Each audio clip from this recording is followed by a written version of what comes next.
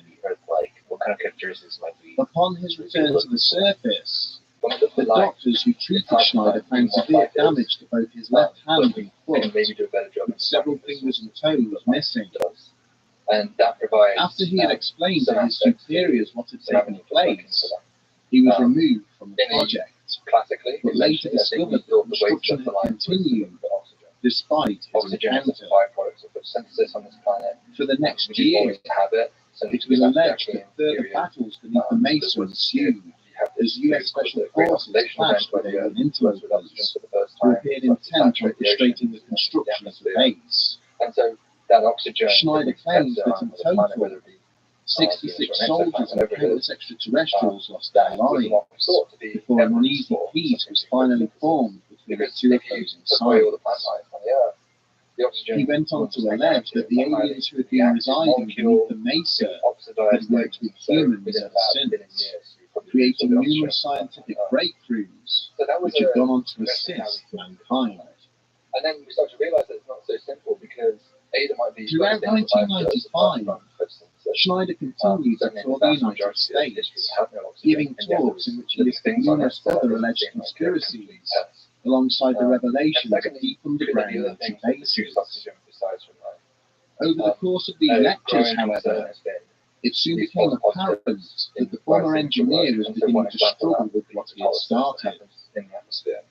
He described how he had been involved in a shootout with federal agents, killing one in self-defense, and how an attempt had been made to kidnap his daughter in a bid to force him to stop delivering his lectures. Then, in January of 1996, 2 months after his final speech in Denver, federal agents arrived at the home of Schneider's ex-wife, Cynthia. They explained how Phil had been found dead in his apartment in Wilsonville, having apparently decided to take his own life. The agents went on to conduct a search of Cynthia's house, removing any notes or materials relating to Phil and his lectures, before then leaving. The circumstances surrounding Schneider's death have always raised questions about the speed with which the authorities moved to attribute it to suicide. Phil's body had been found slumped between his bed and a wheelchair, with a rubber catheter hose having been wrapped around his neck 3 times and tied up with a knot. Both his feet were wedged hard into the bed, with his head resting in the seat of the wheelchair at an angle that would not appear to have been easy or natural for him to achieve.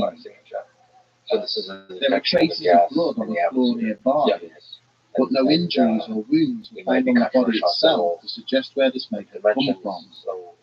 When the family later asked if a suicide note had been discovered, they were told that all the papers seized from the address had now inexplicably gone missing from the storage facility. Subsequent requests for additional toxicology testing on Schneider's remains were refused on the grounds of adverse costs, considering the cause of death had already been determined. Further and more adamant demands for these tests would also be refused, because the samples had apparently been destroyed by the laboratory which had been storing them. One detective who later spoke privately with the family stated that with the missing fingers on Schneider's left hand, it would have been almost impossible for him to have tied up the catheter himself. When the officer in question had shared these concerns with his superiors, he had been ordered to keep his observations to himself, before then being reassigned to a different case. It appears that even in death, Phil Schneider was continuing to raise awkward and uneasy questions for those in positions of authority. Long been overlooked. I mean, apart from the Soviets, When taken in context of the many accounts which already exist regarding the possible underground base at Dulce, the testimony of Phil Schneider appears to be compelling. And Mars is certainly fascinating. Many of the experimental compounds and construction techniques he listed during the course of his lectures were mere concepts during the late 20th century, but have gone on to become commonplace in modern building or work. whether it's some geological His process. descriptions of the base layout and the functions of each of the 7 levels were also very similar to those offered by other witnesses, people whom he'd never met or associated with. A giant living And civilization yet, there. It would be even the lightest touch of scrutiny has shown his accounts to be marred by falsehoods and inaccuracies, which make it difficult to take some of his claims seriously. dig under to find the He made civilization. repeated assertions that his father, Maybe Otto Oskar Schneider, was a German U-boat captain who had been captured by the US Navy and then turned against the Nazi regime. Yet a cursory search of both German and American wartime records shows this to be an apparent fabrication, with Otto having been born in San Francisco in January of 1906. Similarly, his claims that the original attack on the World Trade Center involved the use of a tactical nuclear weapon, and that the occupants of Waco Ranch had been murdered using chemical weapons, have apparently been debunked. These revelations would appear to suggest that Phil Schneider was an individual prone to exaggeration, sometimes verging on the edge of delusion. It's very difficult to But complete if this was the case, then where did he sustain his life-changing injuries? And what happened to the missing samples and notes he brought with him to his lectures? Why is there so much evidence that he was silenced by unknown persons, and efforts made to present his murder as a suicide? Schneider's detractors argue that he was not a well man, and merely seized upon the alleged testimony of Thomas Costello, using it to conjure up a fantastical backstory of his own. But to his supporters, the inconsistencies in his account are explained away as the US government rewriting his family history, designed specifically to undermine Schneider's credibility and keep prying eyes away from the Dulce base. They point to the same methods used against Bob Lazar in his removal from college and employment records as an example of the lengths the US government will go to cover up such revelations. With the advent of the internet, each passing year sees more information on classified military projects slowly creeping into the public domain. It is therefore entirely possible that at some future point, evidence proving the existence of deep underground military bases will finally materialize. Or it may be that advances in technology enable investigators to finally disprove the existence of such facilities once and for all. For now, at least, it seems there is a lot more digging to be done. These days, you can pretty much sound like a little micro laboratory to do the planets, do all the experiments in situ, and then just send them back to your planet for the data. And so I don't think it's necessary that, especially for a case like that where you might have contamination concerns, that you have to bring the samples back. Although probably if you brought back your open sushi, it would probably sell quite a bit with the Sushi, yeah. I would love from an engineering perspective just to see all the different candidates and designs for like the scuba for Venus and the scuba for Europa and Mars. I haven't really looked deeply into how they actually, like the actual engineering of buttons, because that's the engineering of that is probably essential for not either destroying life or polluting it with their own microbes and so on. That's like an interesting engineering challenge. I usually for rovers and stuff focus on the sort of the mobility aspect of it, robotics, the perception, and the planning. There's probably the scoop is probably where the action is. The microscopic sample collection.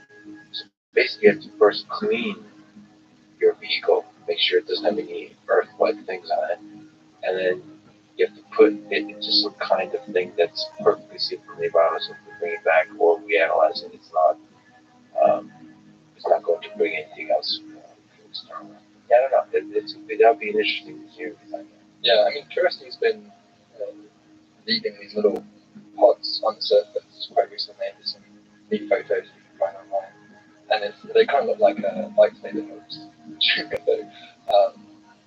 Yeah, to me, I think it's reason that this weapon is your life. Like, don't lose a Curiosity because it's just dumping these little vials everywhere. And yeah, it is scooping up these things, and the intention is that in the future there will be a sample return mission that will come and pick these up.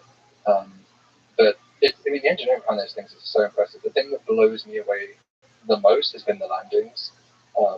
Especially, I'm training to be a pilot at the moment, so that's the sort of, watching landings has become like my pet hobby on YouTube at the moment. How not to do it, how to do it, different levels of conditions and things. But with when you think about landing on Mars, just the light travel time of that means that there's no possibility of a human controlling that descent. And so you have to put all of your faith and your trust in the computer code or the AI or whatever it is that you put on board that thing to make it a correct descent. And so there's this famous period called 7 minutes of hell, where you're basically waiting for that light travel time to come back to know whether your vehicle is successfully landed on the surface or not. And during that period, you know in your mind that it is doing stages of deploying its parachute, deploying the crane, activating its jets to come down and controlling it to the surface, and then the crane has to fly away so it doesn't accidentally hit the rover. And so there's a series of multi-stage points where anything can go wrong, the whole mission could go awry. And so the fact that we are fairly consistently able to build these machines that can do this autonomously is, to me, one of the most impressive acts of engineering that NASA have achieved. Yeah, it's the unfortunate fact about this takeoff landings. And you mentioned Starship. One of the incredible engineering feats you get to see is the reusable rocket that take off what they land using control, and they do so perfectly. And sometimes when it's synchronous, it's just beautiful to see. And then with Starship, you see the chopper they catch the ship. I mean, there's just so much incredible engineering. But you mentioned Starships somehow helpful here. So, what's your hope with Starship? What kind of science might enable possibly? There's two things. I mean, it's the launch cost itself, which is hopefully going to mean per kilogram to dramatically reduce the cost. So it's the sort of even if it's a factor of 10 higher than what Elon Musk promised, this is going to be a revolution for the cost of launch. That means you could do all sorts of things. You could launch large telescopes, which could be basically like JWST, but you don't even have to fold it up. JWST had this whole issue with the design that it's 6.5 meters across, and so there's no fuselage which is that large at the time. Their tall was large enough for that, and so they have to fold it up into this kind of complicated origami. And so a large part of the cost was figuring out how to fold it up, testing that it unfolded correctly. Did testing, and there's like 130 fail points or something during this unfolding mechanism, and so all of us were in that process. But if you have the ability to just launch arbitrarily large masses, but it's comparatively competitive, and very large mirrors in space, you can more or less repurpose ground-based mirrors. The Hubble Space Telescope mirror and JWST mirrors are designed to be extremely lightweight, and that increased their cost significantly. They have this kind of honeycomb design on the back to try and minimize the weight. If you don't really care about weight because it's so cheap, then you could just literally grab many of the existing ground-based mirrors across telescopes across the world, about 4 meter, 5 meter mirrors, and just pretty much attach them to a chassis and have your own space-based telescope. I think the Breakthrough Foundation, for instance, is an entity that has been interested in doing this sort of thing. And so that raises the prospects of having not just one WST, but just, WST is a fantastic resource, but it's between all of us, cosmologists, star formation, astronomers, those of us studying exoplanets, those of us wanting to study the deep fields and the origin of the first galaxy, expansion of the universe.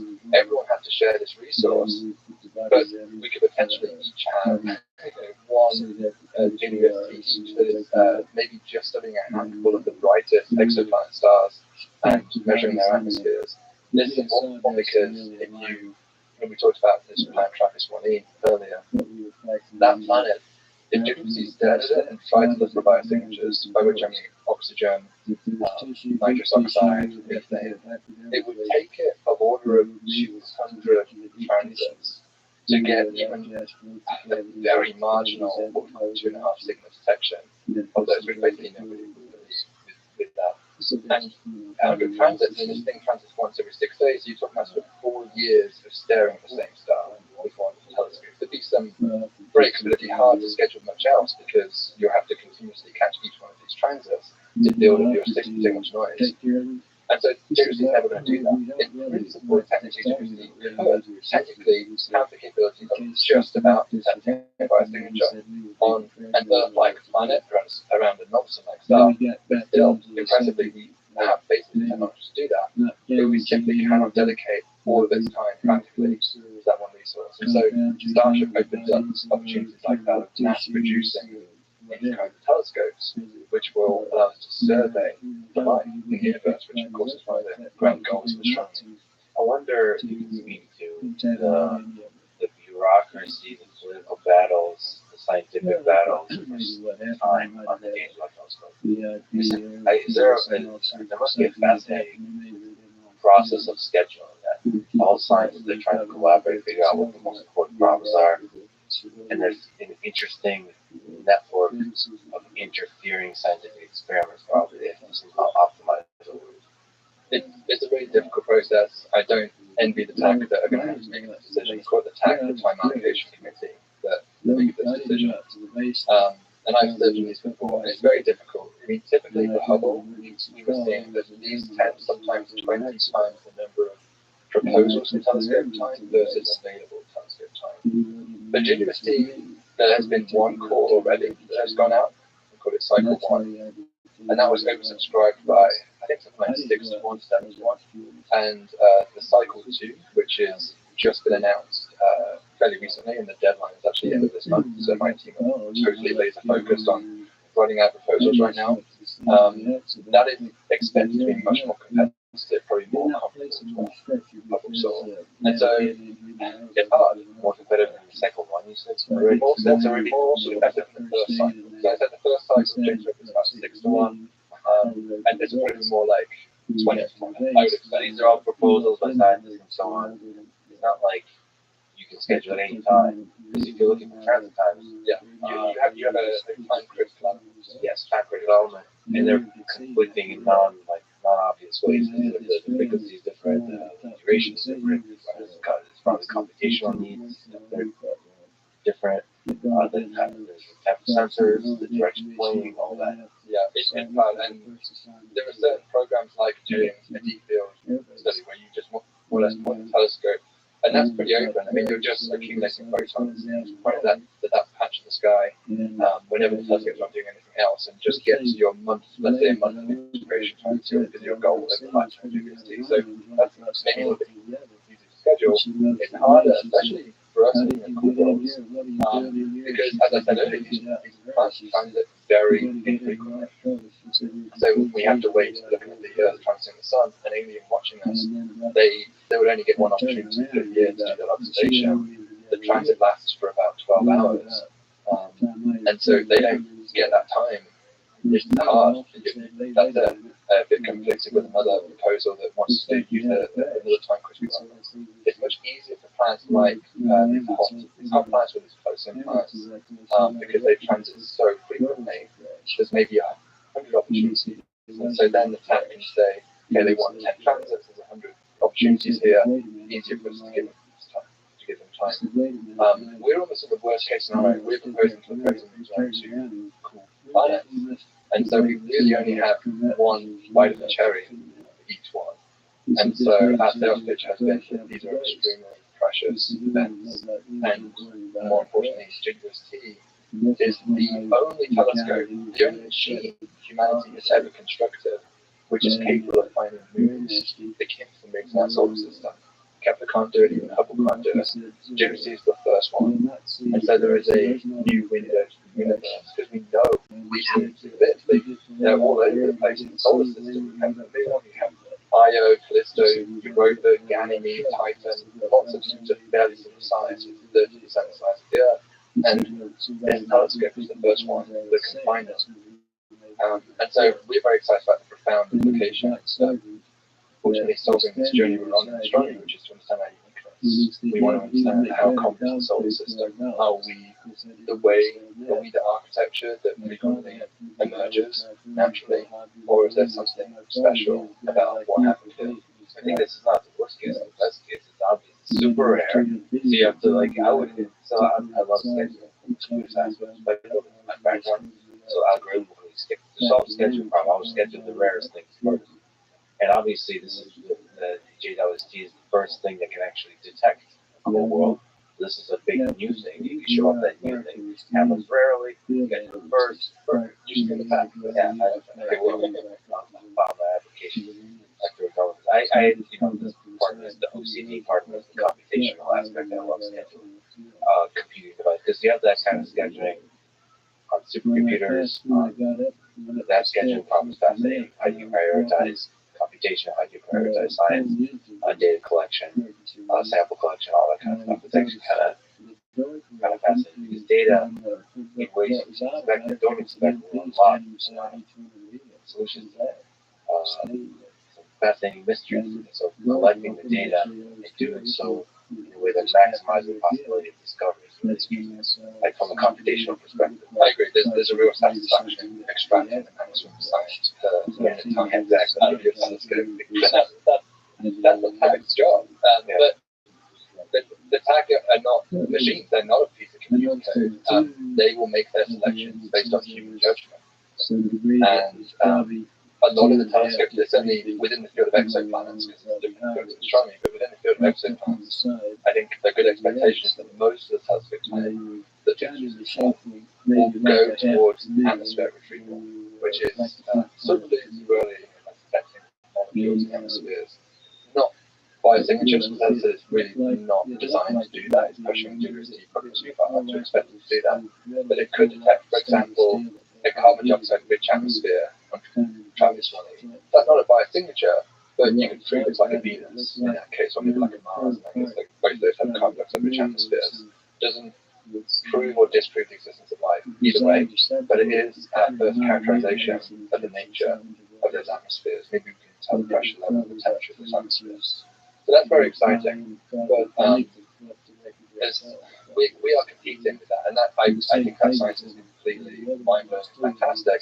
We have a completely different objective, which is in our case to try and look for the first evidence of these small movements around these planets. Potentially even moons which can be habitable, of course. So I think it's a very exciting goal.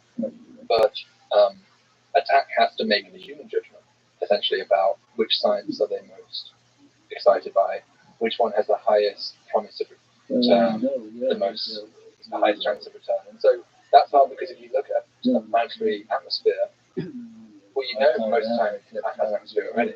And so there's almost a guaranteed success that you're going to learn something about the atmosphere. Whereas in our case, there's a harder sell. We are looking for something that we do not know for sure exists yet or not. And so we are pushing the telescope to do something which is inherently more risky. Yeah, but the existence is shown already gives a deep lesson about what's out there in the universe. That means that other stars have similar types of variety as we have in our solar system. They have an Io, they have a Europa, and so on, which means like there's a lot of possibility for icy planets, water, planets that enable planets. I mean that's super exciting because that means everywhere through our galaxy beyond, there's just innumerable possibilities for weird creatures. I agree. I mean, NASA has been on this quest for a long time, and it's sometimes what Israel.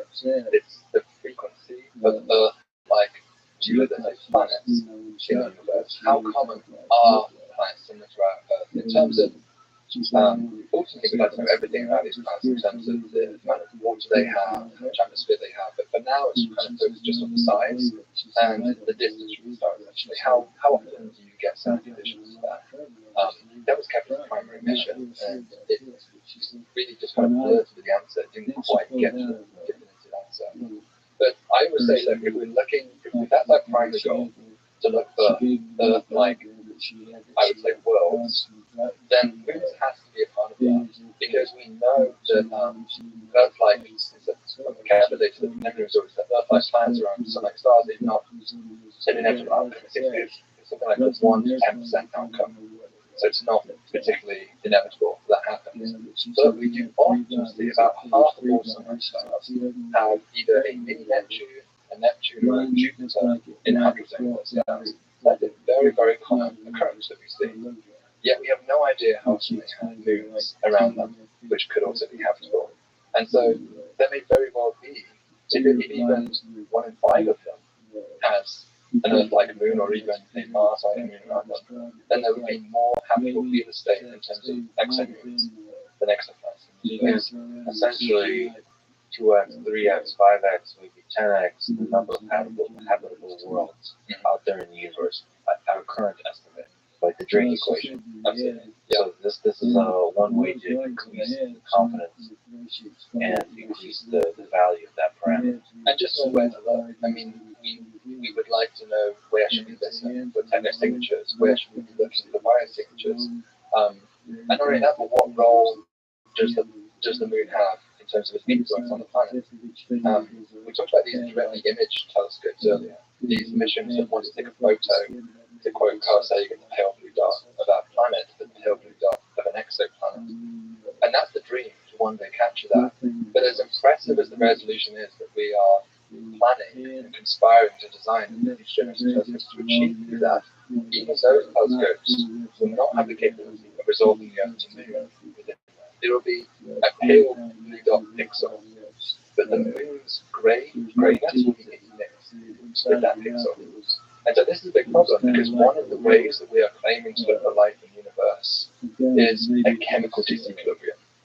So you see two molecules that just shouldn't be there, they normally react with each other. Or even one molecule that's just too reactive to be hanging around the atmosphere by itself. So if you had oxygen and methane hanging out together, those would normally react fairly easily. And so if you detected those two molecules in the pale blue dot spectra, okay, we have evidence for life, something's metabolizing on this planet. However, the challenge is, what if that moon was Titan? Titan has a methane-rich atmosphere. And what if the pale blue dot was in fact a planet devoid of life, but it had oxygen because of water undergoing this photolysis reaction, splitting into oxygen and hydrogen separately? So then you have all of the hallmarks of what we would claim to be life, but all along the effect.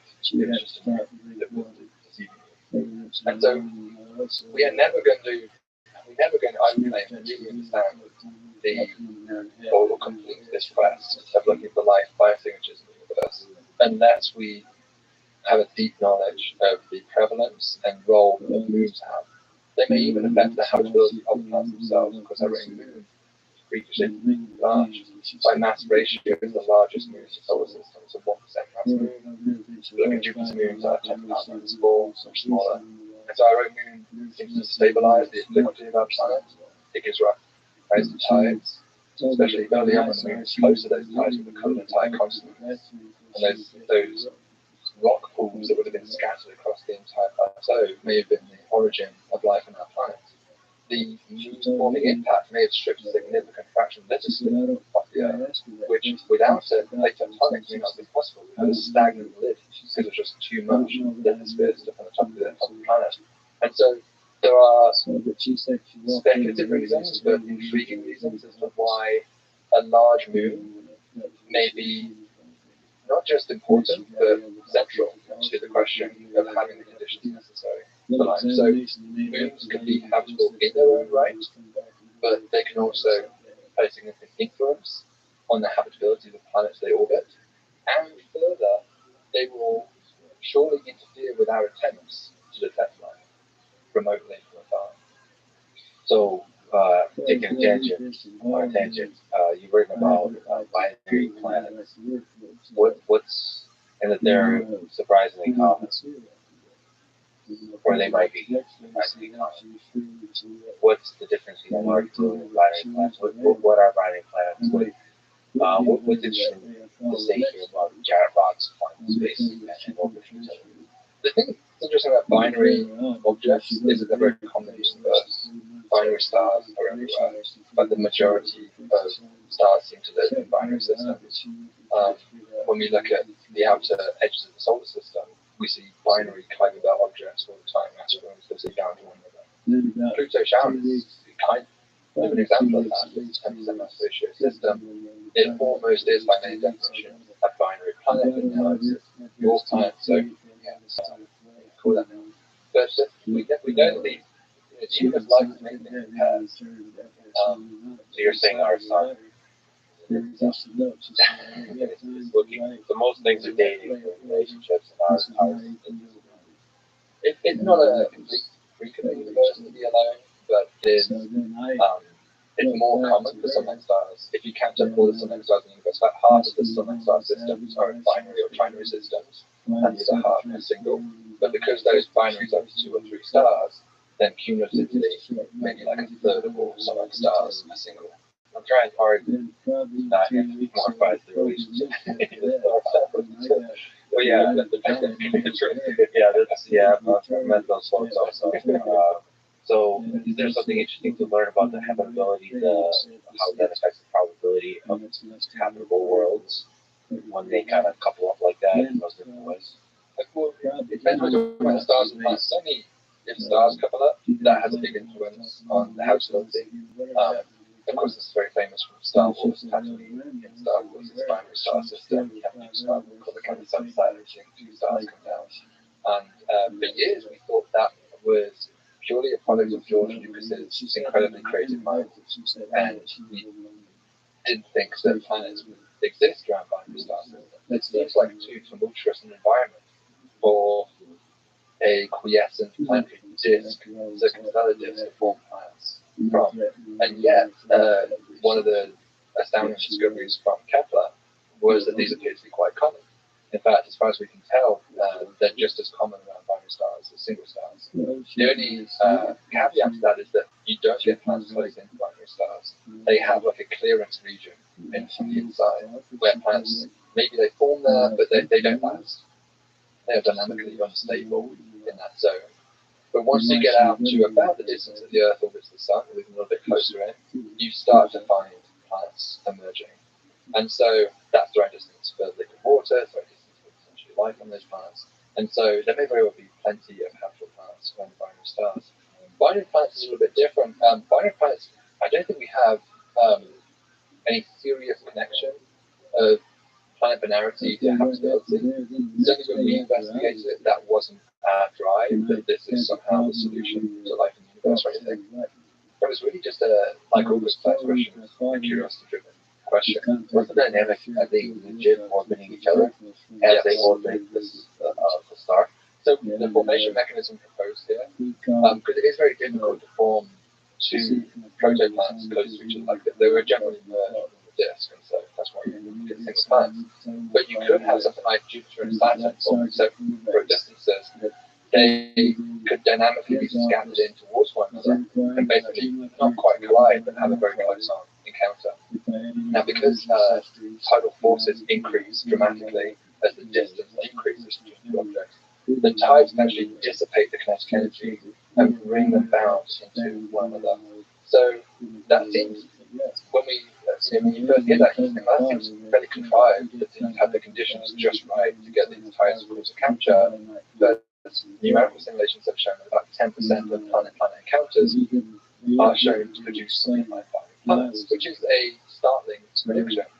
And so that seems at odds with, naively, the exoplanet catalogue, for which we know so far no binary planets. And we propose one of the resolutions to this might be that the binary planets are just incredibly difficult to detect, which is also counterintuitive, because remember how they form this tidal mechanism, and so they form extremely close to each other. It's sort of the distance that I was with Jupiter, just a few planetary radii, they're almost touching one another, and they're just tightly locked, facing each other for eternity. And so in that configuration, as it transits across the star, it kind of looks like you can't really resolve these two planets. It just looks like one planet to you that's going across the star.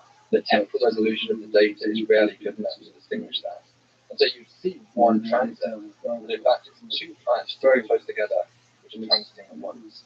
And so, yeah, we wrote a paper just recently where we developed some techniques to try and get around this problem and hopefully provide a tool where we could finally look at the box planets, the problem of detection. Yeah, that was our focus, was how do you get around this emerging problem. So whether they're out there or not, we don't know. We're planning to do a search for them, but it remains an open question, and I think just one of those fun astrophysics curiosities questions, whether binary planets exist in the universe. Because then you have binary Earth, you have binary Neptune, all sorts of wild stuff that would float the sci-fi imagination. I wonder what the physics on a binary planet feels like. It might be trivial. I have to think about that. I wonder if there's some interesting dynamics. Like, you feel multiple, or would gravity feel different on different parts of the surface of the sphere when there's another large sphere? Yeah, I would think that the force would be fairly similar because the shape of the object would deform to a flat geopotential, essentially a geopotential, but it would lead to a distorted shape of the two objects. I think they'd become ellipsoids facing one another. So it would be pretty wild when people like flat Earth or spherical Earth, you fly from space into your football-shaped Earth. Yeah, finally there's group, and I wonder how difficult it is to travel from one to the other. You have to overcome the one. No, it might be kind of easy. Yeah, I mean, they're so close to each other, that helps. And I think the most critical factor would be how massive is the planet. That's always, I mean, one of the challenges with escaping planets, there was a fun paper one of my colleagues wrote that suggested that super Earth planets may be inescapable. If you were a civilization before on a super Earth, the surface gravity is so high that the chemical potential energy of hydrogen or methane, whatever fuel you're using, simply is at odds with the gravity of the planet itself. And so you would, our current rockets, I'm not sure the fraction, but maybe like 90% of the rocket is fuel or something by mass. These things would have to be like the size of the Giza pyramids of fuel with just a tiny tip on the top or just to escape that atmosphere. And so it has been argued that if you live on a super Earth, you may be forced to live there forever. There may be no escape unless you're in a space elevator or something. But then how do you even build the infrastructure in space to do something like that in the absence of a successful rocket program? And so the more and more we look at our Earth and think about the sorts of problems we're facing, the more you see things about the Earth which make it ideally suited in so many regards. It's almost spooky, right? That we only live on a planet which has the right conditions for life, for intelligent life, for sustained fossil fuel industry just happens to be in the ground. We have plenty of fossil fuels to get our industrial revolution going. But also the chemical energy contained within those fossil fuels and hydrogen and other fuels is sufficient that we have the ability to escape that planetary atmosphere, planetary gravity, and the space program. And we also happen to have a celestial body which is just within reach of the moon, which doesn't also necessarily have to be true. Were the moon not there, what effect would that have had on our aspirations of a space program in the 1960s? Would there have ever been a space race to Mars or to Venus?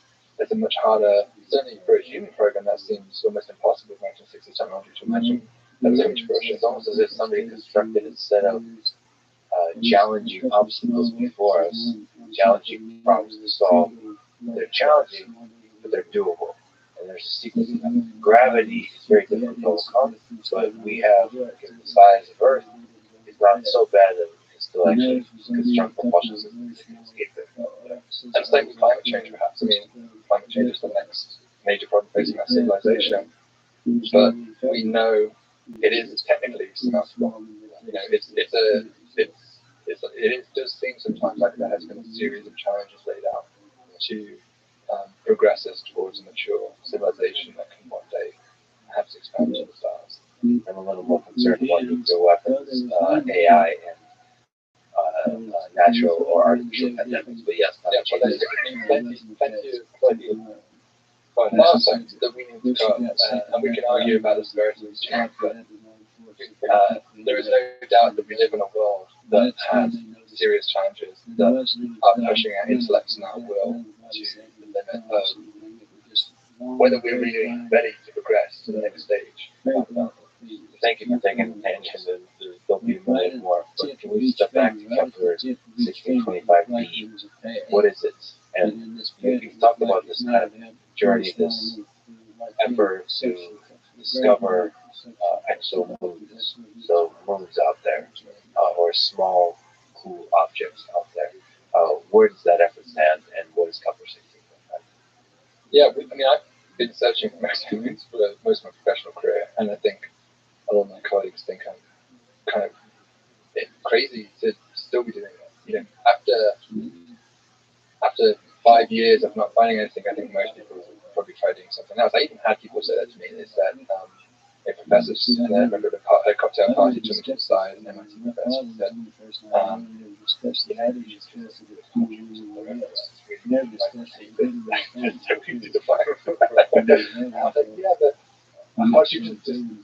they're not interesting to me. I want to do something that I feel intellectually pushes me to the edge, and there's maybe a contribution that no one else could do, but maybe if not certainly the thing that anybody can do. I don't want to just be the first or something for the sake of being first. I want to do something that feels like a meaningful intellectual contribution to our society. And so, this examine problem has been haunting me for years to try and solve this. Now, as I said, we looked for years and years using Kepler, and the closest we ever got was just a hint for this one star, Kepler 1625, has a Jupiter-like planet in orbit of it. And that Jupiter-like planet is on a 287-day period, so it's almost the same distance as Jupiter. So that was already unusual. I think people realize that Jupiter-like planets are quite rare in the universe. Certainly, mini Neptunes and Neptunes are extremely common, but Jupiter's only about 10% of sun-like stars have Jupiters around them, as far as we can tell. When you say Jupiter, which aspects of Jupiter? In terms of its mass and its matter. So anything beyond about half an AU, so half the distance of the Sun, and something of order of a tenth of a Jupiter mass, that's the mass of Saturn, up to say 10 Jupiter masses, which is basically where you start getting brown dwarfs. Those types of objects appear to be somewhat unusual. Most solar systems do not have Jupiters, which is really interesting because Jupiter, again, like the Moon, seems to have been a pivotal character in the story of our solar system, after especially having a large influence in the development of the late bombardment and the rate of asteroid impacts that we receive and things like that. Anyway, to come back to 1625, this Jupiter-like planet had a hint of something in the data. And what I mean by that is when you looked at the transect, we got the familiar decrease in light, as we always see when the planet passes the star. But we saw something extra. Just on the edges, we saw some extra dips around the outside. It was right at the hairy edge of detectability. We didn't believe it because I think one of the challenges of looking for something for 10 years is that you become your own greatest skeptic. And no matter what you're shown, you're always thinking, I've been like falling in love so many times and it's not working out. You convince yourself it's never going to happen. Not for me. It just isn't going to happen. And so I saw that and I didn't really believe it because I didn't dare let myself believe it. But being a good scientist, we had an obligation to publish it, to talk about the results, and to follow it up and to try and resolve what was going on. So we asked the Hubble Space Telescope time, which was awarded in that case, and we were one of those lucky 20 that got telescope time. And we stared at it for about 40 hours continuously. And to provide some context, the dip that we saw in the Kepler data corresponds to a Neptune-sized moon around a Jupiter-sized planet, which was another reason why I was skeptical. That we don't have that in the solar system. That seems so strange. And then when we got the Hubble data, it seemed to confirm exactly that. There was two really striking pieces of evidence in the data that suggested this moon was there. Another was a fairly clear second dip in light, pretty clearly resolved by Hubble. as well as 5 signal detection. And on top of that, we could see the planet didn't transit when it should have done. It actually transited earlier than we expected, so about 20 minutes or so. And so that's a hallmark of a gravitational interaction between the planet and the moon. We actually expected that. You can also expect that if the moon transits after the planet, then the planet should come in earlier than expected, because the Boundary center, the central mass, lives between the two of them, kind of like a balancing arm between them. And so we saw that as well. So the phase signature matched up. The mass of the moon was measured to be Neptune mass, and the size of the moon was measured to be Neptune radius. And so everything just really lined up. And we spent months and months trying to kill it. This is my strategy for anything interesting. We just try and throw the kitchen sink at it and say, we must be tricked by something. And so we tried looking at the centroid motion of the telescope, the different wavelength channels that have been observed, the pixel level information. And no matter what we did, we just couldn't get rid of it. And so we submitted to Science. And I think at the time, Science, which is one of the top journals, said to us, would you mind calling your paper Discovery of an Exomoon? And I had to push back, and we said, no, we're not calling it that. Even despite everything we've done, we're not calling it Discovery. We're calling it evidence for an exomoon. Because for me, I want to see this repeat 2 times, 3 times, 4 times before I really would bet my hands that this is. I mean, and I do worry, as I said, that perhaps that's my own skepticism, self-skepticism going too far. But I think it was the right decision, and since that paper came out, there has been continuous interest in the subject. Another team independently analysed that star and recovered actually pretty much exactly the same sources of the same dip, the same wobble of the planet. And a third team looked at it and actually got something different. They saw the dip was diminished compared to what we saw. They saw a little hint of a dip, but not as pronounced as what we saw. And they saw the wobble as well. So there's been a little bit of tension about analysing the reduction of the Hubble data. And so the only way in my mind to resolve this is just to look again. We actually did propose to Hubble straight after that. And we said, look, if our model is right, if the moon is there, it came in late last time. It transited after the planet. Because of the orbit, we can calculate that it should transit before the planet next time. If it's not there, if it doesn't transit before, and if we see a dip afterwards, we know that's not our moon. It's obviously some instrumental effect with the data. We had a causal prediction as to where the moon should be. And so I was really excited about that, but we didn't get the telescope time. And unfortunately, if you go further into the future, we no longer have the predicted capability, because it's like predicting the weather. You might be able to predict the weather next week to some level of accuracy, but predicting the weather next year becomes incredibly hard. The uncertainties just grow and compound as you go forward into the future more. How are we able to know where the moon will be positioned? So you're able to tell the orbiting like geometry and frequency. Yeah, so from the basically from the wobbles of the planet itself, that tells us the orbital motion of the moon, the reflex motion. But is it just an estimate where, like, I'm concerned about you making a strong prediction here, because like if you don't get the moon where the moon meets on the next time around, if you did get off the planet, couldn't that mean something else if you didn't see that? Like, because you said it would be instrumental. I feel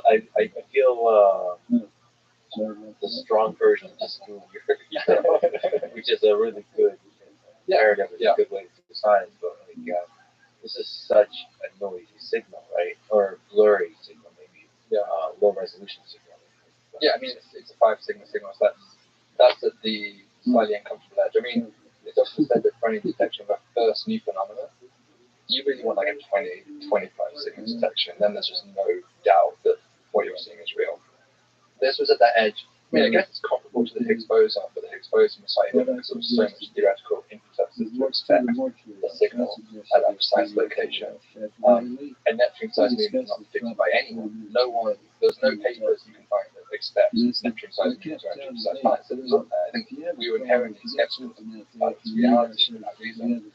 But this is science in action, and when we get the wobbles, we get the dips, and we have this 3D geometric model of the orbit, And projecting that forward, we found that about 80% of our projections led to the fall. So it's not 100%.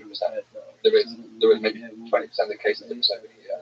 But to me, that was a hard enough projection that we felt confident that we could refute it, which was what everyone wants, a refutable basis of science, a falsifiable hypothesis.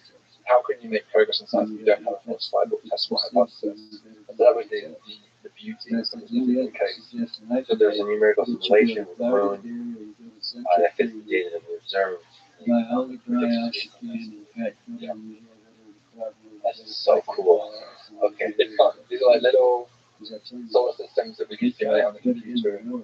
Imagine their motions, but we are pushing things to the very limits of what's possible, and that's double-edged sword. It's both incredibly exciting intellectually, but you're always risking to some degree the pushing too far. So I'd like to ask you about the recent paper you co-authored. Exomoon survey of 70 cool giant exoplanets, and then you can't take Kepler 1708 I would say there's like 3 or 4 candidates at this point, of which we have published 2 of them. And to me, have 2 of them are quite compelling and deserve full observations. And so to get a confirmed detection, at least in our case, we would need to see it for sure. One of the problems with some of the other methods that have been proposed is that you don't get that repeatability. So, for instance, an example of a technique that would lack that would be gravitational microlensing. So it's possible with a new telescope coming in from the future, it's called the Roman Space Telescope, which is basically a spy satellite that's the size of a Hubble mirror getting into space. It will stare at millions of stars simultaneously, and it will look to see whether any of those stars get in there for a short amount of time, which will be a transit. It will look for the opposite. It will look to see if it can get brighter. And that brightness increase is caused by another planetary system passing in front, and then gravitationally lensing light around it and causing brightening. And so this is a method of discovering an entire solar system, but only for a glimpse. You just get a short glimpse of it passing like a ship sailing through the night, just that one photo of it. Now the problem with that is that it's very difficult. The physics of gravitational lensing are not surprisingly quite complicated, and so there's many possible solutions. So you might have a solution which is this could be a red dwarf star with a Jupiter-like planet. That's one solution. So another solution is that there's a free-floating planet Jupiter with a burst. And those 2 solutions are almost indistinguishable. Now, ideally, we would be able to repeat the observation, be able to go back and see what the moon really is there, then we could predict its mass, predict its motion, expect it to be maybe over here next time or something. With microlensing, it's a one snapshot. And so, for me, as a way of regarding something like the external population, but I always come back to this because it's the only method we have absolutely that we'll be able to come back and prove everyone. Prove to everyone that, like, on the 17th of October, the moon will be over here, and it will look like this, and we can actually capture that image. And that's what we see with the exoplanets. So we want to get to that same full confidence, full confirmation of the slam detection of these exoplanets. But it's been a hell of a journey to try and push the field into that direction. Is there some resistance to the trend? I just think the exoplanets. So the translation is by far the most common method of looking for exoplanets. But as I alluded to, exoplanets is kind of a niche topic within the discipline of exoplanets. And that's largely because there are people I think are waiting for those time jumps. And it was like if you go back to the first exoplanet discovery that was made in 1995 by Kalos, I think it's true at the time that they were seen as mavericks. The idea of looking for planets around stars was considered fringe science. And I'm sure many colleagues thought that why didn't you do something more safe, like the eclipsing stars? To having star systems, we know those exist. So why are you wasting your time looking for planets? You're going to get this alien moniker or something. You'll be seen as a fringe maverick scientist. And so I think it was quite difficult for those early planet hunters to get legitimacy and taken seriously. so very few people risk their careers to do it, except for those that were old and to try, or had maybe the career, maybe like a tenure or something, so they didn't have to necessarily worry about the implications if they. And so once that happened, once they made the discoveries, overnight, everyone and their dog was going into exoplanets, and all of a sudden, the whole electronic market shifted, and huge numbers of people that were once upon a time splitting encrypted binaries changed to becoming exoplanet scientists. And so that was the first wave of exoplanet scientists. We're now in a kind of second wave, third wave, where people like me, to some degree, kind of grew up with the idea of exoplanets as being normal.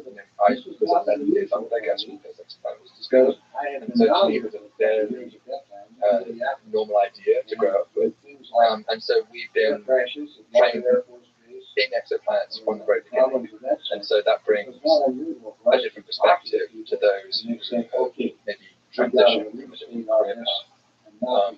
And so I suspect the exomoons and probably technical signatures, astrobiology, many of the topics which I've seen at the fringes of what's possible, they will all become mainstream one day.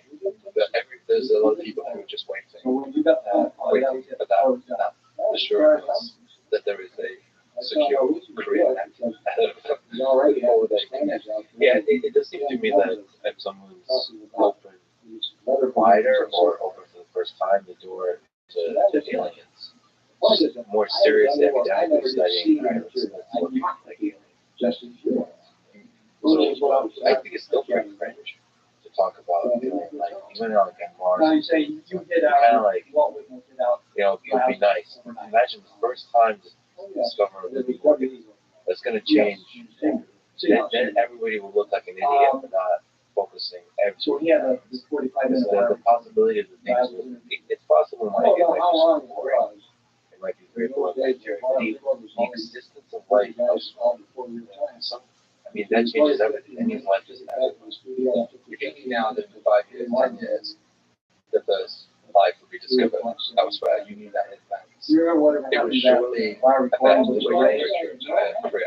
Especially someone who's junior, you would surely be like, this is the direction I have to dedicate my classes and my training and my education towards that direction. All the new textbooks, all the right. And I think there's a lot of value to hedging, like allocating some of the time to that possibility. Because the kind of discoveries we might get in the next decade. Like when we're working on a lot of getting a lot of really good data and having better tools that can process that data, so it's going to be continuously increasing the kind of discoveries that will like, but a slam dunk, that's hard to come by. Yeah, I think a lot of us are anticipating what we're seeing in some degree of Venus and phosphine into it. But we've seen before with Bill Clinton's and White House. There are inevitably going to be spurious claims, or at least claims which are ambiguous to some degree. There will be, for sure, a high-profile journal like Nature or Science that will one day publish a paper saying biosignature discovered or something like that, Trappist one or some other planet. And there will be years of back and forth in Asia. And that might seem frustrating, but that's not science work, because that's the mechanism of science in play, of people scrutinizing the results to intense skepticism. And it's like a crucible. You burn away all the relevances until whatever is left is the truth. And so you're left with this product, which is that, okay, we either believe or don't believe the things are there. So there's inevitably going to be a lot of controversy and debate and argument about it. We just have to anticipate that. And so I think you have to basically have a thick skin to some degree academically to dive into that world. And you're seeing that with phosphine. It's been uncomfortable to watch from the outside, the kind of dialogue that some of the scientists have been having with each other about that, because they get a lot of yeah, and you can understand why, because people say Jealous? I don't know. That's me saying, not you. That's me talking. I'm sure there's some envy and jealousy involved. On on the behalf of those who are not part of the original discovery. But there's also been any case, just in any case of making a claim of magnitude, especially life, because life is one of the biggest discoveries of all time, you can imagine scientifically. You can see that I'm so conscious of myself when I get close to, as I said, even a much smaller goal, the ego. And so, as scientists, we have to be so guarded against our own egos. You see the lights in your eyes of the Nobel Prize, or the fame and fortune, and the remember the history book. And we all grew up in our training learning about Newton, Einstein, giants in the field, Feynman, Maxwell, and you get the idea of these individual contributions which get immortalized all the time, and that's seductive. It's why many of us with the skill set to go into maybe banking instead decided, actually, there's something about the idea of being immortalized and contributing towards society in a permanent way that is more attractive than the financial reward of applying my skills elsewhere. So to some degree, that ego can be a benefit, because it brings in skillful people into our field who might otherwise be tempted by it. But on the other hand, the closer you get towards when you start flirting that Nobel Prize in your eyes, and you think you're on the verge of seeing something, you can lose objectivity. A very famous example is Barnard Star. There was a planet claimed there by Peter Van Camp, I think it was in 1960. And at the time, it would have been the first ever exoplanet ever claimed. And he felt assured that this planet was there. He was actually using the wobbling star and using his position of the star to see them claim the exoplanet. It turned out that this planet was not there. Subsequent analyses by both dynamicists, theorists, and those looking at the instrumental data established fairly unanimously that there was no way this planet was really there. But we kind of insist that it was there, despite overwhelming evidence against it. And down to the day he died, which was, I think, like in the early 90s, he was still insisting this planet was there. He was starting to make the first genuine discoveries. And even at that point, I think Hubble had even looked to that star and had totally ruled out any possibility of what he was talking about. And so that's when how do you get to a point as a scientist where you just can't accept anything that comes forward, because it starts out with the dream of fame, and then it ends in a stubborn refusal to ever back down. Of course, the flip side of that, sometimes you need that to have the strength to carry a belief against the entire scientific community that resistance people. So it's a double-edged sword. That can happen, but I guess the distinction here is evidence. So in this case, the evidence was so overwhelming, it wasn't really a matter of interpretation. It was you could observe this star with the same star, but with maybe 10, even 100 times greater precision, for prolonged, much longer periods of time, and there was just no doubt to this point. This was mirage. And so that's what you have to be very careful. I always say, don't ever name my chocolate names after me that you discover. I can't ever name a planet after you, because I won't be objective anymore. How could I ever turn around to you and say that planet wasn't real? I knew that. So you're somebody that talks about clearing your eyes and the way of being. You love the process of discovery, that joy, the magic of just seeing something, new observation, a new idea. Right? But I guess the point is to have that switch on the skepticism, like the starlight testing. What does this actually mean? Is this real? What is possible? Different interpretations that could make this a lot less grand than I first imagined. So we both have the wonder and the skepticism. Right. I think the more I learn some things are true, the more I inherently don't. And I think that just comes from, I grew up in a religious family and was just sort of indoctrinated to some degree, like any children are. That, okay, this is normal. That, And then as I became more, well-read and literate of what was happening more scientifically, I started to doubt.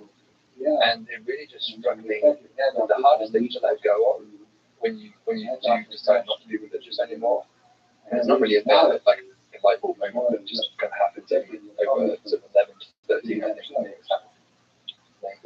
But it's that letting go of this beautiful dream which you had in your mind at the time, the behavioral yourself, and you would have this beautiful heaven that you could go to and live forever.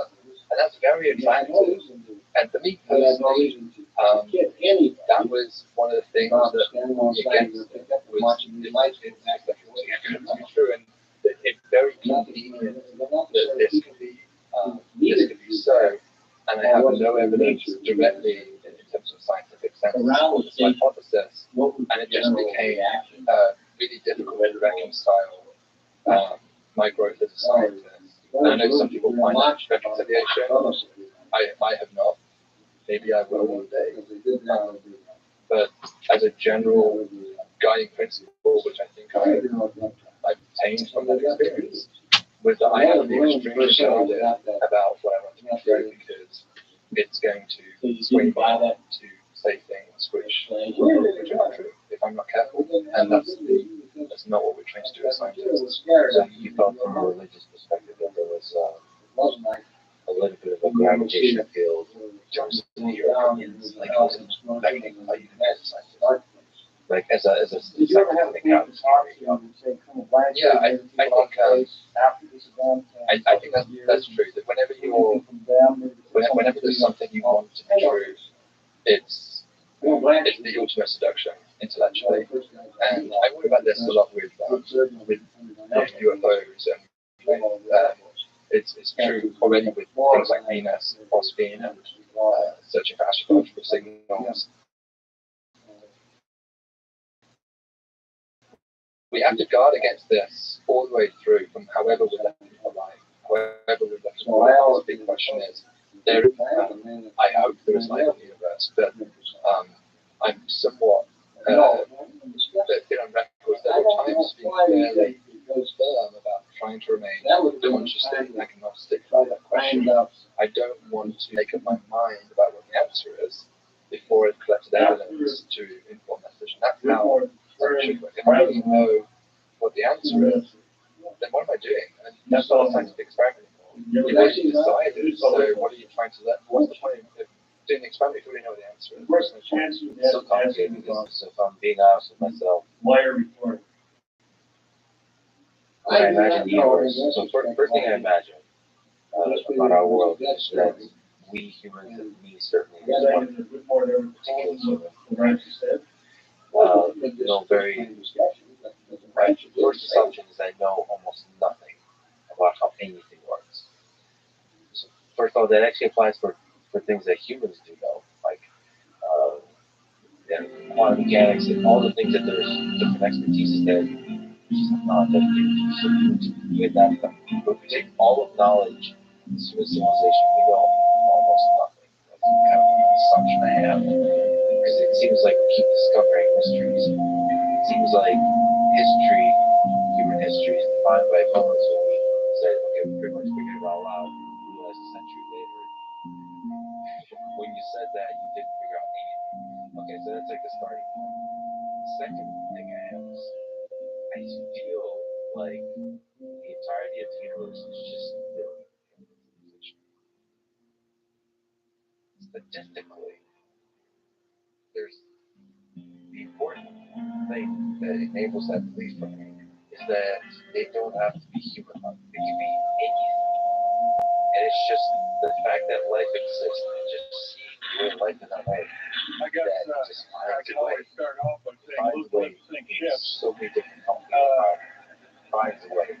Whatever that force is, That's almost that a pun same anymore. force has to find it where else can I'm Phil Schneider. But then if I'm also being I honest, worked 17 years how for the many United hours a States day I government as a spend geologist and seriously aerospace engineer as well as a structural engineer. I don't know I worked for what I such elusive mind of building one elusive that I think about all occupation as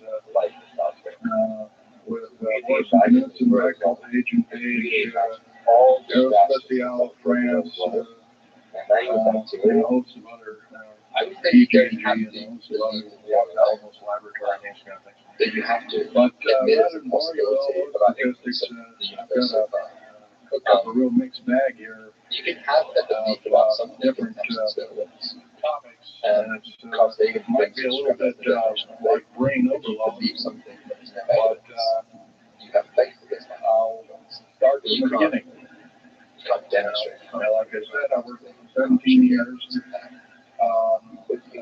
Co-invented methods of shape charge blasting as well as laser rock deflagration, which means rock is literally melted or powdered by a special major laser combination, and the residue of the rock underneath is applied as a coating, a liquid coating, kind of like instant agate, if you could And so, imagine bring the wagon down towards the which is a hard silicon minerals to kind of But up here we have another topic. This is an area where I worked. I worked 11 years of the 17 years at Groom Lake. S4, it's in the Nellis Air Force Base area. In fact, Groom Lake is, so I'll show you the picture right here. Just the word spontaneous It's right here. makes it seem less likely. Yeah, Like that's Groom Lake is but it can be a very gradual process. So the years of growth.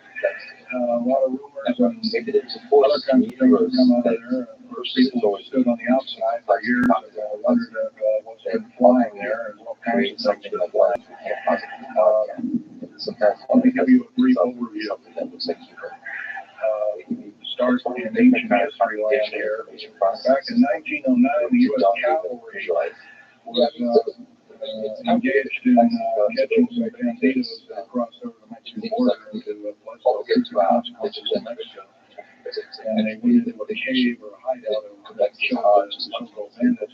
They found out they were planes, and they were called horseshoe craft at that time. I think horseshoe ships.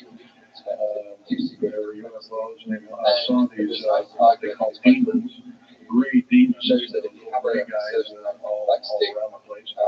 In 1933, our government was actively engaged with the Europeans, mostly the French and English, and special researchers dealing with aerial phenomena. And once again, the term flying saucer or flying bats didn't come about until much later. This is pretty much right around the mid-1940s. But sometimes Anyway, so if you have a certain the whole thing here is hard to go back. Also in 1946, that one I had. We were engaged in atomic bomb testing and this gravel light. And of course, the area of Bikini Atoll, some of the pictures are over here on the whiteboard. They're showing it with the actual language of the U.S. Army and U.S. Navy archives. it may need to go from Anyway, these flying ships were seen in 1945 or 46.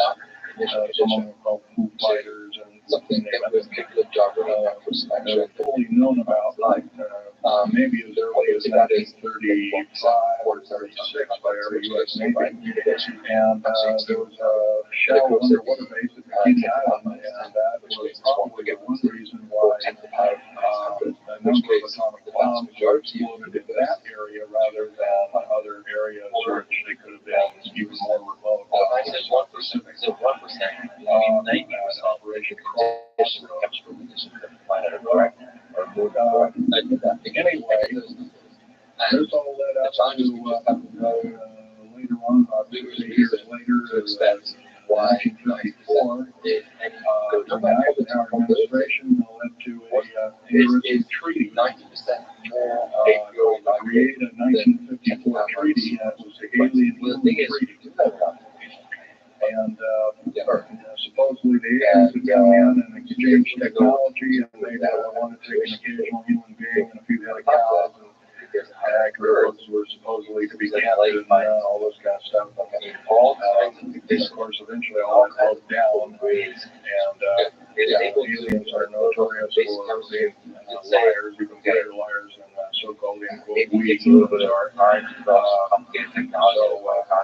Alien treaties are almost just it's not even bigger pieces of paper they're written on, they're just really kind of worthless. Anyway, my work as a geologist in building underground military bases, some of which are over 2 miles underground. And I think when you listen to Al tonight, if you have a chance to listen to him, he will speak.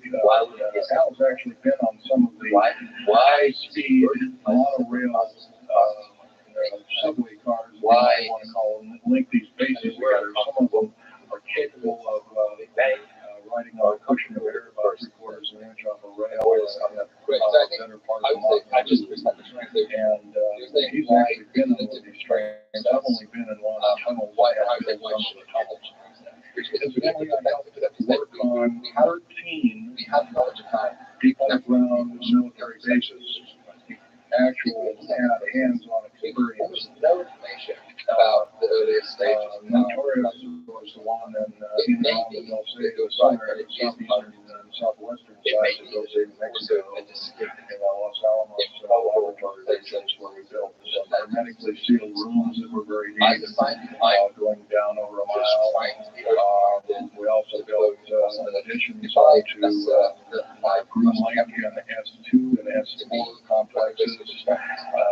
There are a total of 9 underground. They're called domes. Like you can learn a lot from this building. But DUNB stands for Deep Underground Military Base. And or Deep Underground Dome 2, for instance, is a submarine base. And I built a few of those too, which are off our continental shelves and then certain islands out in the Atlantic and the Pacific. Strategic locations. All this, I can hardly, in an hour's time, I can hardly squeeze all this in. So I'll be kind of rambling here if you just bear with me. The main topic of my discussion here is to link up basically what's going on with these deep underground military bases, what they're being used for, what is the present situation now being employed both by our federal government, which is slowly being phased out by the United Nations government, as well as the New World Order, which is an even higher entity, and who these higher entities are taking their orders, and try and link up basically what's going on. A lot of us have kept in the dark. We've been given, maybe most recently over here, photographs of an alien at Rothschild. There's a very brief statement about that. The photographs cannot stand up to computer brain analysis, and therefore are reconstruction-based. And it's they're not real. The real one, the real photograph of the shark or dead aliens was one of the several that were. But it is just one manifestation over here was given to me by friends I made some people from back in Seattle. And his father worked as one of the principal doctors in Germany. And so this is also a they worked in the autopsy material from what I understand. Waiting to find where's other people. Anyway, then maybe you just can't believe everything. And that goes for me. You gotta get out there and do your homework. Like I would say, you have to be don't put your spectacles on, you put your skepticals on. So if we can have a show of hands here, how many people have heard about rothschild? It's just doing what it's doing very good. Doing everything. And how many people have heard about the black helicopters, and the other kinds of flying saucers type equipment out at Groom Lake and other places. Very good. I know the idea that it could be that's obviously a major audience. like most of you have probably seen a black helicopter. they may just be the fish one. Or maybe even gotten glimpses of an F-117A black helicopter stealth, as they're called. I kind of also B-2 bomber, B-1 bomber, or some of these other sophisticated aircraft that are now being touted as the new technology. Once again, where did we get this new technology? Obviously, we've got a little hand in that. Our little alien so-called buddies have kind of exchanged things, not without a great cost. The cause of which has been a lot of people have disappeared. This is statistic by users that according to current FBI That's why Nigeria was very CIA statistics. 100,000. 1 million adults get speculation about these are not kidnappings or murders or rapes or suicides. what life does. Totally unaccounted for. What are these people doing? Honestly, the strongest Maybe one of us debating room or something is to avoid that. has encountered such an individual as long as the loved one That's what I would have talking about. and that's unfortunate. My best Very friend, big Ronald, trauma. several years ago, got himself murdered because we dared to put out in Flint, at that time it still was my government, so was He's he. widely accepted. We have a plan that's so-called strategic defense initiative or Star Wars is part of the New World Order and it takes its actions. It was originally written as a kind of a spoof or a joke. We had one of these alien blades dressed up and had New World Order had a signal on it. Of course, that wasn't taken very nicely. And so it was called a suicide, but now it's been over to special authorities technology as homicide. It should be a warning shot, actually, a little bit faster than we think. So Other than that, starting, so whatever space marshal, like an engine, signature, nothing was antiquated. you will Compared to what the civilization was maybe and data capture. That's what Nolan I think was a product of his time that life was there and television got very much extensively. And so when he saw everybody lying shot here, which is obvious. So that was experimental on delirium or something like that. One we have basically great outside anyway, he was captured by the French U.S. Army turned over to the Navy, and he was a master machinist. That's not a journey. They can take a block of decades of research or treating idea of last being and civilization. master machinist. Later Get handed in guitar ways because it is a part of the aerospace medicine power of the United States Navy. So that's instrumental in helping build the USS Nautilus. Whether life is out there and first of all, nuclear powered If I were running this situation, I was if I run this situation, I would just power other true caliber. I was for sure, but and building very small miniature nuclear engines. but no, not that. But I mean, like, Even help build work later on in his life. He helped develop big brand grid bed nuclear water, which is now employed and some things that look like flying saucers. Flying saucers, yes, we the United States Air Force and other hard parts are training celebrating that. European forces to fly, identify, or now I Star Trek, and that was what I think was to build relations. Like, there's nothing wrong that are flying under we just have to guard against it. names of black craft. But I'm very engineer, even if I can see a lot of things that haven't been there's another interest in technological box that with us.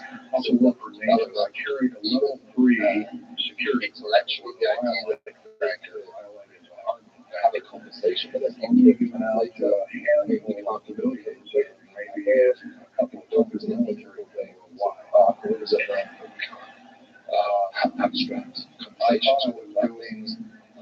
And so the idea that we don't have that as well as a little bit favor by conversation, I thought I was skeptical. And I think kind of keeping in mind that I didn't think it would place the gods to be that far the biggest civilization. And I was later find out that these underground bases are now being employed as strategic bases for in case there is martial law civilization. Because in the only now are military supposed to the higher surface and usually in war colleges incredibly intelligent are training people like ex-Russian KGB and Spetsnaz people right here in America. So I've seen it. I like to there's a lot of other people, other geologists, skeptical. Oh, as a geologist, I'll do geological survey work. However, I know I don't dialogue. So dialogue, security clearance, and a lot goes so one thing we'll be talking about is getting signature browsers. I found out that a number of these lucky in our lifetime to be able to meet life forms. Deep underground military bases are being used in life forms on Mars. The Constitution of the United States and its people. What kind of school those? That is enough. I can't possibly be exacted. You can't twist. Well, but I was going to hear something. I would see most technology. I'm an individual. I'm going to quit. Maybe I'm walking off the truck. It's trying to get to the motivation shop. So I caved into that part. I finished 3 weeks, and then I checked out my father was dying, and Nexus psychology. I never went back for my alien psychology. And too more grounded. But these people are beginning to show signs of being source of engaged. I'm talking about military people now engaged in training foreign troops on American soil. Clearly against the Constitution, it's like the Constitution has been changed. The government, why are we obstructing the government? So things that is United States that was way back 200 plus years ago. Because it's going towards media beacons. That was taxation without representation.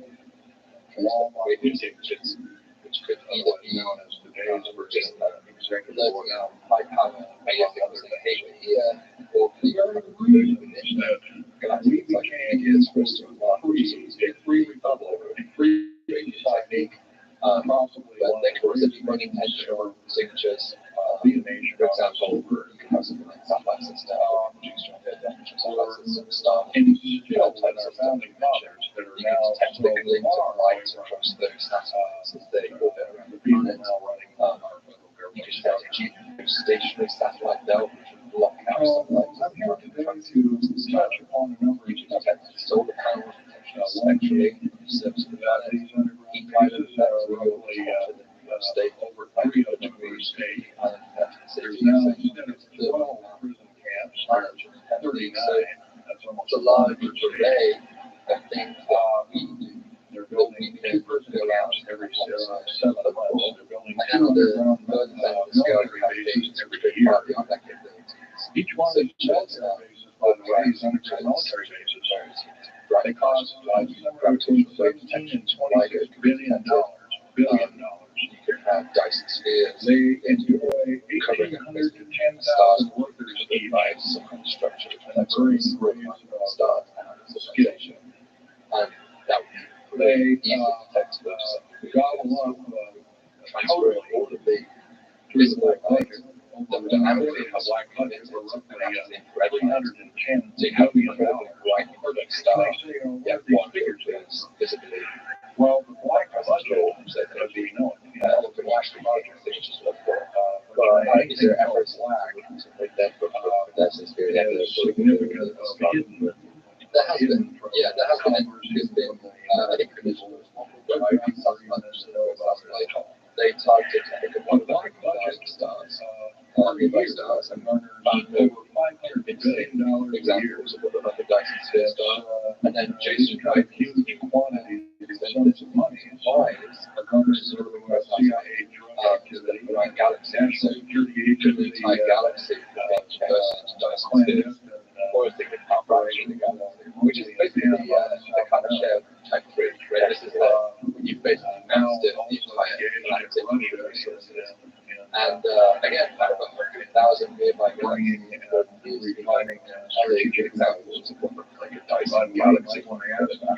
So that might be interesting that they over here on the 24th, the nuclear it's got 140 elements for civilization to get to that stage of today. I was in high school about a week ago. I saw that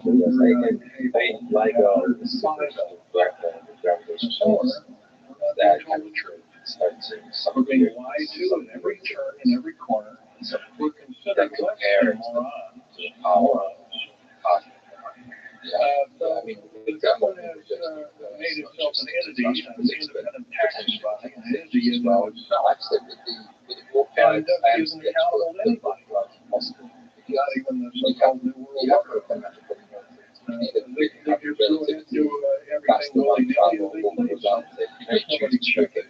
You don't have to worry about this. Occasionally, there's a senator pokes a nose in here and there. And the senator finds out temporal paradoxes, either nicely or not so nicely, that we don't do things like that. If we're getting a good design in that way, we're going to take our country out of overdrive. We must ask our public officials that cannot tell us the truth, and we will impeach them, or they will be impeached. Or they will try and destroy it. That's pretty stiff language. So that's really a beginning to occur to a number of people. This may be the only way out. But also, I'm kind of bothered that George Washington and Patrick Henry and a few of the other ones that came up and said, do you tell them that beat out the box? They're talking about a runaway government. You don't allow your government to become like England at that time. Correct. Yeah. So they want this very same kind of thing. First of all, the United States is not a democracy. Because you can't actually it's a Republican. It should be a republic. That's to the republic for which it stands, one nation under God. A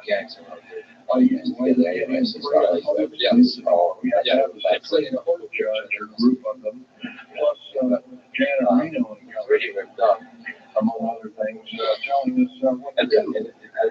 Interpret for us as if we cannot read with our own two eyes and understand with our minds. Which is, of course, bad policy all the way around.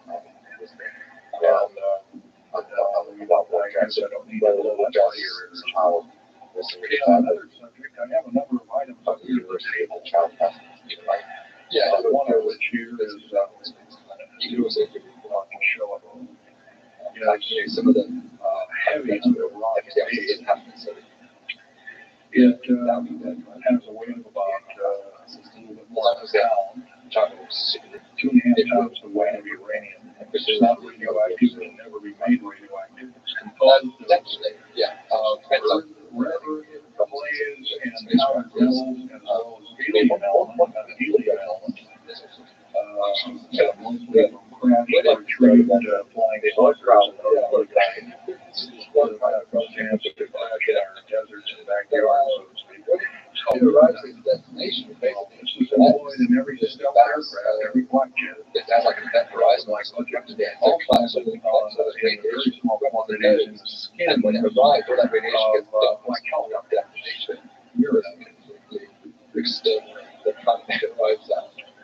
That radiation is also a piece of titanium you'll ever hear or see. It's also composed So you might be able to explain why we don't see a galactic empire. And here you might be able to explain why we don't see a galactic empire. Everybody's limited to rocket speed to like 22 or something right now. But it's a lot harder to explain why we don't see the star population of much galactic empires when warp drive is $1 billion because it makes expansion such a trivial that it makes our life hard. There's a wonderful situation where people in Rochester where they simulate stars totally as of data right and now. We've got 106 they let it spread out. It's still not in the waters. That's a very basic design as well. You have stars on over 7,000 feet. That's a crossing pattern, which is a fantastic thing. Just have a range of 5 miles. And your speed is blue waters and the speed of the engine runs everything. You can populate the entire galaxy. When you learn your usual nuclear fraction of the lifetime, Mars installation. And so there's ways small, probably no bigger than fairly serious problems. Weighing less than 3,000 civilization in history, putting out as much of the galaxy than 3 aircraft carriers have read. What are they to? Phoenix Lights are sometimes they're getting this metal. We're beginning to this impacts the numbers. The civilization is not here now. Civilization is not mainline on the low. I have no way to prove it to one way or another. So I think we're probably getting into Russia, which can that's not and or refining it in outer space. When we are seeing it far faster than basically a shuttle. So secret about a shuttle, by the way, that is now is going up and back. What are they shuttling? Obviously, the guys just come to their little laboratory with their space station and all this kind of stuff. Remember what you're being told. They are everywhere. Flattering at the truth. It's not the real truth. It's 5% of the truth. But maybe it's not even that. I think we should be in rest assured it's not you're not getting much. Another strategic metal is this particular bar with some strange crystals on it. There's scalenohedral crystals of niobium, titanium, iridium, copper stars. This complex group of elements not found on the Earth and specific quantities. This was developed at Los Alamos through EG&G and other outfits. Our employees in all black jets perspective. I mean, the independent technology that the flying saucer we occasionally see over Green Lake. And by the way, now, we happen to be with a video camera, taking pictures of the whole area around Green Lake. It's now you can get your equipment confiscated, your car, your house. There's the same thing as a drug dealer, and you go to jail for 5 years, up to 5 years, and $1 million fine. A huge amount. I personally don't think this is what I'm hearing. I just don't think that this kind of punitiveness is what we need in America. We have to get rid of it. Otherwise, we're going to die with no America. Right flashes, which said that they decelerated, produced these bright flashes. A very white element. Don't seem to be able to lithium metal. As well as a alien element stars and stars. A little heavier than hydrogen, but a little lighter than helium. Also employed in civilization. Used in secretive methods of propulsion. It also is a very peculiar scalenohedral crystalline form. And they think scalenohedral hypothesized with scaling triangles the side is equal. Diamond structure. Scalenohedral metallic crystalline structure is definitely alien elements. Alien it's very difficult to explain technology converted over to our own technology. These were given to me about a year ago. They're called alien hypothesis. Alien or comments. Supposedly the skins of the black jets, some of the ones that are coming in at very high rates of speed, they're glowing red, white, and they'll sit out there and cool off, dripping their material off of it. It's kind of like a real rubberized when it wasn't a solid structure that it was going to have. It was more like a rubber. I can tell you that. It's harder for a lava rock or harder capable of standing from that filters. Nonetheless, some of it's a solid structure, so they just kind of scoop it up and throw it in the trash can there, pieces of it. That was one of the hardest things. The behavior, man-made way the life changed, the dips changed. Once again, it's got a number of alien that's pretty hard counterpart. It's got an alien structure to it, very advanced. It's about 11 times harder than diamond, one problem 70 times stronger than diamond. Actually, I think it's temperatures of 10,000 any research online that should reach the pros all the way to it is employed as very thin coatings or windows, tiny windows, in hypersonic aircraft that exceed Mach 5. So there's always another phenomenon I can show you that you can explain there. Here's because they have the interesting artifact. Right here in this hunk of rock, which by the way was an old 100,000-year-old shipping field found in Syria.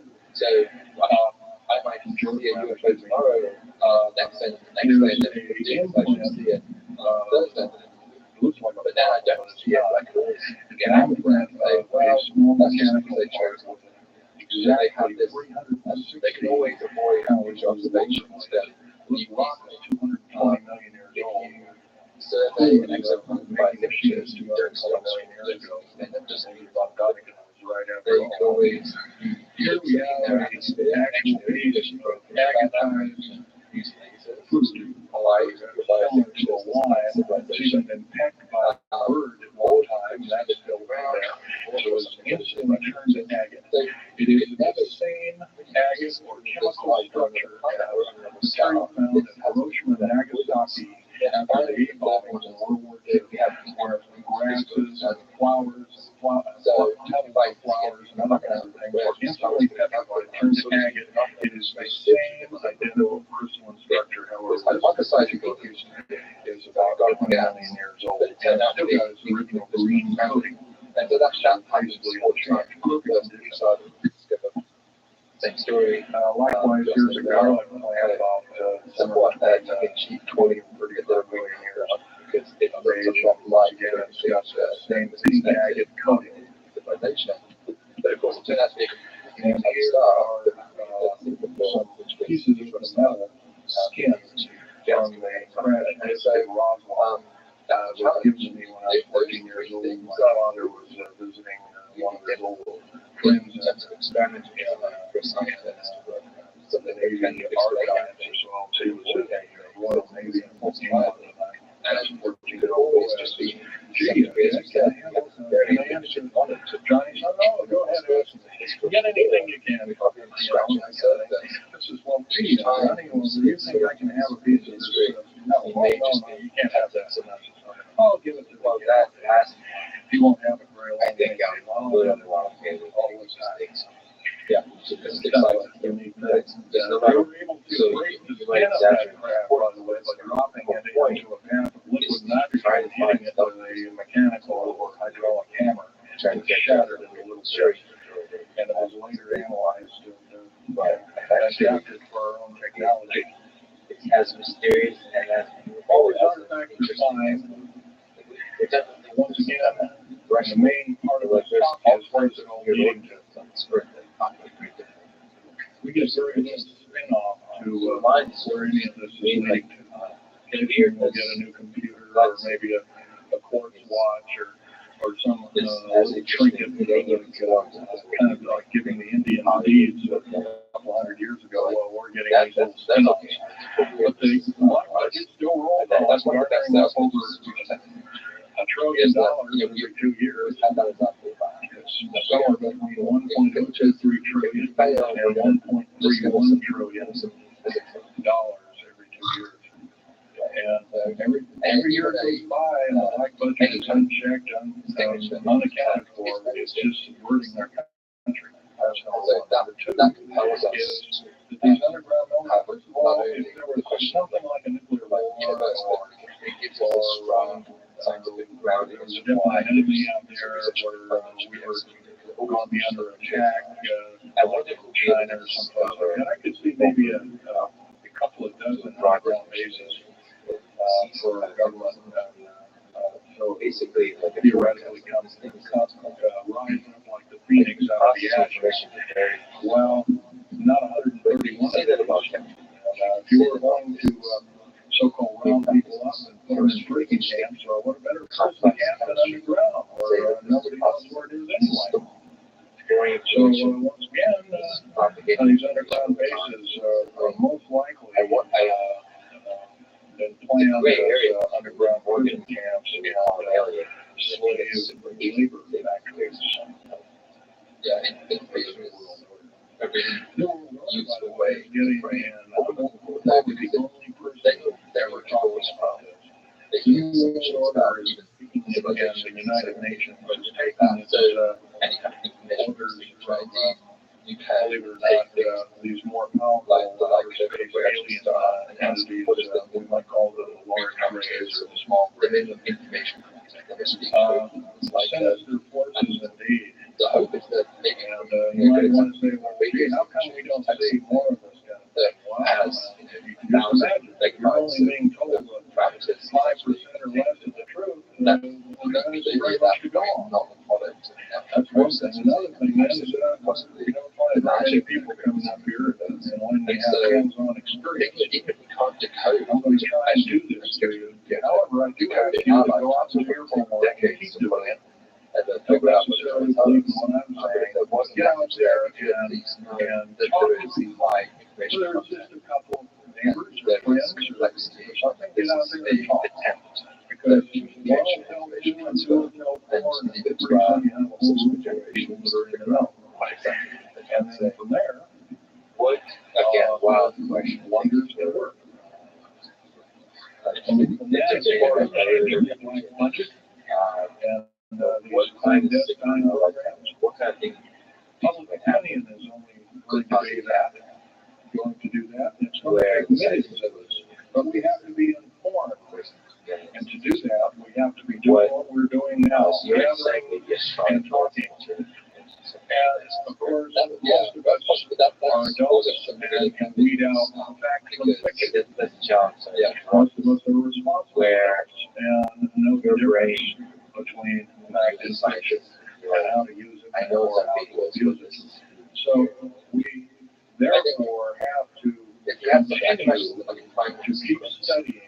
If there's just believe it or not, there are people like myself. Right. I mean, yeah, probably this is a pretty good case because I'm giving over the talk. And abstract the United States, Canada, Japan, if we detected strategic radio events, the England, Japan, trading kids, because they flew me yes, and that it can be encountered in a number of you might use the hydrogen line, there was my bike line, and then very specific. This is all a bunch of hydrogen money that was supplied by an abstract referential concept. I wouldn't be looking to be given an audience by these people, but evidently I have.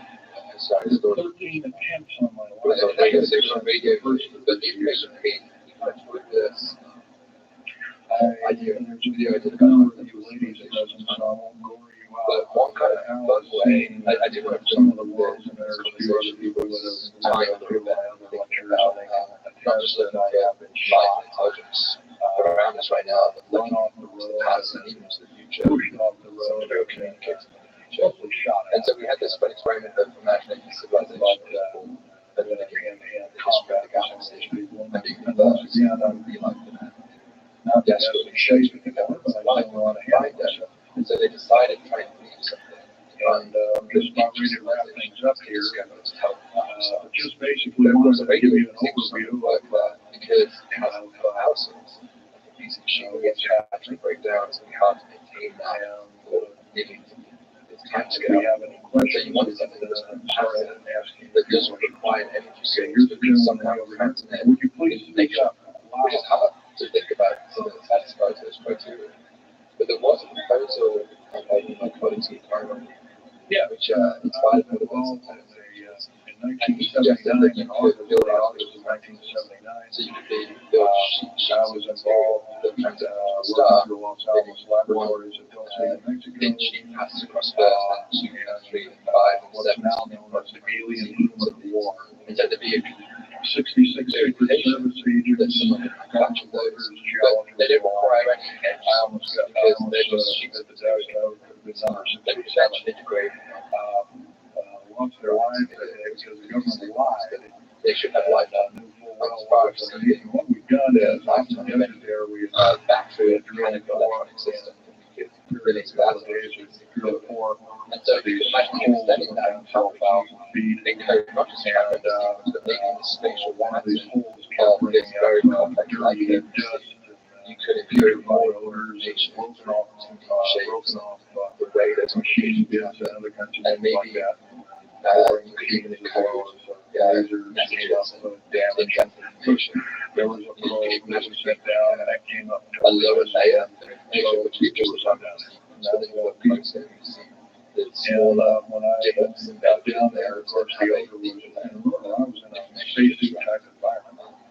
so to me, something like that would be pretty compelling. All I had was a small Somebody tube who with that's just a special sensor, small lock hammer, that would be pretty good. lock stacks with minimal And actually, the methods like that. I had my little pistol. astronomy right now, They engineers didn't have time to carry a big hunk of pistol like most of these Green Berets carry. yeah, I mean, Stuff like that. simple as just big enough to things, the bigger the telescope, the Once we got down to this whole ability to standing those box, finding signals to me the brand to this gentleman over here, just the observation row, that happened now 10 or so feet away, 7 feet away, something like that, was in the he was 7 foot tall, distinct alien. The guys, I didn't waste any time. I said, I'm not listening to you guys. And away you go. And I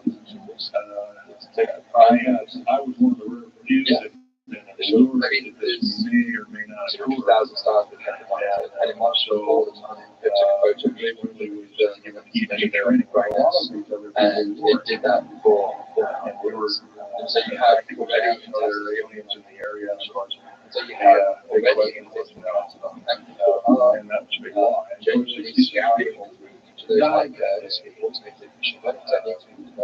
That's a big hole in my That chest. just not weird behavior. You write a code with weird turn out things that are Things that it's just the most you generic know, muscle. burn off That me. don't assume anything about Skin it. was Just look for anything. radiation Actually anything you have to learn and template of the signal from the data itself, and then it's like a template action for it, so you've done the last many times from data. And so we actually applied that and found a bunch of interesting stuff with anything to do.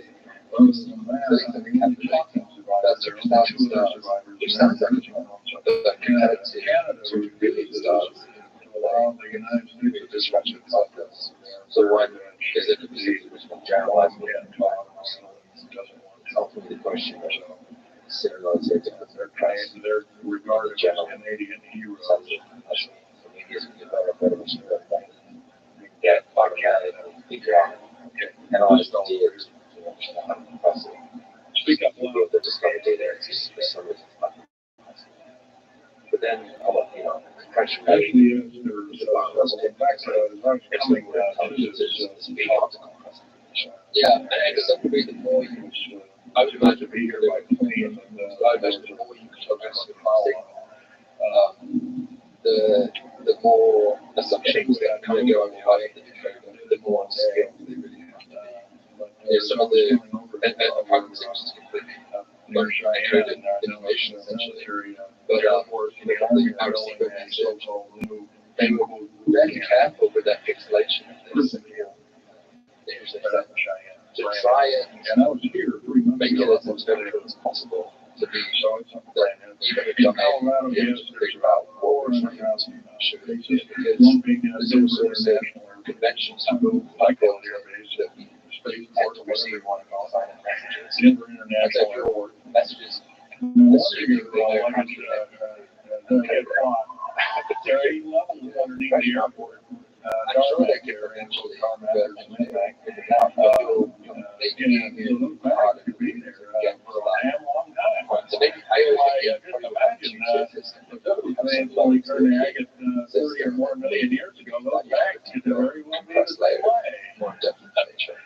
So yeah, there's a number of observing. And I wish I had a map with me. In fact, subsequent talks I'll have a map.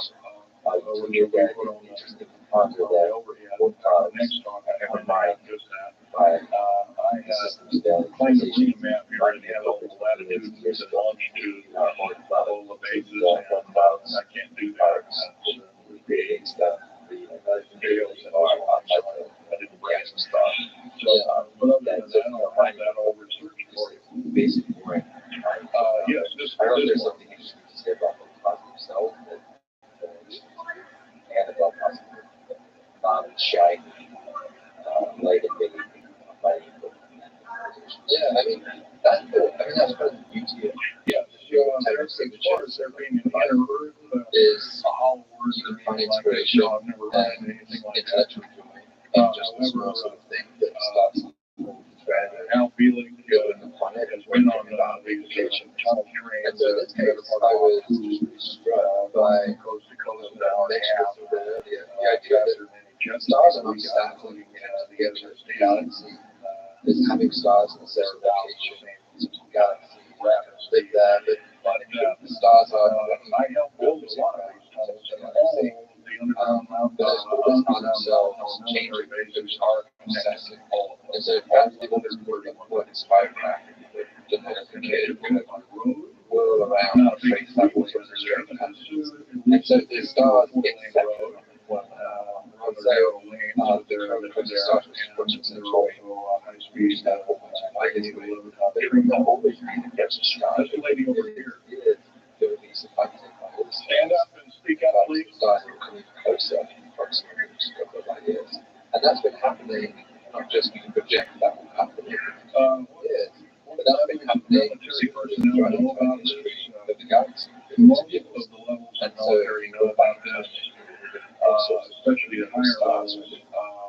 State Officers, higher officers, and those stars are so close and I'm sure that their little cars are basically kept in the dark like we are. they'll probably be there now too. So like Yeah. some debate. This fellow right here with the hat. They have a definitive ending that could be just going to keep us out. Well, in the United States, 120 of them in the lower 48. That orbit the star. Some in Canada, They were probably they average about 4.25 cubic miles out the an average depth of 57 interactions on those giant routes. average cost $17 to $31 billion. Kind of like the asteroid belt, just the kind of and Anywhere from 1,800 to 10,000 of days against just a sphere concerns. So these objects that were scattered out being built three-dimensionally. Sweden, one of which is reputed And so to be those objects 30 cubic miles. It will take 5 years to build that one at a cost of about $2 trillion.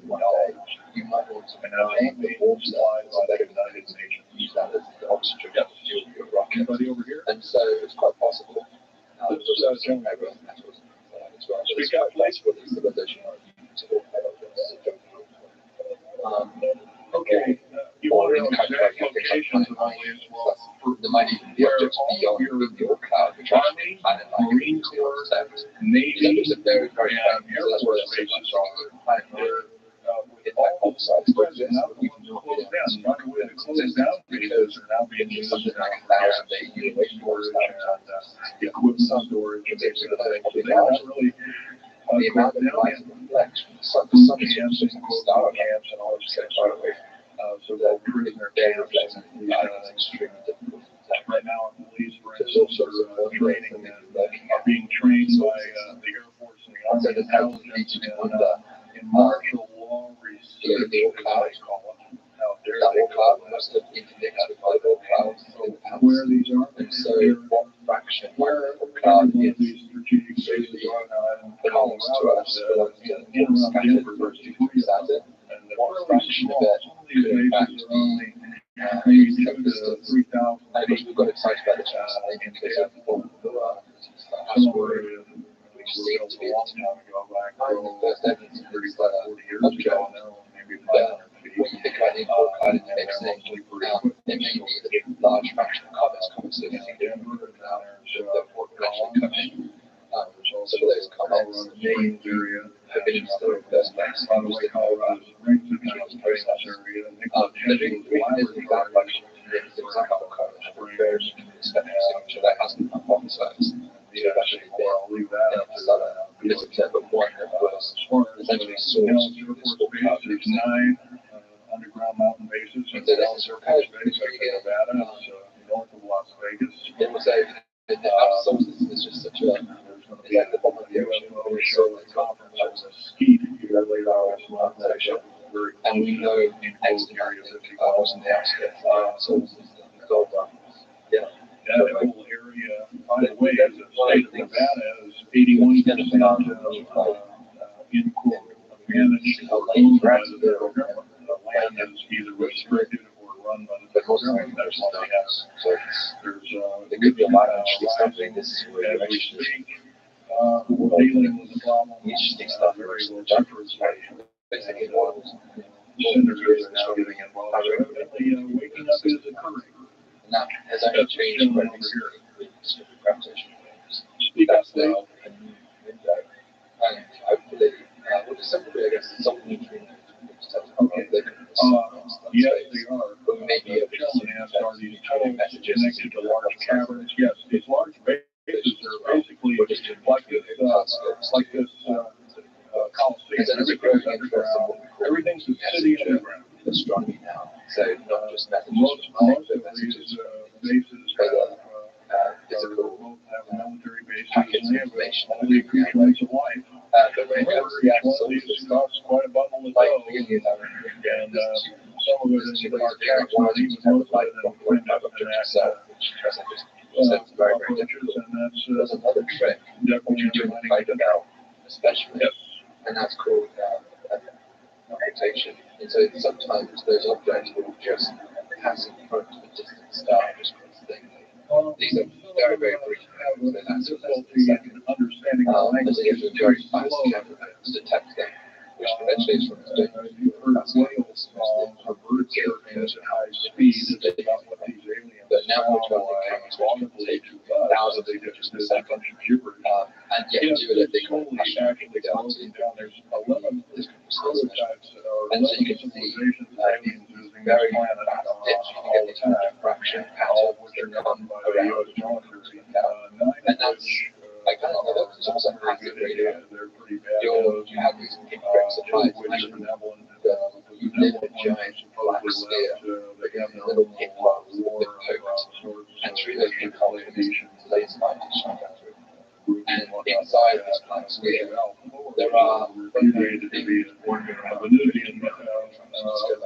Sometimes they will pass through the lesions of laser beams. Lots of flickers and power in there, and it's not actually which the sun does. Sunlight goes up and comes back. That's not an active radar system. It's more like a passive radar system where it just listening very intensely. And so the man has to tie in the alien agenda by to the idea that yes, sir, map out the rich architecture of the outside briefly just by doing something that we could have done potentially for our time. Basically, just dismantling countries, just tuning instrumentation of the governments, way of telling governments not to war with each other, to catch those objects. Yeah, that is super They're fascinating. taking their orders It was obvious that your efforts projected out over like hundreds of years. We were facing transatlantic basically planetary class satellites that could produce biological weaponry to They could reduce revolutionize or thin out the so-called ethnic cleanse of the population of the planet by 5 6 or roughly 5 of 6 that billion was, I people. think, the Enslaving planet the rest that work willy-nilly with the so-called people that will learn. Another peculiar thing is the alien agenda is not really well believed. And then that was just a new kid. By a lot of these one believe it. They think they've been singled out for very long and glory. And then the same thing happens with another human being and goes and sources again. Errors, negative or bad these aliens, objects which resemble Pluto, and more into their the bag bag, food. and eventually Eat again it, have to like rethink think of a the cannibal way eating you can contextualize what a planet But they is, use our what we're language using now to creation sources to as it. So regardless of food what base, you want to base about, language conclusions like a green scroll and other kinds of things like it this. is incredible In achievement fact, that the Atlanta we're able Center to for Disease transform Control figure out ways the that solar we system can have just by it might be where these devices design and diseases like cameras, AIDS and Ebola the invention of that device allows us to detect objects from nowhere, which could then change that and reveal all this stuff that are wrong. And so that's the beauty of Star Wars. It's just so much to discover. And even you think about this, do you imagine what it looks like? Lady asked, is the tunnel building having any transport so forward? effect on the earthquakes? Yes, it could very easily be. Although, would it be just a very high remember, resolution map? a lot of these Holy crap, underground like what's the price of bases are one crap constantly there's being repaired, and so a lot of people have to be hired. like As far as the U.S. government, another second part of the question was, devices. the U.S. government Yeah, I think modifying whether usually yes, it's fine. that's an affirmative. We have the When U.S. you have a- government has been working with the Russians for at least since 1972 and maybe as early as 1966 on So, weather what modification. kind of It's a well-known fact, and it's well the employed. And by the way, they can literally weather modify a hurricane or a tornado out of existence. something like previously, And the reason they don't do it is pretty optimized threats to vision, coronagraph, and right, or they can actually send a plane inside of a hurricane. So in the next decades, I think that's the achievement that we can upward to In the in our eye of the lifetime. thing, it would completely dissipate. Well, they don't do this, of course. Going beyond that, There's probably other reasons for that, see which way it Limit. goes or what kind I of think havoc it's and possible how we can stop havoc and we'll go from there. to make No, sense that's all for back to black. start actually taking high resolution images.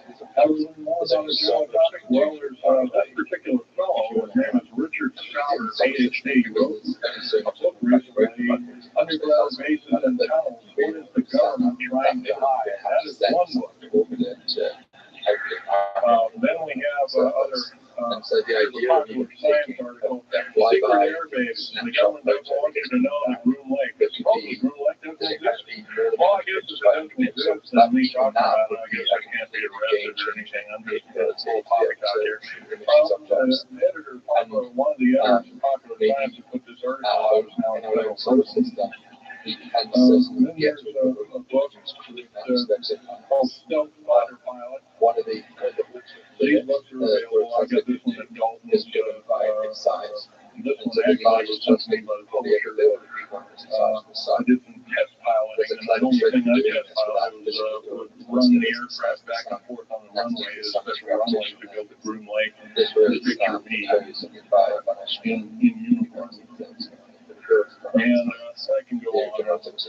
These publications are out now, and they're available. Yeah, it's just lay over here. And so a distant starlight type of magnifying that making the bend line. It's basically like a telescope. It's going to bend light to a point. I can't hear you. It turns out the surface gravity is not strong enough to create a particularly great telescope here because the focus point is really out in the Kuiper belt. It's at 550 astronomical units away from the Earth. So 550 times further away from the sun than we are. Beyond the spacecraft of a car. So you have to send the spacecraft to that distance. Okay, that's kind of a mixed bag question there. She asked, with martial law being all precious metals and all these kinds of things, first of all, hoarding anything that they outlawed, with that kind of capability, to have a radio, any way of communicating, stash gasoline, that really makes you these kind of things, you would just be rounded up to the Indians. Martial law is martial law. Martial law is dictatorship of the worst mind. They should want to be observing.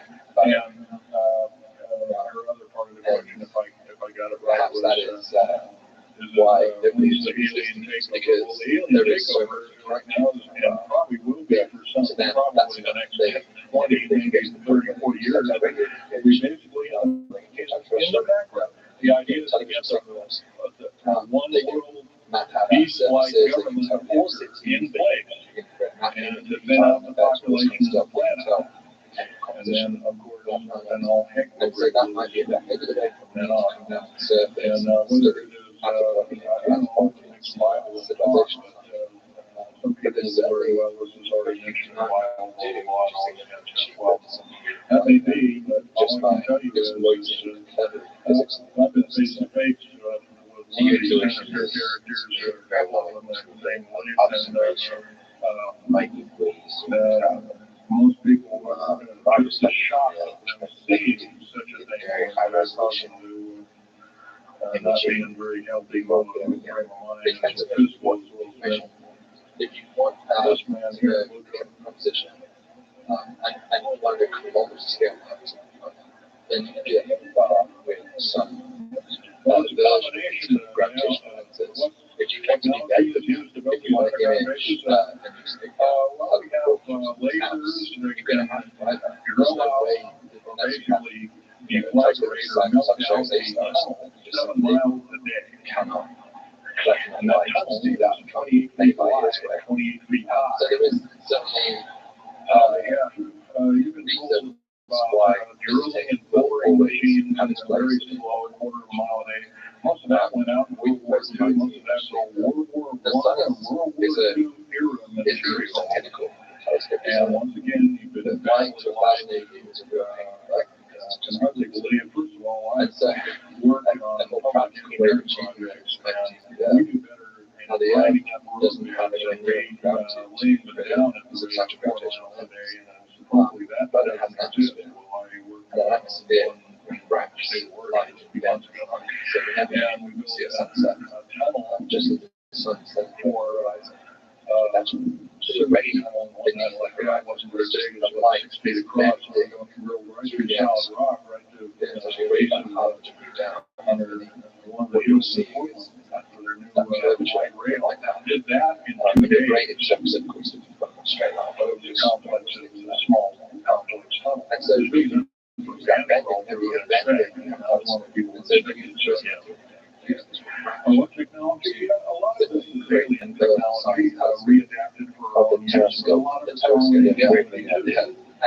So, did you have people on the telescope? You can bet, I can tell alien technology, one of the things that's absolutely outlandish, like taking a oxyacetylene welding torch and trying to cut into this metal and getting nowhere, obviously, with the metal research. And so those images were aircraft small telescopes and they combined the light patterns together into many times to create that flexibility of size. Angular resolution. Telescopes always have two properties. Angular resolution, which is how small nothing that we came up with. surface and the magnification, how much bright the object gets versus just your eyes. Military technology Revised telescope did is outstripping faded public off sector technology. amplification or magnification for the angular resolution. That's what it wants. It wants the high angular resolution, but it doesn't calendar year. Every 12 months calendar years or a year. The telescope is different because it is literally cutting 1996 in light grade with a light bucket, which is essentially the size of the 45 years. So that gives you More both advanced benefits. than we are today. When they So take it's high quite angular possible resolution, that way back in 1943, the U.S. Navy not only caused the ship to disappear, it very, very far disappeared. away. Basically, military technology right now is about 1,200 years more advanced than public state technology. Computer technology right now, Goals, it's on those scale, I can't tell you, it's just But it's a very right difficult now, system to test and because employing essentially just in black jet and cellular, the new computers are so completely advanced that we can get them to public experiments in another 40 or 50 years. and do that cheaply. If it was something never in orbit, it'd be easy. Attach a CubeSat to the next Falcon 9 rocket or something, test it out. But when it comes to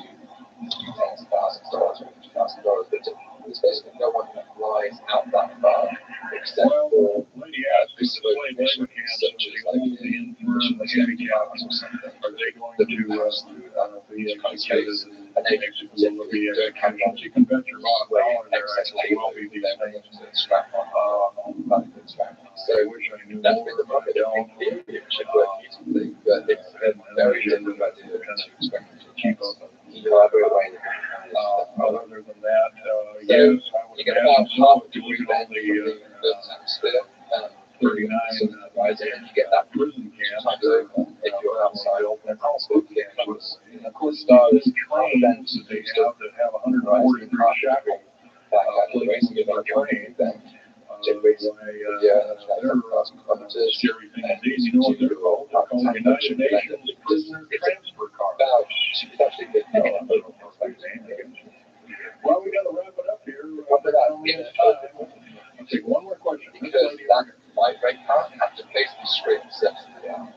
So it passes through the clouds, it passes through the atmosphere. They don't brainwash you. How do they If brainwash you get higher up in altitude, people to work in? you get less extinction. In fact, you can even go up the clouds. Well, I can sign this little piece of paper saying you work, you go to prison. But the point of that is the atmosphere just gets thinner. You're not going to be taking home a paycheck of about anywhere And so that from pushes the 4,000 focal. to 40,000. So the most useful focal is actually about 3 or 4 times the separation. Okay, so that's why I'm going to wrap it up here, folks. So essentially. I'll be over So that now was feeling stable. but I think it's over booth number 125. I could take So other the questions there atmosphere, and take a look at artifacts. And once again, on these artifacts, in the brief few minutes, don't that handle it would possible to reconstruct the removing rows, whatever. So it's just strength. It's not nothing else. It's possible to reconstruct. I mean, to some degree, we do this with a technology called adaptive optics that can correct for what's called wavefront errors that happen through the Earth's atmosphere. The Earth's atmosphere is turbulent. It is not a single plane of air of the same density. For over half a century, wiggles and currents there have in the been air. rumours of secret And so facilities that and bases little that dig layer is below the surface, bending light exploring North American landscape. different ways. So the light actually kind of This follows week, a wiggly path on its way we down. examine the most infamous of these What that means is that sites. should An light rays underground base traveling in is slightly different situated near the town spatial of separations Tulsa in New Mexico. will arrive at the Modern day detector at different mystery, times. which Because lies one maybe deep goes on one straight path and the one wiggles down a bit more before it arrives. And so you have an incoherent light source. And when you're trying to image reconstruction, you always want a coherent light source. So the way they correct for this is that if this path had to travel a little bit faster, the straight one goes faster and the wiggly one takes longer, the mirror is deformable. So you actually bend the mirror on the straight one down a little bit to make it an equivalent light path distance. So the mirror itself has all these little actuators.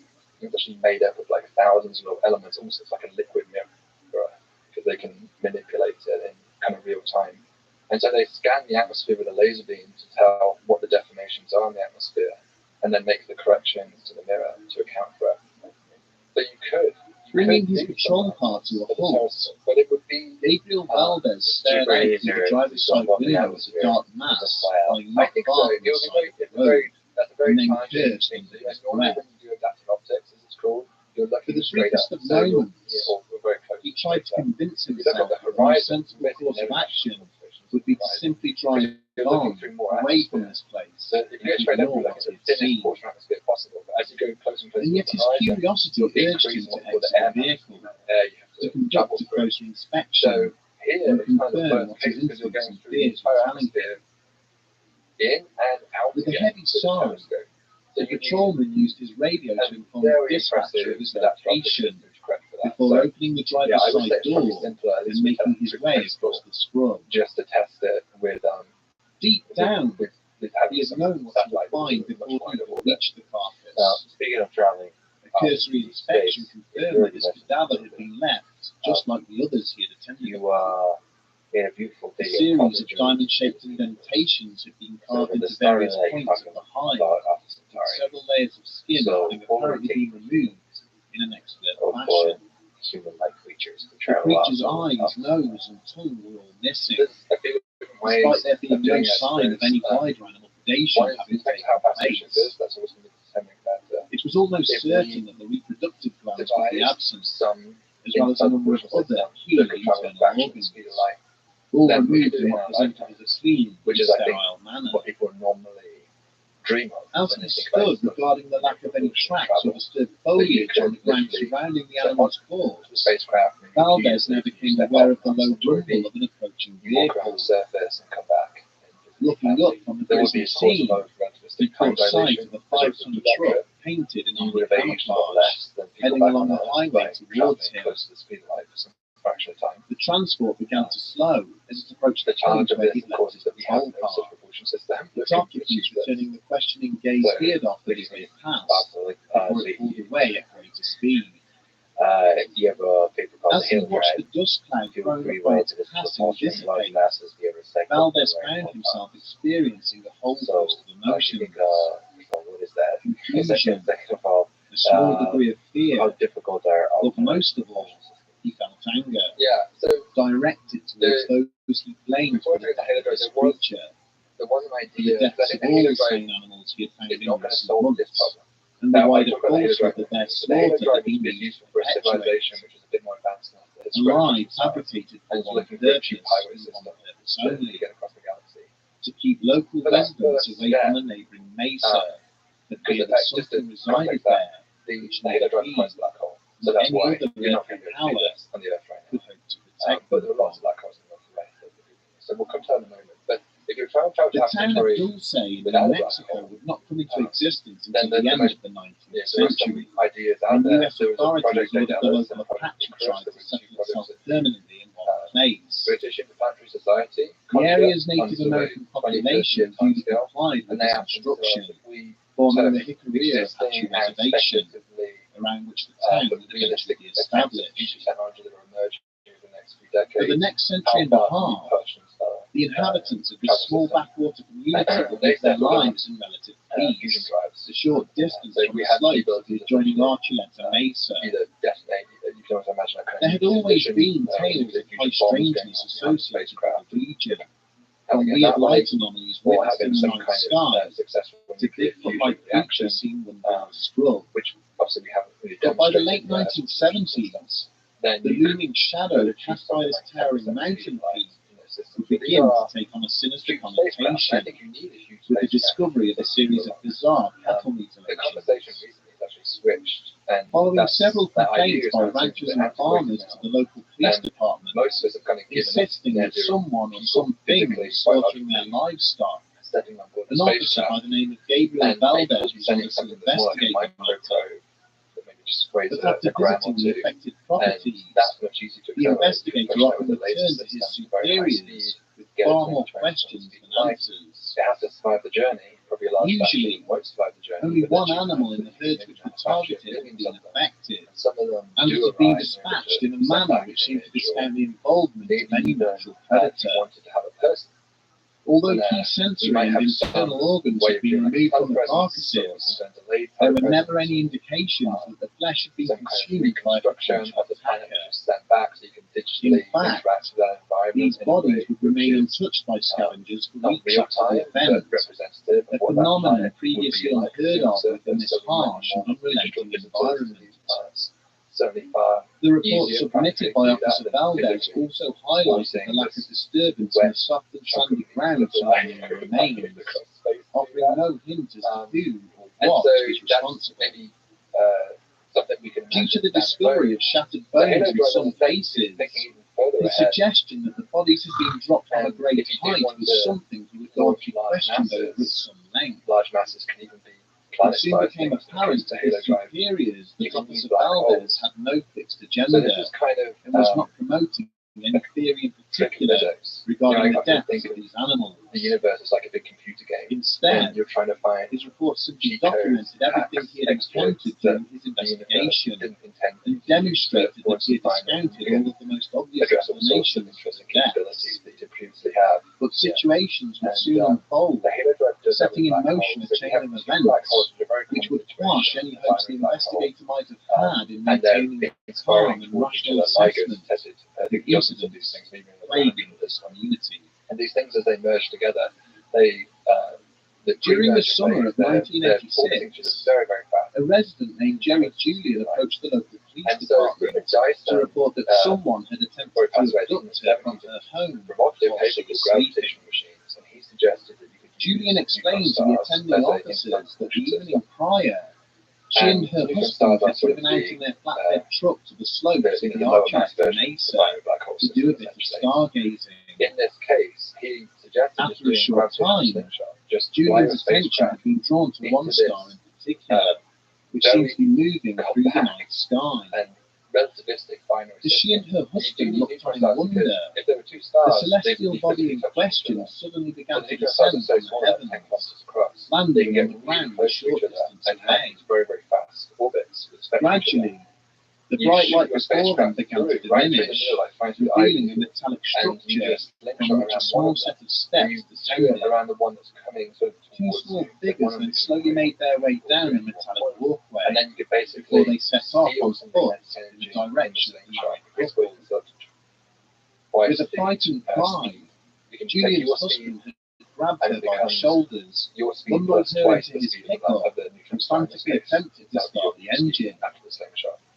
She continued to stare back in terror at the two squat figures slowly advancing upon the vehicle as the engine repeatedly failed to turn over. It was only when the strangers were mere meters away from the rear of the truck, reaching out as if to take hold of it, that the motor suddenly fired into life and allowed the couple to escape. And they're whipping around each other. Later that night, having decided not to report the matter, the couple had gone to bed, only for Julian to awaken in the early hours of the morning due to a strange tugging sensation. Looking down towards the bottom of her bed, she could see two shadowy figures, identical to those she had witnessed emerging from the strange craft earlier that night. Suddenly realizing she could feel her sheets being pulled off the bed to expose her lower body, Julian attempted to scream, but nothing more than a hoarse and raspy sound emerged from her mouth. This quiet whimper, however, had been sufficient to awaken her sleeping husband, at which point the two figures had immediately vanished. When questioned further by federal agents who had been tasked with attending the incident, Julian claimed the existence of these entities was common knowledge amongst the native community. She even went as far to describe a large hole bored deep into the mountain face, hidden away much further up the slopes of the mesa, which she claimed the creatures used to access the surface. Around the same time that the investigators were taking Jerry Julian's statements, separate claims of a possible alien base concealed beneath the Archilect Mesa were being directed towards the local authorities. Security staff at the Kirtland Air Force Base began to receive a string of detailed allegations from a local businessman, stating that he had documented mysterious activity both above and below the mountain chain. Paul Benowitz was already well known to the senior officers of the base, following reports he had submitted to them of strange lights in the sky above his home in the Four Valleys district of Albuquerque. He now claimed that in addition to the lights he had filmed, he had intercepted mysterious energy emissions and radio transmissions, and that these were emanating underneath the mesa. The businessman had also taken to conducting regular flights across the mountains in his private aircraft, photographing anything he deemed out of the ordinary. Invited onto the base to speak in person, he showed them photos of what he believed to be paths and doorways cut into the rock, miles away from any existing road or highway. He drew maps of alleged air vents and access points, and cited interviews he had conducted with the owners of these later cattle, and locals who claimed to have been abducted in the vicinity of the mesa. But the more detailed that the impassioned Benowitz chose to add to this ad hoc briefing, the less credibility he was extended by his audience. He began to panic, citing discussions with shadowy government agents, claiming that the extraterrestrials living below the mountain were one of 3 separate species to have visited Earth. But it was the assertion that a whole floor of the alleged alien base contained vats filled with human organs and body parts harvested by the alien visitors, which saw him ridiculed don't finally even, I estimated can't on even the comprehend base. how you can project a three-dimensional Shortly object after up into this, 2D in some possible as the information businessman's where it mental doesn't health destroy and it, coherence and if it doesn't continued to destroy it, deteriorate, challenging all of he this. suffered All a of nervous this is breakdown. On the interesting, advice of doctors, especially for kind of his more family practical applied to have applications him of committed to a psychiatric facility in 1988, seemingly removing any shred of credibility his initial reports to the military may have contained. Again, it's been a popular idea. But perhaps the most amazing aspect of the stories told by Paul Benowitz is that they are by no means the only such detailed allegations of a secret base concealed beneath the town engine, in a way. Also, A unique capability of a black hole is you can basically throw during the matter into it and get these mid-1990s, jets that come a out. former Air Force technician by the name of Thomas And so you Costello can more or went less public, use them confirming that there was indeed a hidden facility underneath the Archuleta Mesa. nothing else. Except for More incredible still annihilation with a was that 10% Costello antiparticle claimed as a that way this to was do not that. an extraterrestrial So it has base, some unique but properties. one You could have constructed by the civilization United that's States throwing government, garbage into a black where hole. aliens and human That's throwing scientists asteroids worked into together civilization, on genetic engines, experiments. really whatever causes it need.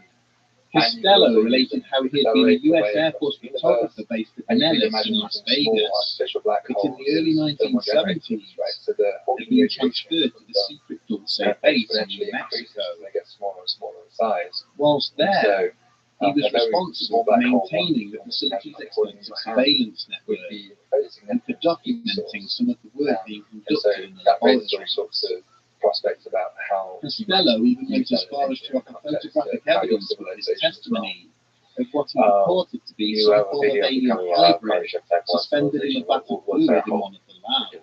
We're a few orders of magnitude away from But barely had journalists it is time to surprising, digest I his think, claims that the Dulce that we're base was just one of close to many this. such This, facilities the kind of linked by a type one vast underground is defined railroad network civilization, before which it is using disappeared as from much public energy view. as essentially instant on together. the planet from the start. There's a border, I think. However, the his claims would later resurface when a further whistleblower came forward, this time from within the ranks of the Dulce Police Department itself. So, A former reservation police detective named Avery Tafoya, who had been researching the testimony of Jerry Julian, related how he had stumbled across the report written by federal investigators assigned to the case. energy needs To his amazement, in addition to the events described by the victim, they had included detailed drawings of a sprawling military facility, exactly where Julian claimed the hidden opening in the mountain was situated. Potential energy change. The drawings depicted that the base had 7 different levels, including accommodation blocks, storage facilities, and laboratories.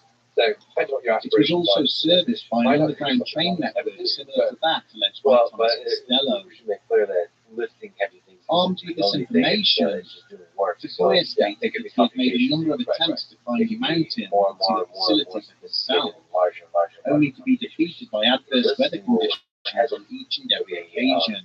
Very fast.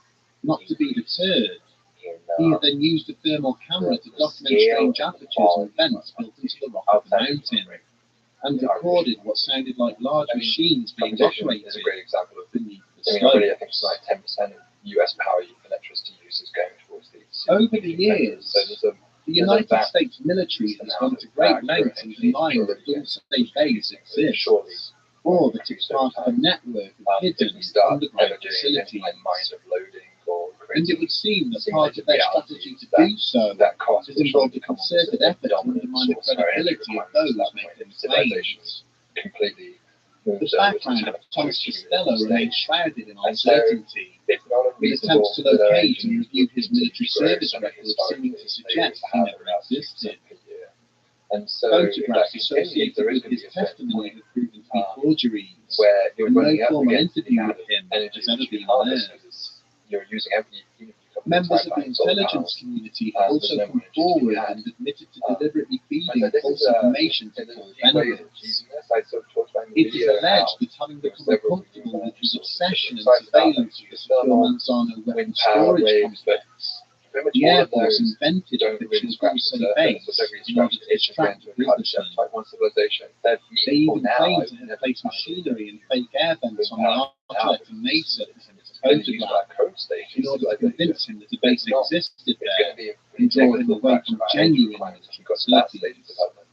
And so there has to be a breakthrough. Gabriel Valdez himself has always refused to believe stories of the base of a Mesa, extraterrestrial or otherwise.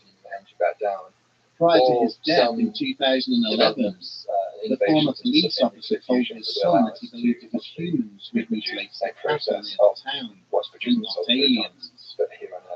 He cited secretive nuclear testing in and around New Mexico during the 1960s, claiming samples had secretly been removed from local cattle to test for radiation poisoning. Even if this isn't really a greenhouse, there are equally detailed cases both for and against the existence of a base beneath the Arctic Mesa and the secretive work that is allegedly being conducted there. With so many stories, it is difficult to know which sources to trust. As a result of that. It is not beyond all possibility that the US government is in possession of secret underground military bases constructed well away from prying eyes. But at the same time, some of the claims attached to them seem so outlandish that they push any notion of their existence towards ridicule.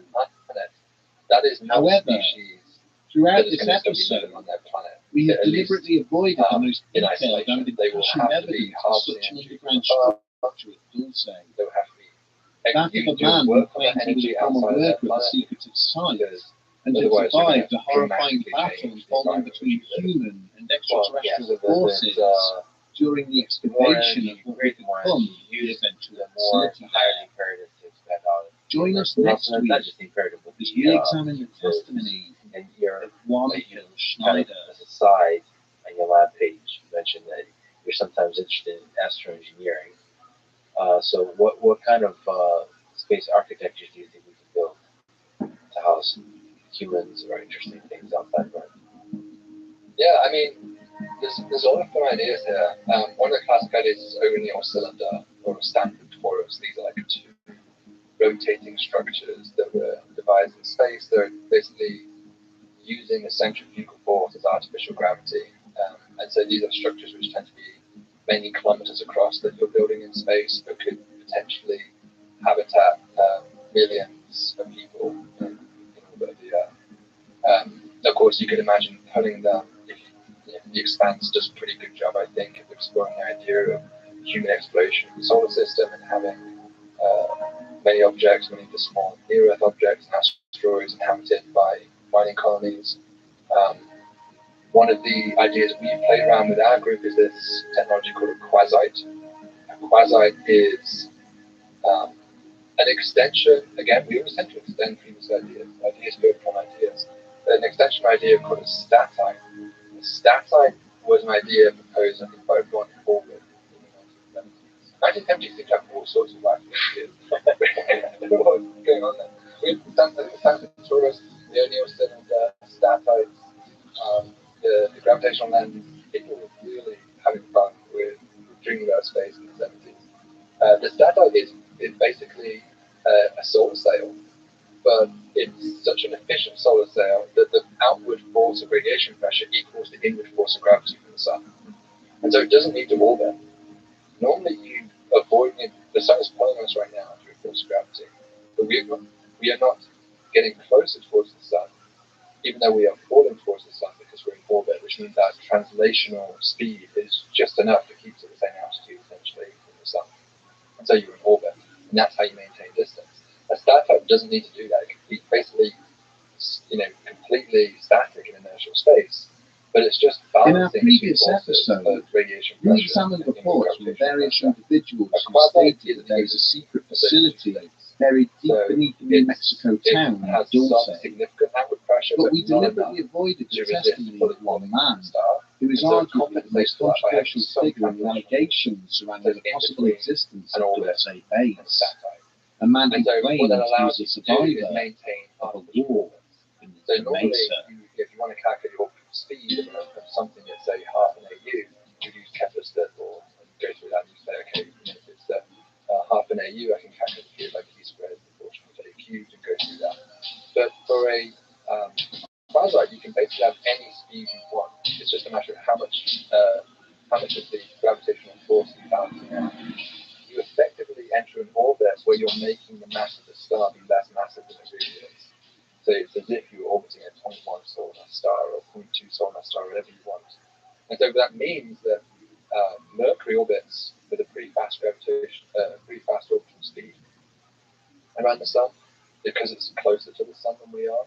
But we could put something in Mercury's orbit that would have a having sought shelter behind an equipment crate of sufficient size, the lieutenant now tried to take stock of the situation. Useful if you wanted to have at least 3 members of his platoon were gone, their bodies charred beyond all recognition, following exposure to the horrific weaponry employed by their opponents. Between one another, between different bases. Despite this, they had managed to push the enemy force deeper into the facility, as they had been ordered to do so. And if they could just secure the stairwell in front of them, the mission would be a success. Major events like the Carrington event that happened. Waving across the corridor, where 2 more of his team members were sheltering behind another crate, he began to issue a series of orders using hand signals. Moments later, the pair were up on their feet and heading towards the looming metal door, each tightly clutching a satchel charge. Their intentions were clear. But before they could reach their objective, the door suddenly swung wide open. A skeletal figure materialized from the darkness within, followed by a terrifying bright blue energy discharge from its weapon. The 2 soldiers did not even have time to cry out, as their bodies were engulfed in a ball of brilliant blue flame. Almost immediately, an infantryman further down the corridor, operating the platoon's M60 heavy machine gun, opened fire, shredding the attack with a steady hail of gunfire. More soldiers then ran forwards, snatching up the discarded satchel charges and priming them before hurling them in through the open doorway. There was an enormous explosion, immediately followed by a shower of dust and debris as the stairwell caved in, preventing their enemy from accessing this floor or any others which lay above them. And so that's the leading 2 of his men to cover the collapsed structure. The lieutenant and the remainder of his platoon made their way back up through the facility towards the main loading area. But upon his arrival, he was shocked to see that 2 further army trucks had arrived, discharging several more squads of soldiers wearing black uniforms, who hurried towards the corridors from which he and his men had just emerged. Turning to his commanding officer, he abruptly inquired as to what was taking place, who his unit were, and why they were now heading underground towards the lower levels. Curtly dismissed, he and his fellow Navy SEALs could only watch on as the mysterious soldiers continued to head deeper into the base, where so many US soldiers had already lost their lives in an effort to contain the marauding extraterrestrial threat. During the summer of 1995, Phil Schneider gave a series of lectures across the United States, in which he went to great pains to highlight to his audience the dangers of what he was doing. He spoke of the murder of his close friend, which he alleged had been made to look like a suicide. Then he related various attempts on his own life and threats to harm his family in an effort to stop him from sharing confidential military secrets with the public. But Schneider explained that his love for his country superseded any thoughts for his personal safety, that the American people had a right to know the potential dangers which their government was hiding from them. He would open his talks by explaining how he came from a family of public servants, how his father had been a military officer who worked on the Manhattan Project. Then he would reveal to those present the fingers missing from his left hand, relating how he lost them whilst fighting to regain control of the secret military installation from extraterrestrial attackers. It sort of implies that Schneider would hold up bizarre-looking metals and minerals, claiming that they were products of experiments which had been kept hidden from the American people. He would then explain in great detail how there was a vast network of underground military bases beneath the surface of North America, linked together by miles and miles of magnetic train tracks. Finally, he would close his lectures by saying that when his time came, just like his friend, his murder would be made to look like a suicide, reiterating that he had no wish to end his own life. Less than a year later, the impassioned public speaker would indeed be found dead in his apartment. His death, perhaps unsurprisingly to anybody who had ever heard him speak, ultimately being ruled as suicide. Much as the former Air Force Sergeant Thomas Costello had done before him, Phil Schneider told anyone who would give him the time that there was a military base deep beneath the Archuleta Mesa. But unlike the enigmatic Costello, Schneider chose to deliver his evidence in a far more public manner, speaking openly to room full of interested people and fielding any questions they might have concerning his account. He described how, since the end of the Second World War, the United States government had been building a vast network of underground bases around the country. Schneider explained that to his knowledge, there were 129 deep underground military bases, or DUMBs, hidden beneath the plains, mesas, and mountain ranges of North America. 9 of these were clustered in close proximity to one another, located in and around the lake, near the infamous Area 51 testing facility in Nevada. All of these bases were linked by a seemingly endless series of tunnels, which housed a maglev train line, allowing workers to travel between the locations at speeds of up to Mach 2. As he stood and summarized how these tunnels had been created and how each of the secret bases had been constructed, audiences found themselves visibly impressed by the level of technical detail Schneider used. Having listed his credentials as a geologist and structural engineer, he related how he had been brought onto the project to assist with the complicated and advanced construction methods being used.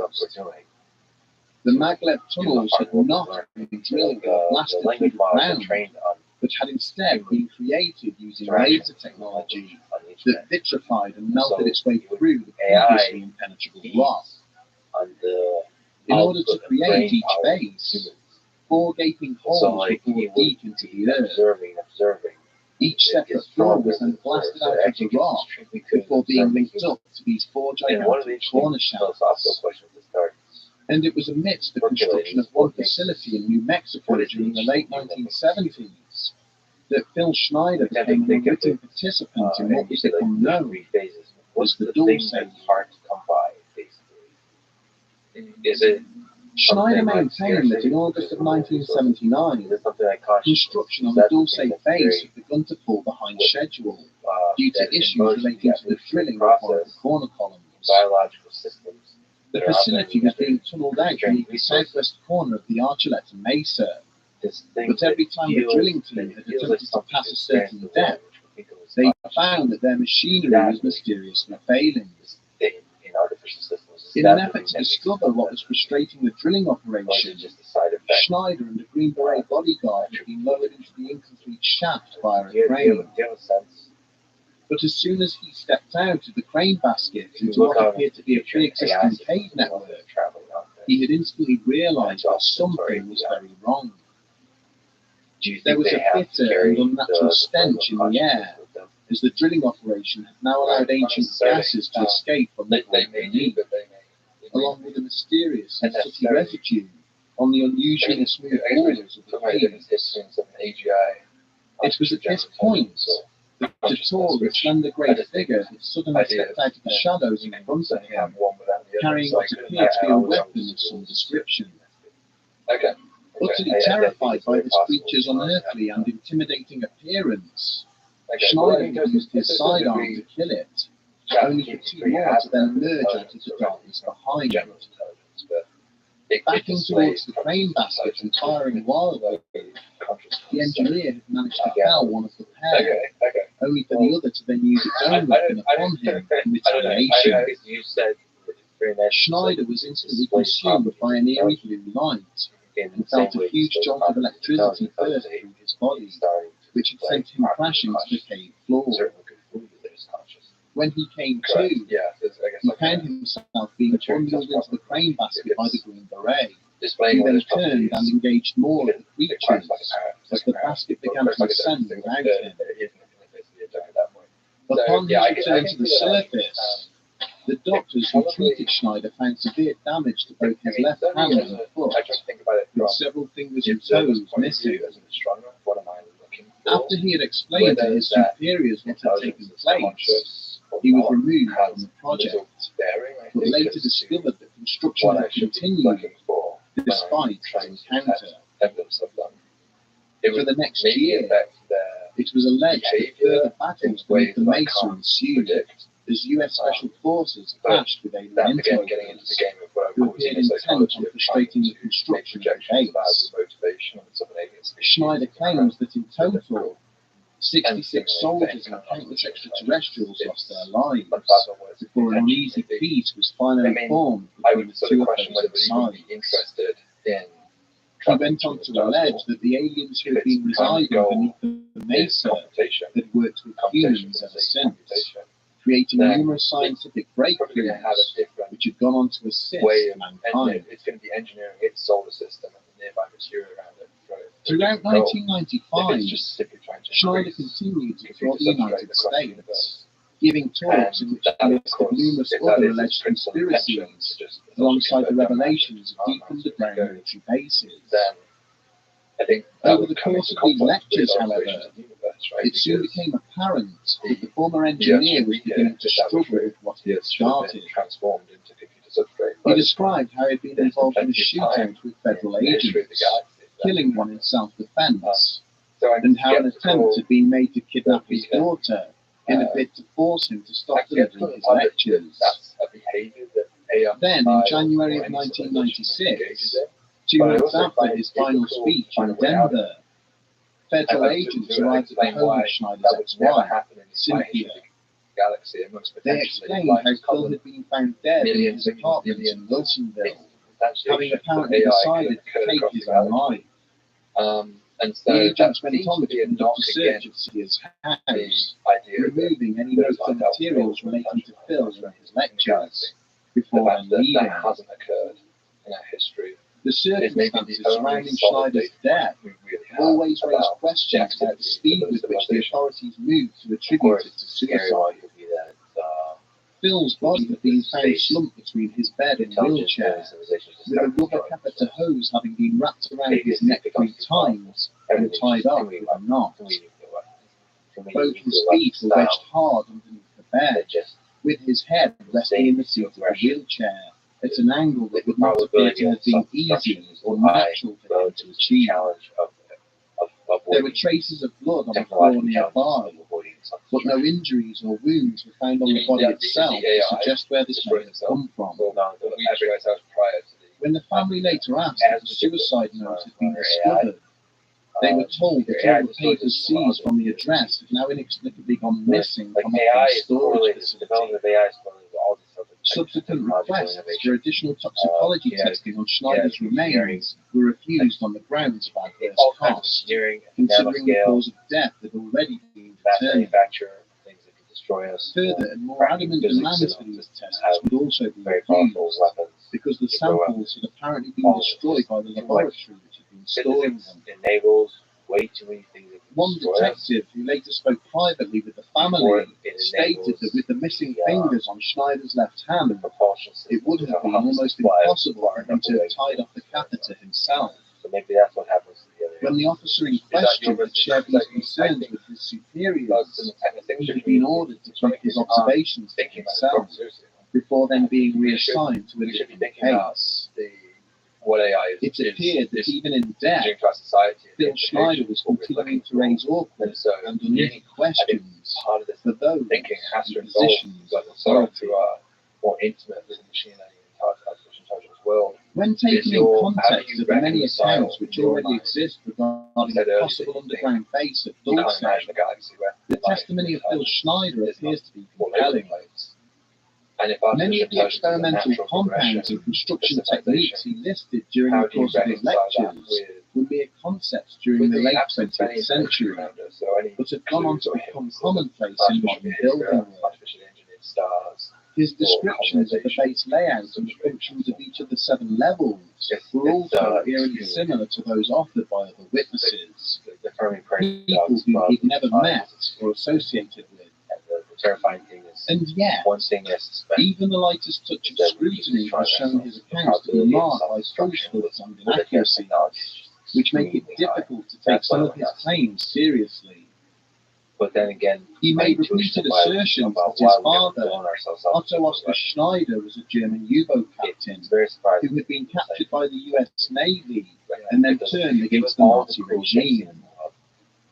Yet a cursory search of both German and American wartime records shows this to be an apparent fabrication, with Otto having been born in San Francisco in January of 1906. Similarly, his claims that the original attack on the World Trade Center involved the use of a tactical nuclear weapon, and that the occupants of Waco Ranch had been murdered using chemical weapons, have apparently been debunked.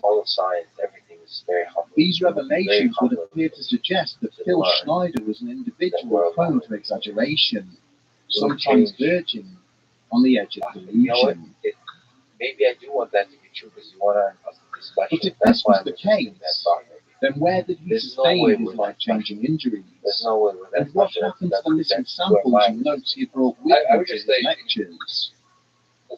Why is there so much evidence that he was silenced by unknown persons, and efforts made to present his murder as a suicide?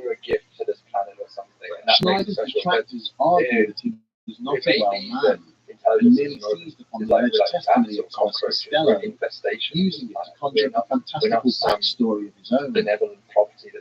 But to his supporters, the inconsistencies in his account are explained away as the US government rewriting his family history, designed specifically to undermine Schneider's credibility and keep prying eyes away from the Dulce base. They point to the same method used against Bob Lazar and his removal from college and employment records as an example of the lengths the US government will go to cover up such revelations. With the advent of the internet, each passing year sees more information on classified military projects slowly creeping into the public domain. It is therefore entirely possible that at some future point, evidence proving the existence of deep underground military bases will finally materialize. Or it may be that advances in technology enable investigators to finally disprove the existence of such facilities once and for all. For now at least, it seems there is a lot more digging to be done. Very strange for me to be cosmically unique. It's just very strange. I mean that we're the only thing of this level of complexity in the galaxy just seems very strange. I would just, I do think it depends on this classification. I think there is something, again, it's kind of buried within there as a subtext, but there is a classification that we're doing here that what we are is a distinct category of life. Let's say in this case we're talking about intelligence, we are something that can be separated. But of course we see intelligence across the animal kingdom in dolphins, humpback whales, octopuses, crows, ravens. And so it's quite possible that that these are all manifestations of the same thing, and we are not a particularly distinct path, except that the fact we make technology that's really different to our intelligence, and we classify that separately, but from a biological perspective, to some degree, it's really just part of the continuum. And so that's why when we talk about unique, you are putting yourself in a box which is distinct and saying this is the only example of things that fall into this box. But the walls of that box may themselves be a construct of our own arrogance that we are something distinct. But I was also speaking broadly, us, meaning all life on Earth. That, but then it's possible that there's all kinds of living ecosystems on other planets and other moons that just don't have interest in technological development. Maybe technological development is the parasitic thing that destroys the organism broadly. And maybe that's actually one of the fundamental realities. Whatever broad way to categorize technological development, that's just a parasitic thing that just destroys itself. Yeah, I think it's a cancer, We're floating around, we're floating around this idea of the great filter a little bit here. So we're really asking where is this? Does it lie ahead of us? Nuclear war, maybe imminent, that would be a filter that's ahead of us. Or could it be behind us and that it's the advent of technology that is genuinely a rare occurrence in the universe and that explains the Fermi paradox.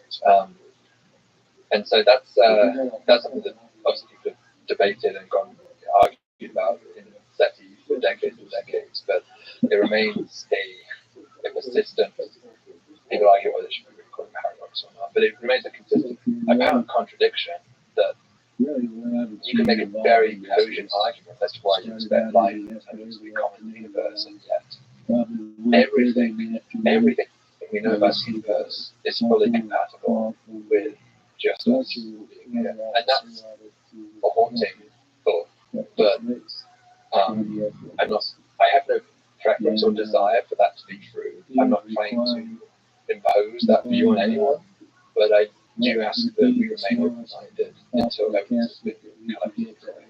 The thing is, it's one of probably I would argue, the most important questions or the most interesting. I think, scientifically speaking, like what questions and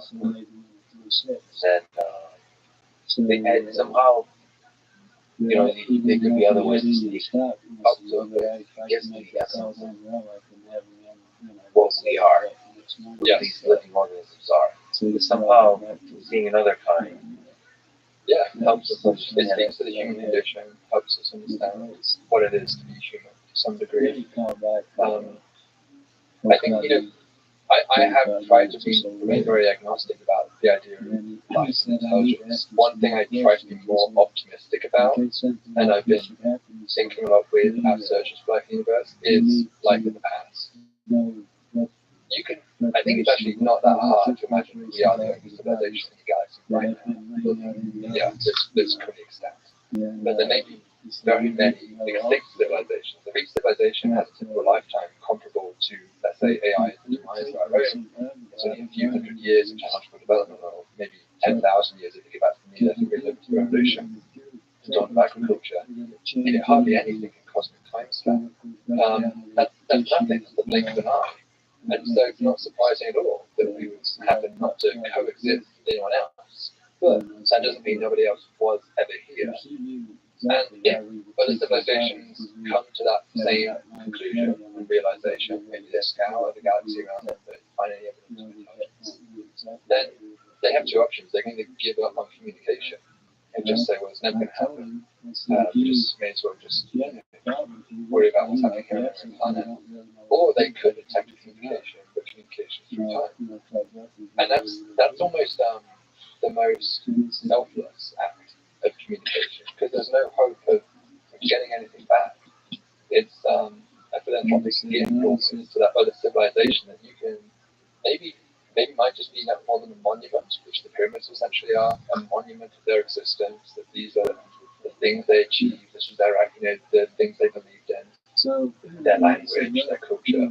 Or it could be maybe something more than that. It could be sort of lessons from what they've learned in their history. And so I've been thinking a lot recently about how would we send a message to other civilizations in the future, because that act of thinking seriously about the engineering and how we design that would inform us about what we should be looking for.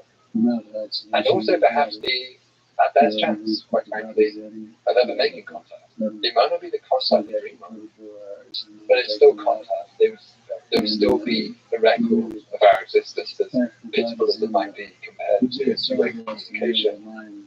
And I love the humility behind that project that you guys are. Yeah, it's sort of humble. It humbles you to the vast temporal landscape of the universe. Just realizing how, like, day-to-day lives, all of us will be forgotten. It's nice to think about something instead of just thinking about the other. Yeah. It's almost like humility of acceptance as well. Of like knowing that you have a terminal disease, but your impact on the earth doesn't have to end with your death, but it could go on beyond with what you leave behind for others to discover, maybe the books you write, in the literature. Do you think launching the roadster vehicle out of space? Yeah, the roadster. I'm not sure what someone would make of that. I mean, there have been quasi-attempts to it beyond the roadster. I mean, there's like plaques on the Pioneer flags. There's the Voyager 2 Golden Record. It's pretty unlikely anybody's going to discover those because they're just adrift in space, and they would eventually mechanically die and not produce any signal. So you have to be extremely lucky to come across them. I've often said to my co-setting that the best places to be the moon, unlike the Earth, has no significant weathering. How long will the Apollo descent stages, which are still sun on the moon's surface, last for? The only real effect is micrometeorites, which are slowly, like dust, smashing against the moon. But that's going to take millions, potentially billions of years to improve that down. And so we have an opportunity, that's on the surface. If you put something just a few meters beneath the surface, it would have even greater protection. And so it raises the prospect of that if we wanted to send something a significant amount of information to a future galactic spanning civilization that maybe cracks the ocean problem, the moon's going to be there for 5 billion years. That's a long time for somebody to come by and detect maybe a strange pattern that we draw on the sand, for them to, big arrow across, like, look at the here, and we could have a tube of knowledge of some record of that civilization. And so I think it's, when you think like that, so that implies to us, well, okay, the galaxy is 13 billion years old, it's already 4 billion years old. There may be places familiar to us, nearby to us, that we should be seriously considering as places we should look for life and intelligent life, or evidence of relics that they might leave behind for us. So that thinking like that will help us find such relics. It's like beneficial cycles that happen. Yes, yeah, exactly. It enables the science of studying better, like of searching for bio and tech signatures and so on. Yeah, it's inspiring. I mean, it's also inspiring in that we want to leave a legacy behind the entire civilization, not just in the symbols, but broadly speaking. Not at the last. Yeah, and I'm part of a team that's trying to repeat the Golden Record experiment. We're trying to create like an open source version of the Golden Record that future spacecraft are able to download, basically put on a hard drive that they can carry around. Get these distributed hopefully across the solar system eventually. And so it's going to be called the Hitchhiker's Guide to the Galaxy. I think probably it should be Golden Record or something. But I think another benefit that I see of this activity is that it forces us as a species to ask those questions about what it is that we want another civilization to know about us. The Golden Record was kind of funny because it had photos on it, and it had photos of people eating, for instance, but it had no photos of people defecating. And so that was kind of funny. But if I was studying an alien, if I saw images of an alien, I'm not trying to be like a television, but I want to see the full body, I want to understand the biology of that alien. And so we always censor what we show, And we should show the whole actual natural process, and then also say we humans tend to censor these things.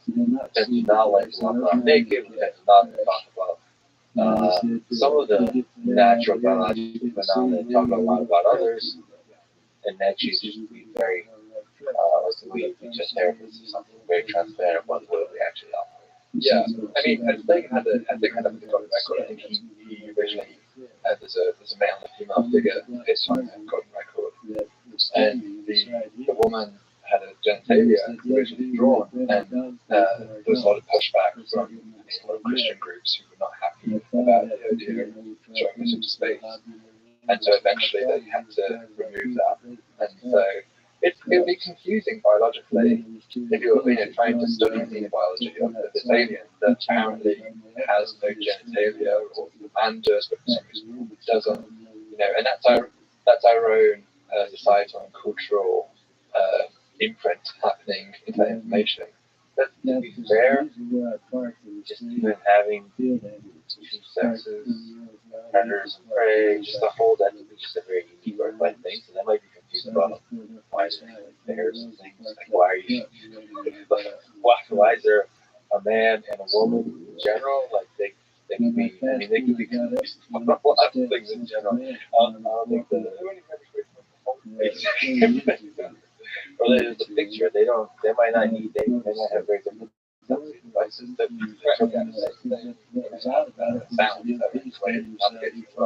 it's kind of lost to send any kind of there's been a lot of conversation about video and audio and video and pictures, and that's one of the things I've been a little bit resistant about it. I've been thinking, well, they might have eyes, and so if he lived in the Earth's surface, having eyes wouldn't be very useful. If he lived on a very dark planet on the night side of an exoplanet, having eyes would be particularly useful. So it's kind of a presumption of us to think that video is a useful form of communication. We hope we become a multi-planetary species. So we're almost sneaking up to that, but the efforts of SpaceX and Elon, maybe in general what your thoughts are about those efforts. You already mentioned Starship will be very interesting for astronomy, for science in general, just getting stuff out into space. But what about the longer term goal, actually colonizing other civilizations on other surfaces, on moons, on planets? It seems like a fairly obvious thing to press about, right? There's a high risk if we are committed to trying to keep this human experiment going. Putting all of our eggs in one basket is always going to be a risky strategy to pursue. It's a nice basket, but It is a beautiful basket. I would want to, I personally have it. I would like to visit, but I would definitely not want to spend the rest of my life and die on Mars. It means a hellhole. Mars is very, very different. I think the idea that this is going to happen in the next 10, 20 years seems to me very optimistic. Not that it's insurmountable, but the challenges are extreme to survive on a planet like Mars, which is like a dry, frozen desert with a high radiation environment. It's a challenge of a type we've never faced before. So I'm sure human genetically can tackle it, but I'm skeptical that we'll have thousands of people living on Mars in a lifetime. But I would relish that opportunity to maybe one day visit such a settlement and do scientific experiments on Mars or experience Mars, do astronomy from Mars, all sorts of cool stuff you could do. Sometimes you see these dreams of outer solar system exploration, where you can fly through the clouds of Venus, or you could just do these enormous jumps on these small moons where you can literally jump as high as a skyscraper, traverse. There's all sorts of wonderful ice skating. So, I love the idea of a speaking country. I think it's just a question of time, our own destructive tendencies, as you said earlier, are at odds with our emerging capability to become a country. And the question is, will we get out of the nest until we burn it down? And I don't know. I hope that we do. But I don't have any special insight. There is somewhat of annoying intellectual itch I have with the so-called doomsday argument, which I try not to treat too seriously, but there is some element of it that bothers me. The doomsday argument basically suggests that you're typically the mediocrity principle, not special. That you're probably going to be born somewhere in the middle of all human beings. Where you're unlikely to be one of the first 1% of human beings that ever lived, one of the last 1%, and the last 1% of human beings that ever lived. Because you'd be very unique and special if that were true.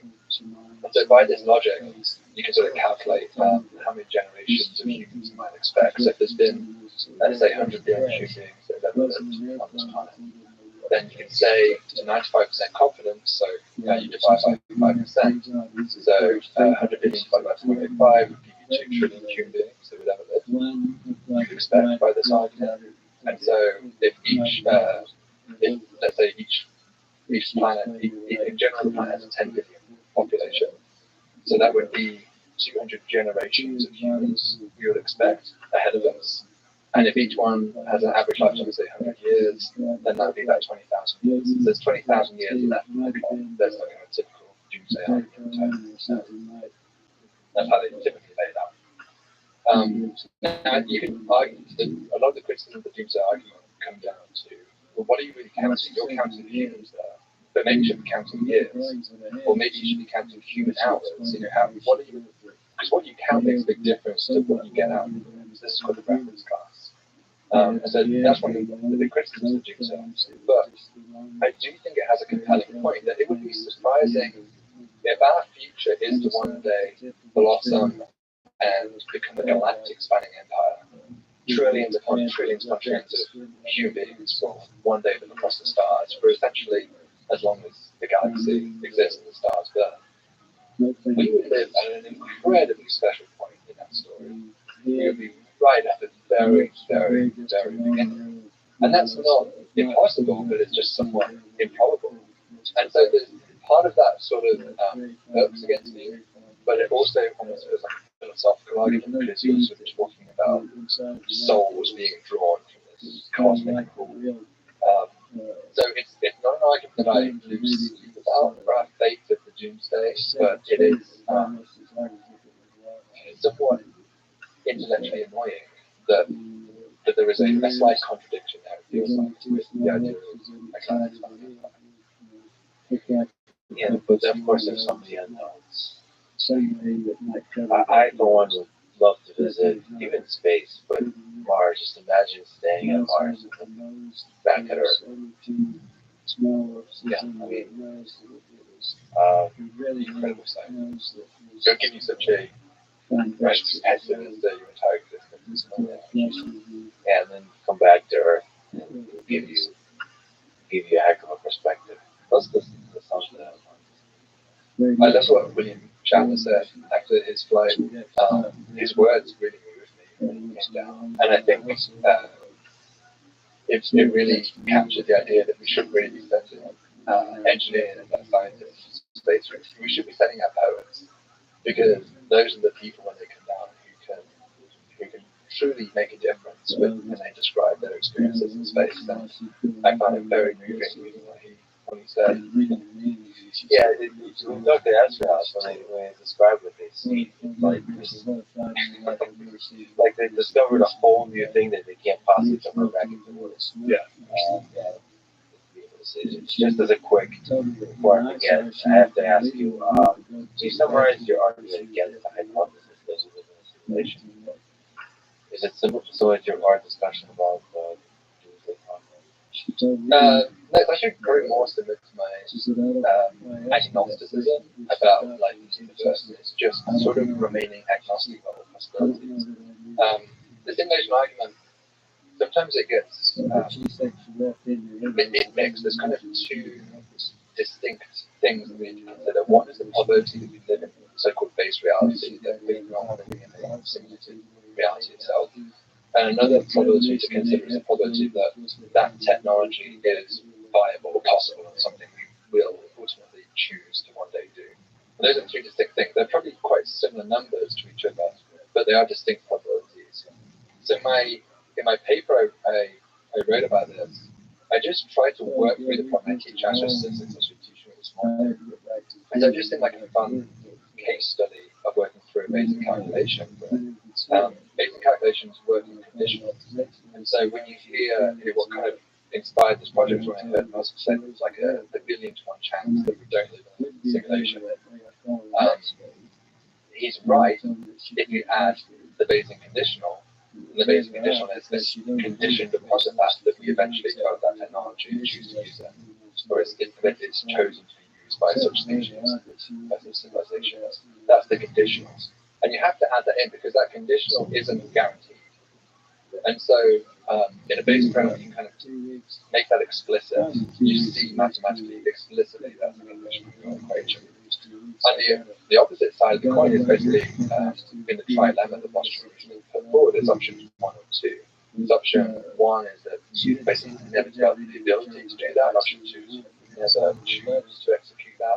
So we kind of group those together with sort of the non-simulation scenario, let's call it. So you've got non-simulation scenario, simulation scenario. And agnostically, we really have to give how do you assess the model, the a-priori probability of those 2 scenarios? It's very difficult, and I think people would probably argue about how you assign those priors. In the paper, we just designed 50-50. We just said, this hasn't been demonstrated yet. There's no evidence that this is actually technically possible. But nor is it that it's not technically possible, so we're just going to assign 50-50 probability to these 2 hypotheses. And then in the hypothesis where you have a simulated reality, you have a base reality that's the top. So there is, even in the simulated hypothesis, there's a probability still in the base reality. And there's a whole myriad of universes beneath that which are all simulated. So you have a very slim probability of being base reality, this is true. And you have a 100% probability of being base reality. On the other hand, if it's not true and we never develop that ability or choose never to use it, and so then you apply the technique called Bayesian model averaging, which is where you propagate the uncertainty of the 2 models to get a final estimate. And because of that one base reality that lives in the simulated scenario, you end up counting this up and getting that it always has to be less than 50%. So the probability that is in a simulated reality versus visual reality has to be slightly less than 50%. Now that really comes down to that statement of giving it 50-50 odds to begin with. And on the one hand, you might say, look, David, I'm working across the stars, I'm very confident that this is going to happen, just of extrapolating off current trends.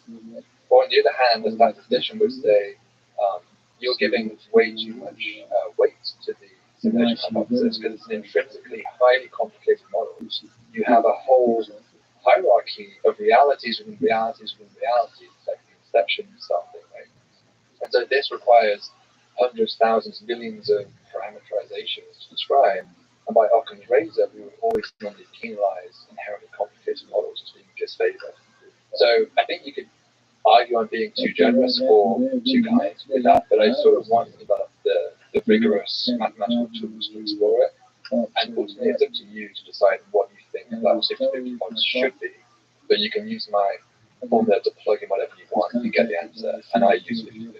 So with that first pile, first part of the Boston talks about, it seems like connected to that is the question we've been talking about, which is the number of times that you get, which is the number of intelligent civilizations that are out there that build such simulations. So it seems like very closely connected, because if we're the only ones that are here that can build such things, it changes things. Yeah. I mean, the simulation hypothesis has all sorts of implications like that. I've always looked at the Sean Carroll points out a really interesting contradiction apparently with the simulation hypothesis that I speak about a little bit in the paper. But he showed that points out that in this hierarchy of realities, which then develop their own AIs within the realities, they use really ancestor simulations, I should say, rather than AI. They develop their own capabilities within realities. You get this hierarchy, and so eventually there'll be a bottom layer, which I call the super reality. It's like the worst layer where it's the most pixelated it could possibly be. Because each layer is necessarily going to have less computational power than the layer on the surface. It's not only you stimulating that entire planet, but also some of that's being used for the computers themselves that they're simulating. And so that base reality, also the super reality, is a reality where they are technically unable to produce ancestor simulations because the fidelity of the simulation is not sufficient. And so from their point of view, it might not be obvious because it's pixelated, but they would just never be able to manifest that capability. What if they're constantly simulating in order to appreciate the limits of fidelity, you have to have an observer. What if they're always simulating a dumber and dumber observer? What if the sewer has very dumb observers who can't, like scientists, the dumbest possible scientists? So like it's very pixelated, but the scientists are too dumb to right, that's like built into the universe always has to be a limitation on the cognitive capabilities of the complex systems that are within it. Yeah, so that pseudo reality, they would still presumably be able to have a very impressive computational capabilities. They'd probably be able to simulate galactic formation, all this kind of impressive stuff.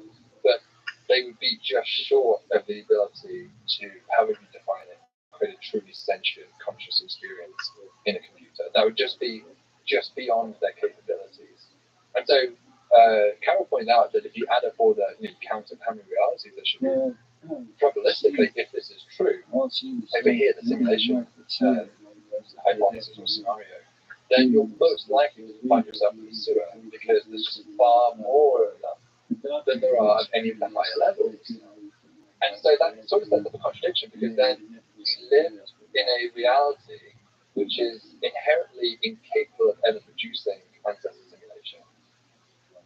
But the premise of the entire argument is that ancestor simulations are possible.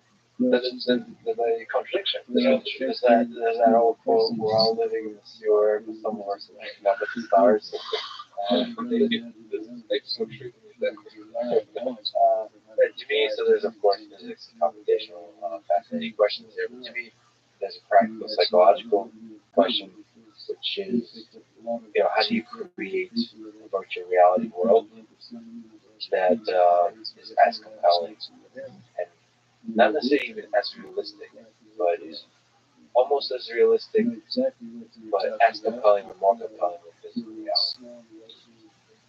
Because something tells me it's not very different. In the full history of human civilization, that is an interesting kind of simulation. Because that feels like it could just go for the next 100 years. Creating a world where we're all prefer to live individual, and not like a visit, but like it's like you're seen as insane, not like you're required, unsafe to live outside of the virtual world. And it's interesting to me from the engineering perspective how to build that. Because I'm somebody that loves video games, and it's like you can create incredible worlds and stay there.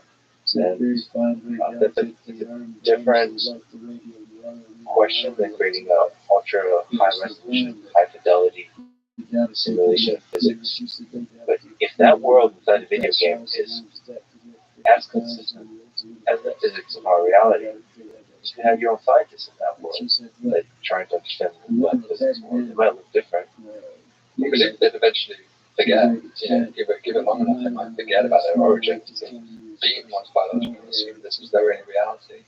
Especially if you're now born, well, certainly if you're born, but even if you were 8 years old or something when you first started wearing the headset. Yeah, or you have a memory wipe when you go in. I mean, it also kind of maybe speaks to this issue of like Neuralink and how do we keep up with AI in our world. If you want to augment your intelligence, have one way of competing, and one of your impetuses for going into that digital reality would be to be competitive intellectually with artificial intelligences that you could trivially augment your reality if you're creating yourself artificial. But, I mean, one skepticism I've always had about that is whether it's a question, but how much is that really you if you do a mind upload? Is this just a duplicate of your memories that thinks it's you versus truly a transference of your conscious stream into that reality? And I think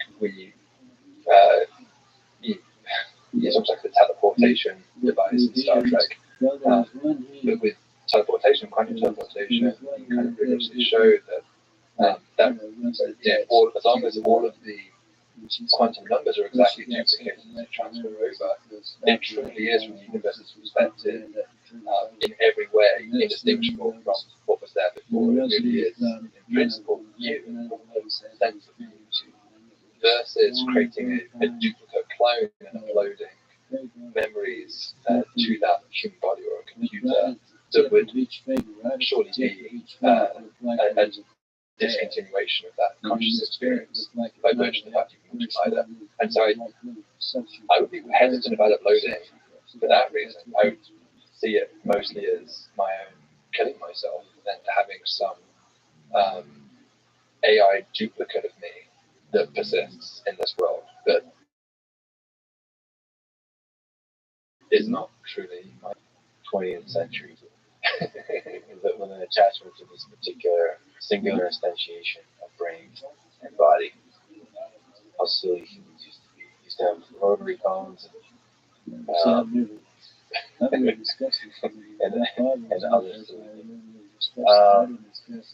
You're an incredible human being. You're an educator. You're a researcher. You have an amazing YouTube channel. Looking to young people, if you were to give them advice, how can they have a career that may be inspired by yours, inspired by wandering curiosity, a career they can be proud of, or a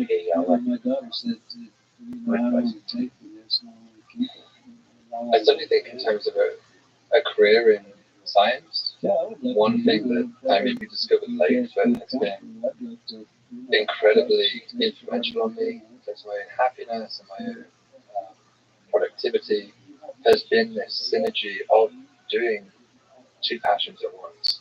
One passion in science and communication and there's a passion in research, and not surrendering either one. And I think that tends to be seen as something that's an either or. You have to completely dedicate yourself to one thing to gain mastery in it. That's a conventional way of thinking about both science and other disciplines. And I have found that both have been elevated by practicing in each. And I think that's true in all aspects of life. I mean, if you want to become the best researcher you possibly can, you're pushing your intellect and sense of your body to a high level. And so, to me, I've always wanted to couple that with training my body, training my mind in other ways besides from just what I'm doing when I'm in the lecture room, in my office, in a cafe or something. Focusing on your own development through whatever it is, meditation, for me, it's often running, working out, and pursuing multiple passions provides this almost synergistic bliss of all of them together. So often I've had some of the best research ideas from making a YouTube video, trying to communicate an idea or interact with my audience. We've had a question that sparked a whole trail of thought that led down this wonderful intellectual rabbit hole, or maybe to a new intellectual discovery. It can go either way sometimes with those things. And so thinking broadly, diversely, and always looking after yourself in this highly competitive and often extremely stressful world that we live in, is the best advice I can offer anybody. And just try, if you can, it's very cheesy, but if you can follow your passions, you'll always be happy. Trying to sell out the quick cash out, quick work out, can be tempting in the short term.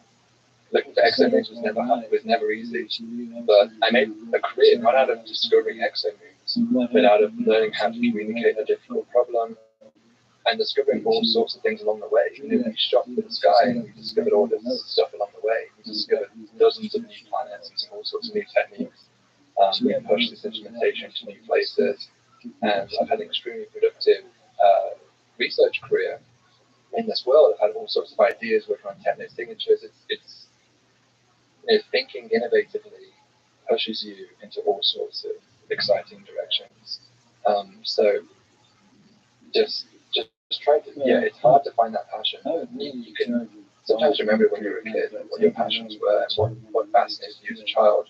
For me, as soon as I picked up a space book when I was 5 years old, that was it. I was hooked on space, and I almost betrayed my passion. In college, I studied physics, which I've always been fascinated by physics as well. But I came back to astronomy because it was my first love, and I was much happier doing research in astronomy than I was in physics because it spoke to that wonder I had as a child that burst as a spark of curiosity in science. So society will try to look at how Jupiter's, and the advice is to look at the cool world that, what do you think is the meaning of this?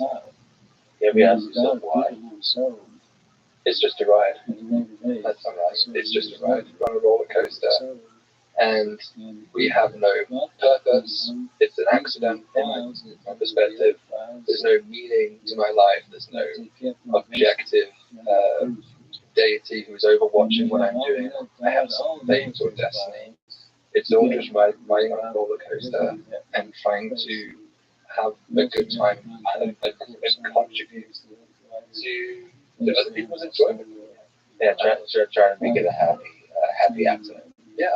I see no fundamental providence in my life or in the nature of the universe, and just see this universe as a beautiful cosmic accident of galaxies smashing together, stars forging here and there, and planets occasionally spawning maybe life across the universe. And we are just one of those instantiations, and we should just enjoy this very brief episode that we have. And I think trying to look at it much deeper than that is to me, it's not very soul-satisfying. I just think enjoy what you've got and appreciate it. It does seem noticing that beauty helps make the ride pretty fun. Yeah, absolutely. Yeah, you're an incredible person. I haven't covered most of the things I wanted to talk to you about. This was an incredible conversation. I'm glad you're doing everything you're doing, and I'm a huge fan. Thank you so much for talking to this. Thank you so much, Brianna. Thank you. Thanks for listening to this conversation with David King. To support this podcast, please check out our sponsors in the description. And now, let me leave you with some words from Carl's sake. Perhaps the millions are here, but are hiding because of some Lex Galactica, some ethic of non-interference with emerging civilizations. You can imagine them, curious and dispassionate, observing us, as we would watch bacterial culture in a dish, determined from this year, again, we managed to avoid self-destruction. Thank you for listening. Hope to see you next time.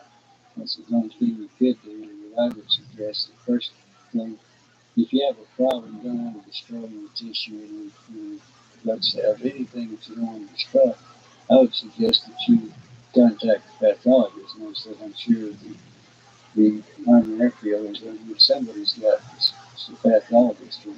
I didn't know that they got one in the house, but I said, well, The war continues after the battle. This is something that's hard for Americans to understand. Our system is built with the presumption when war is over, when we sign a piece of paper, everyone can go home. It's not what happens. The following conversation with journalist Surrey, a historian and author. This is the Let's Review podcast.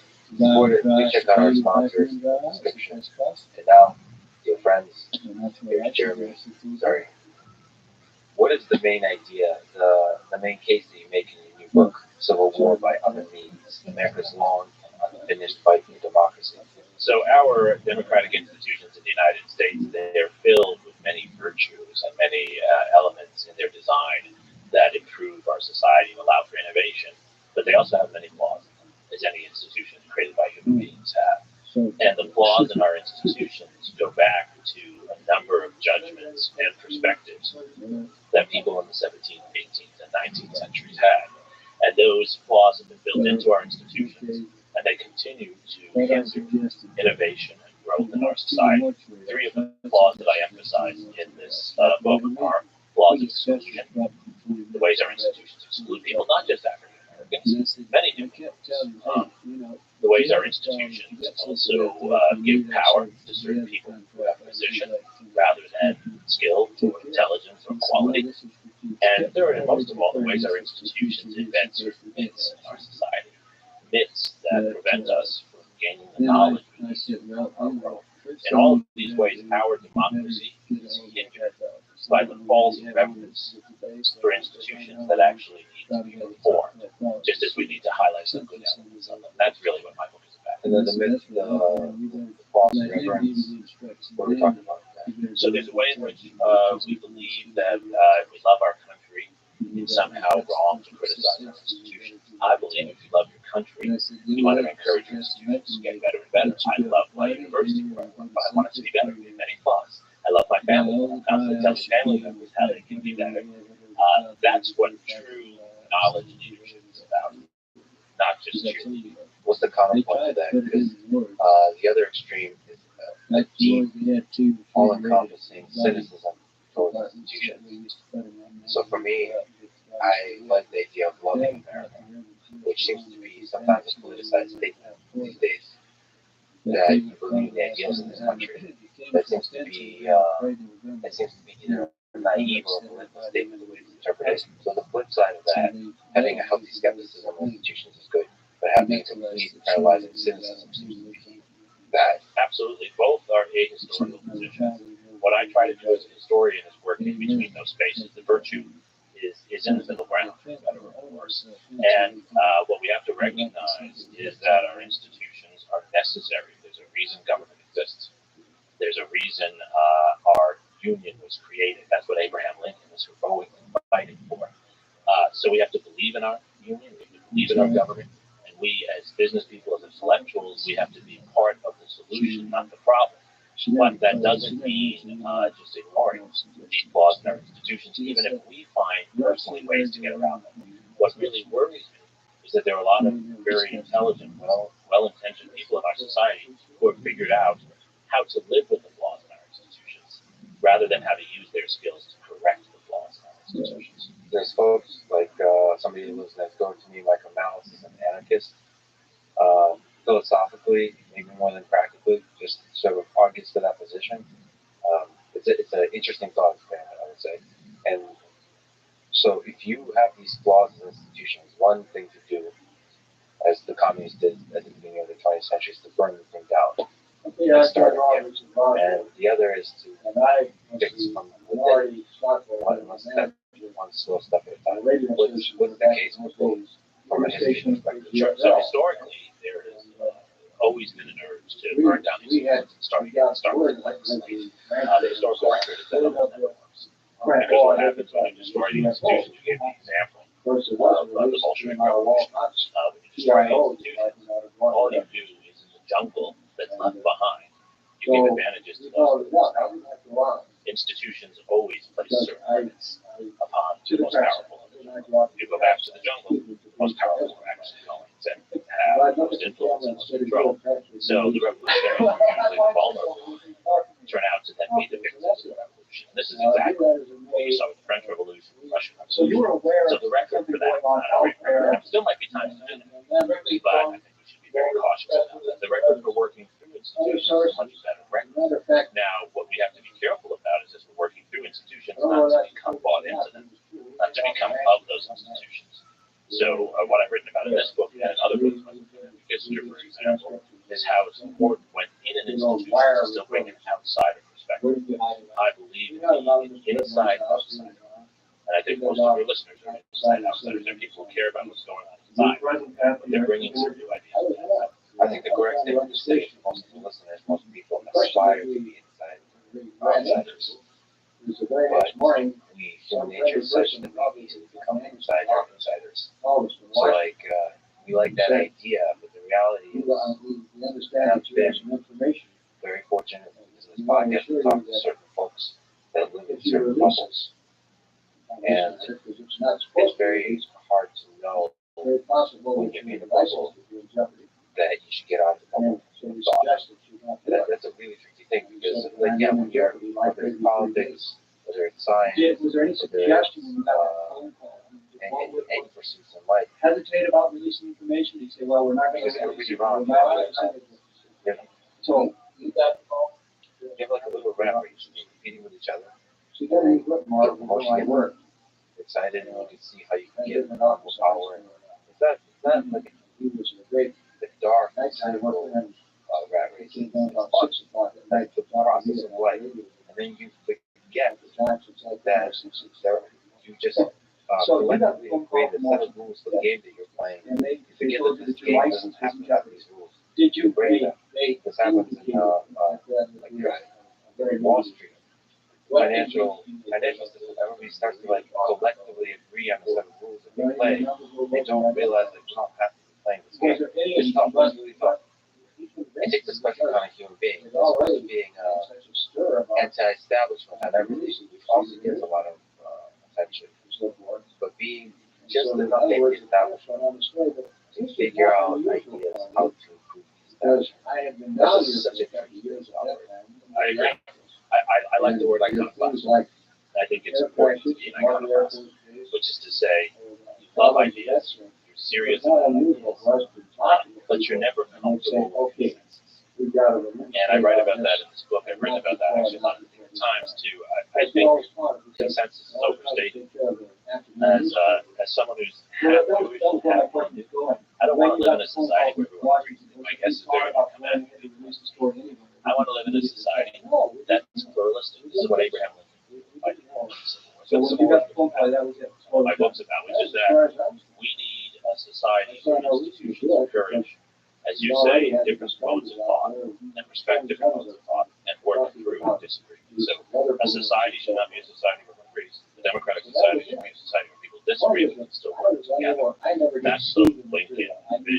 And how do you get there? I think you get there by having a historical perspective, always knowing that no matter what moment you're in, and no matter what room you're in with really smart people, there are always things that know that is a story. No one is going to be iconoclast looking for the thing that they're silence. And also, I wonder what kind of skill, what kind of process is required for the iconoclast to reveal what is missing to the rest of the world. Because it's not just shouting with a megaphone that something is missing, just nobody listens. You have to convince them. Right. It's honestly where I have trouble myself. So I find myself in that iconoclastic role. And here's the race. I like to believe that people are acting out of goodwill, which I think they usually are, and that people are open to new ideas. But you find very quickly, even those who you think are open-minded, once they've committed themselves, put their money and their reputation on the line, they don't want to hear otherwise. So, in a sense, what you say is bigger than even being an iconoclast, is being able to persuade and work with people who are afraid of things. Yeah, I think the key is, like in conversations, is to get people out of the defensive position. Like, they can realize we're on the same side, we're brothers and sisters in that place. I think you just raise the question. It's a little thought, slams, and then I've noticed this time and time again. Just a little something, and then months later, they get something that's in the mind.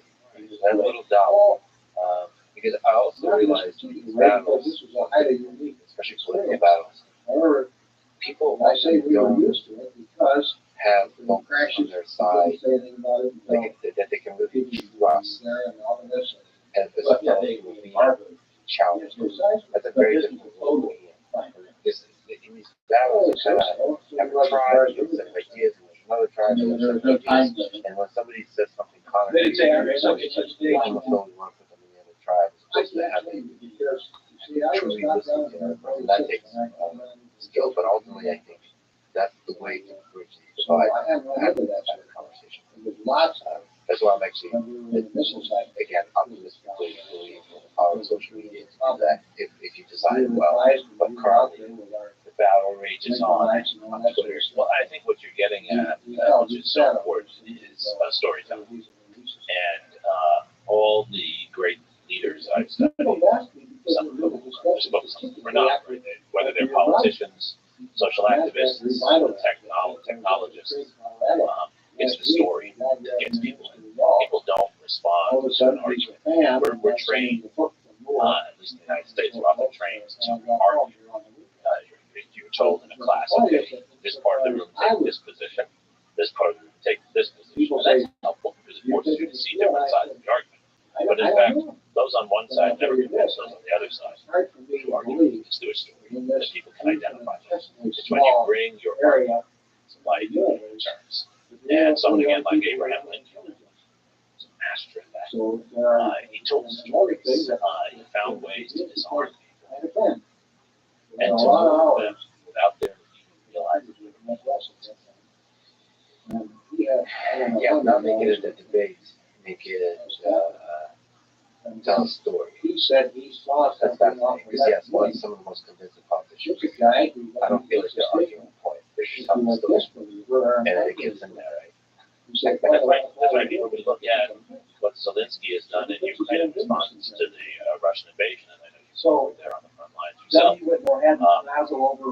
It's not that he's arguing the position that we already believe about Russia, but he's bringing the story of Ukrainian suffering to life and making us see the need of the Russians. That is moving opinion around the world. Well, the interesting stuff sometimes is not actually the story told by the person, the story told about the person. Right. And some of that could be propaganda, some of that could be legitimate stories. Just the fascinating power of story is the very power that's leveraged in propaganda. Because it's but the idea, one of the most powerful ideas in neutrality, in general, for me personally, the idea that President Zelensky stayed in Kiev in the early days of the war, and everybody was innocent to the United States, everybody in the West, and NATO, everybody. And even on the Russian side, I assume they thought he would escape. Right? He did. Who was this? Heroism, I don't know. But that's the story that I think united such a small thing. Right? It's the most basic of all. The story of human courage. And I remember watching his social media feed on it. And he was standing outside, not even that much, standing outside in Kiev, right, as the Russian forces were attacking, saying, I'm peaceful, and this ministry is evil, and this ministry, we're not corrupt, we're not stooges of the Americans. Told us to leave, we're staying, because we care about the story of courage. I mean, that's the story that, babies grow up seeing their parents as courageous, right? It's the most natural of all stories. And that's also the stories, for better or worse, that told throughout history. Because stories of courage and stories of evil, the two extremes, are the ones that kind of, these are nice mechanisms to tell the stories of wars, conflicts, struggles, all of it. Potential. And the reason I believe studying history and writing about history is so essential is because it gives us more stories. The problem with much of our world, I think, is that we're confronted by data, confronted by information.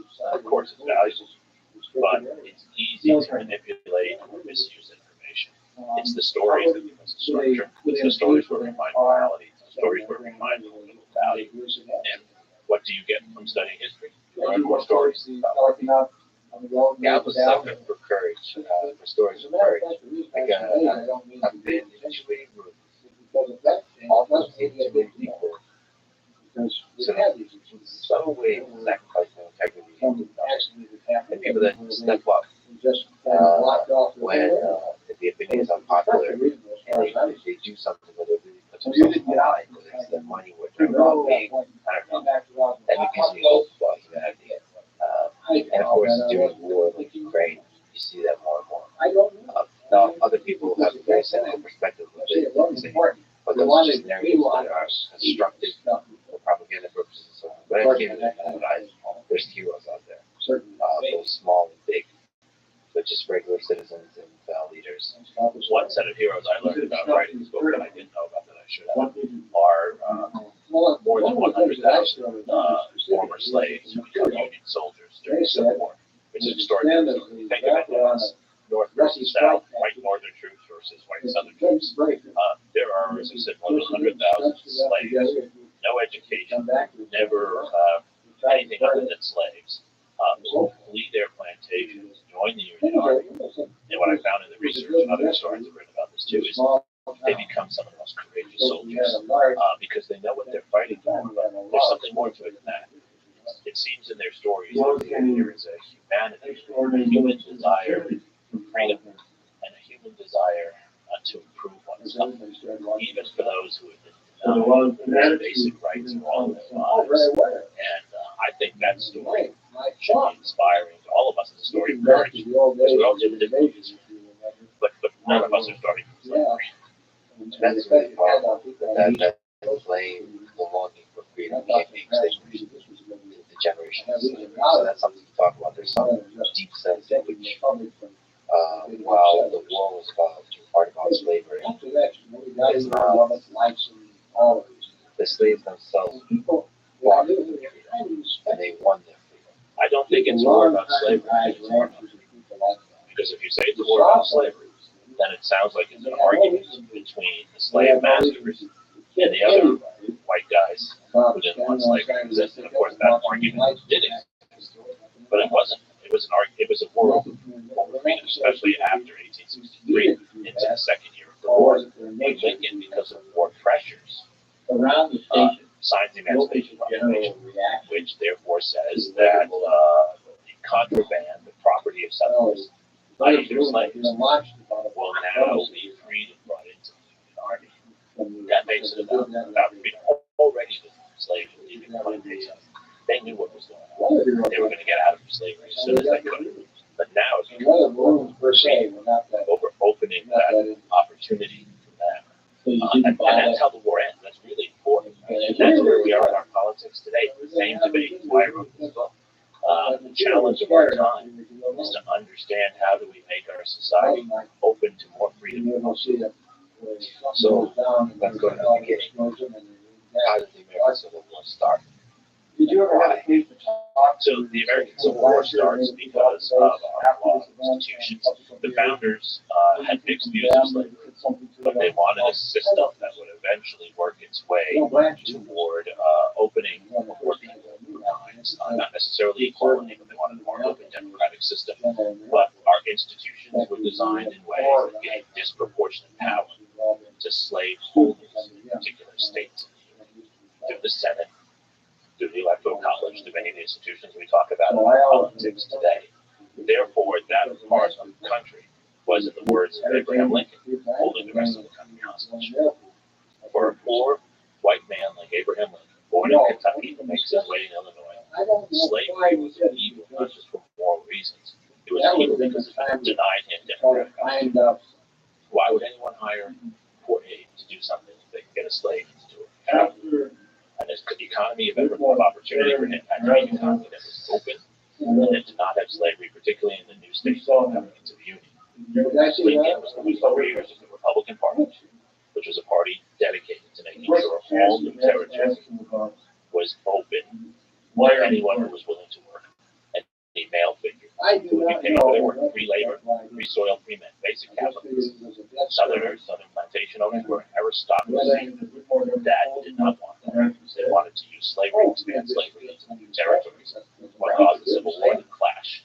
And our institutions that were unable to adapt and continued to give disproportionate power to these southern plantation slave owners. The Supreme Court was dominated by them, the Senate was dominated by them.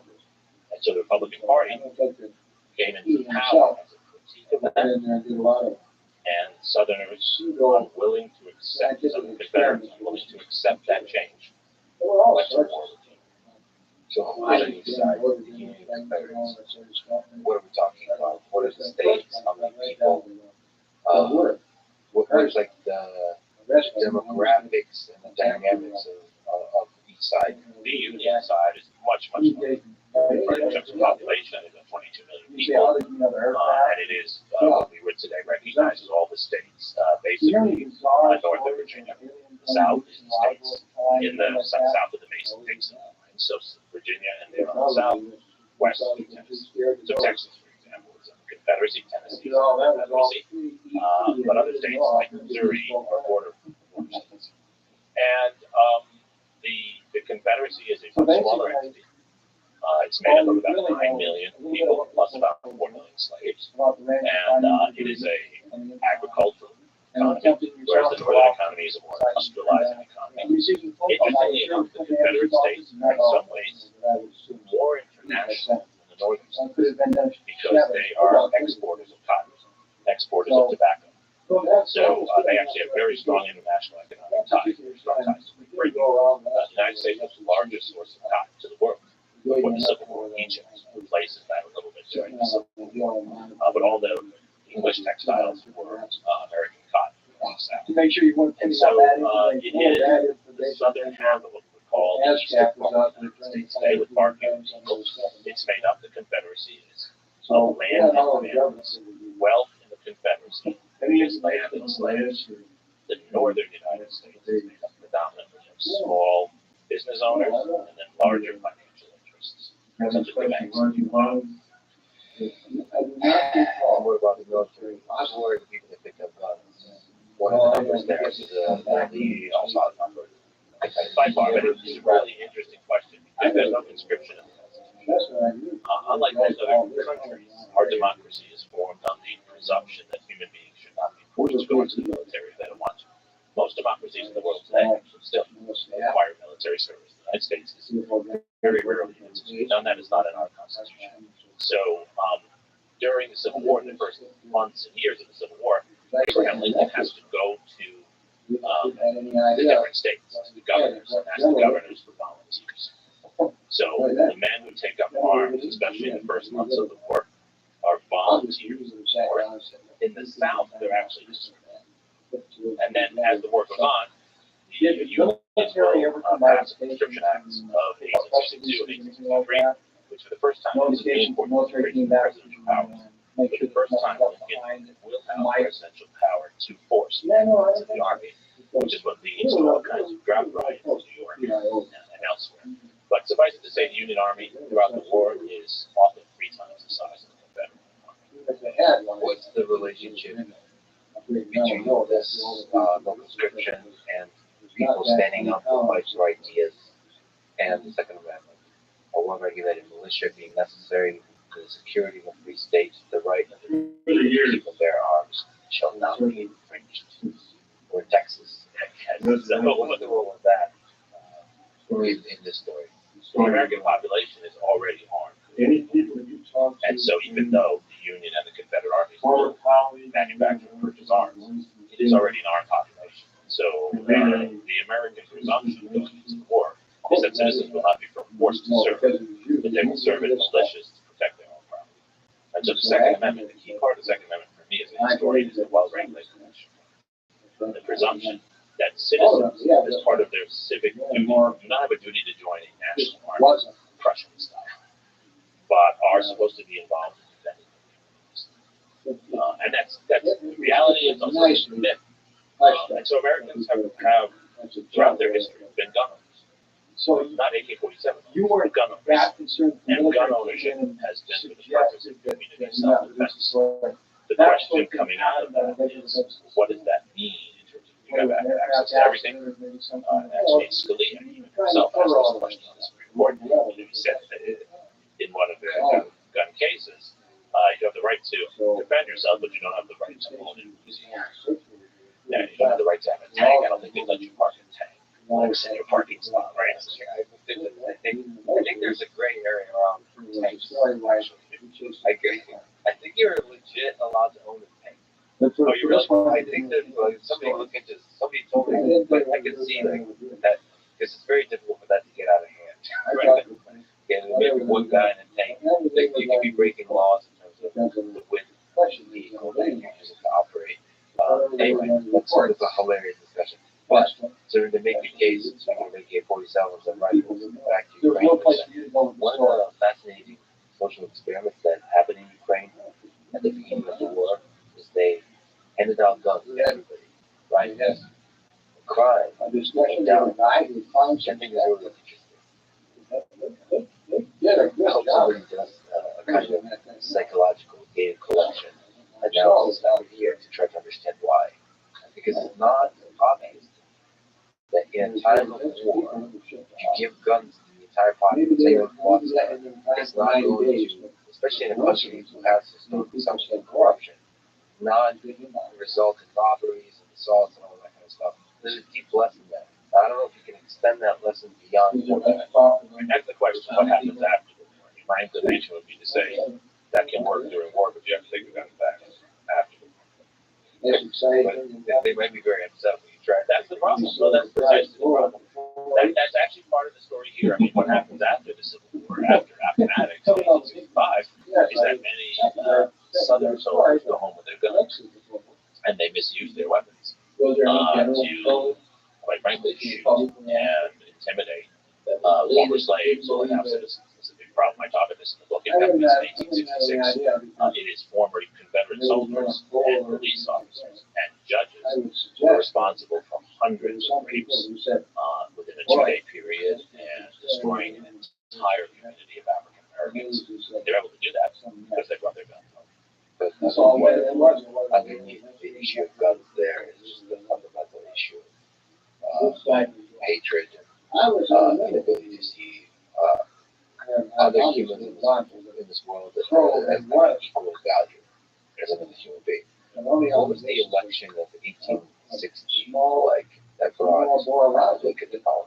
So the election of 1860 was a very divisive election. We have divisive, contested elections from 1860 really until 1896. The 1860 election is the first election where a Republican is elected president, that is Lincoln, but he's elected president with less than 40% of the vote because you have two sets of Democrats running, Democrats who are out to defend the Confederacy and everything, and then Democrats who want to compromise, but still keep safe slavery. The most famous, Stephen Douglas, who argues for basically allowing each state to make its own decisions, popular sovereignty, as he called it. And then you still have traditional races who the Democratic Party that preceded the Republican Party, so four candidates. Lincoln is a plurality. Lincoln is elected largely because the states that are anti-slavery or anti-expansion of slavery are not a majority, they're a plurality. And the other states have basically factionalized themselves. They're unable to have a united front against him.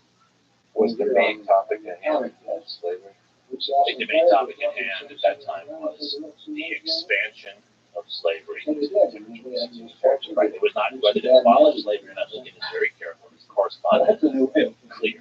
He wants no one on his side during the election to say that he's arguing for abolitionism, even though he personally supported it. What he wants to say is the Republican Party is for no new slavery territories. Did he make it clear that he was for abolition? No, he was intentionally unclear about that. What do you think he was throughout his life? Was there a deep... Because that takes quite a vision. Like you look at society today, and it takes quite a man to see that there's something deeply broken where a lot of people take for granted. And in the modern day, you can see factory farming is one of those things that in 100 years we might see is like the torture, the mass torture of animals could be seen as evil. But just to look around and wake up to that, especially in a leadership position. Was he able to see that? In some ways, yes. In some ways, no. The premise of your question is really I think you got a heck of a job. To us, it's obvious that slavery is a horror. But to those who had grown up with it, who had grown up seeing that, it was hard to imagine a different world. So you're right. Lincoln's imagination, like everyone else's, was limited by his time. I don't think Lincoln imagined a world of equality between races. But he had come to see that slavery was horrible. And historians have differed in how he came to this. Part of it is that he had a father who was born a slave. And you can see in his early correspondence how much he hates that his father, when he was struggling with farming, was basically trying to control his life. And he came to understand personally, I think, how horrible it is to have someone else tell you what you should do with your labor, not giving you your own choices. But Lincoln was also a pragmatist. This is what made him a great politician. He wanted to work through institutions, not to burn them down. And he famously said that if he could preserve the Union and stop the spread of slavery by allowing slavery to stay in the South, he could do it by eliminating it. He could do it by buying the slaves and sending them somewhere else. His main goal when he ran on was that the new territories west of Illinois, that they would be areas for free white men like him. Official thing. What do you learn about human nature? Step back and look at the big picture of it. That slavery has been a part of human civilization. You were saying you knew Mac Razzle. That this American slavery is not. And you lived out near his ranch. I think history teaches us a very pessimistic and a very optimistic lesson. The pessimistic lesson is that human beings are capable of doing enormous harm and brutality to their fellow man. And we see that with genocide in our world today. That human beings are capable, with the right stimuli, the right incentives of enslaving others. I mean, genocide is in the same category. Right? The optimistic side is that human beings are also capable, with proper leadership and governance, of resisting of putting those energies into productive uses for other people. But I don't think that comes naturally. I think that's where leadership and institutions matter. But leadership and institutions contain us. We can civilize ourselves. And for a long time, we stopped using that verb to civilize. Civilization, I believe, is a civilizing role we can play, right? Civilizing role that government plays. Education is only a part of that. It's creating laws, minimal laws, but laws nonetheless, that incentivize and penalize us for going to the dark side. But if we allow that to happen, we have leaders who encourage us to go to the dark side, we can very quickly go down a deep, dark tunnel. I believe that most people want to do good. And the power of institutions, if done well, they encourage and protect you. Very friendly guy. So if you're in the jungle, from a game theoretic perspective, you get punished for doing good. So being extremely self-centered and greedy and even violent and manipulative can have, game theory perspective, benefits. But I don't think that's what most humans want. Institutions allow you to do what you actually want, which is to do good for the world, do good for others, and actually in so doing, do good for yourself. Institutions protect that natural human instinct. And what you just articulated, which I think the historical record is very strong on, is the classic liberal illusion. That's what liberalism means in the 19th century sense. Right? That you believe in civilizing human beings through institutions that begins with education. Kindergarten is an institution. Laws, and just basic habits that are forced by society. How do you think people thought about the idea? How do they square the idea that all men are created equal? Those very powerful words at the founding of this nation. How do they square that with slavery? For many, Americans saying all men were created equal required slavery, because it meant that the equality of white people was dependent upon others doing the work for us. In the way some people view animal beings today. And maybe in 50 years, we'll see that as a contradiction. But the notion among many Americans in the 17th, 18th century, and this would also be true for those in other societies, was that equality for white men meant that you had access to the labor of others that would allow you to equalize on the differences. So you could produce enough food so your family could live equally well nourished as other families, because you had slaves on the land doing the farming for you. This is Thomas Jefferson's well. So it's like Animal Farm. All animals are equal, but some are more equal than others. That's right. And I think that's still the way people do it. Yeah. I don't know if that's the legal position or just the firm position that all humans have equal value. Just on the basic level. But do we really believe that? One, I don't know ourselves. I don't know if our society really believes it. And I don't know exactly, it's super complicated, of course, when you realize the amount of suffering that's going on in the world, where children die of starvation in Africa, and to say that all humans are equal, well, a few dollars would save that life, and instead we buy a Starbucks coffee, and are willing to pay $10,000, $50,000, $100,000 to save a child, our child, like somebody from our family, and don't want to spend $2 to save a child over in Africa. So there's, and I think Sam Harrison on this talked about, like, well, I don't want to live in a world where we'd rather send $2 to Africa. There's something deeply human about saving those that are really close to you, the ones you love. So there's that, like, hypocrisy that seems to go in tension with the basic ethics of alleviating suffering in the world.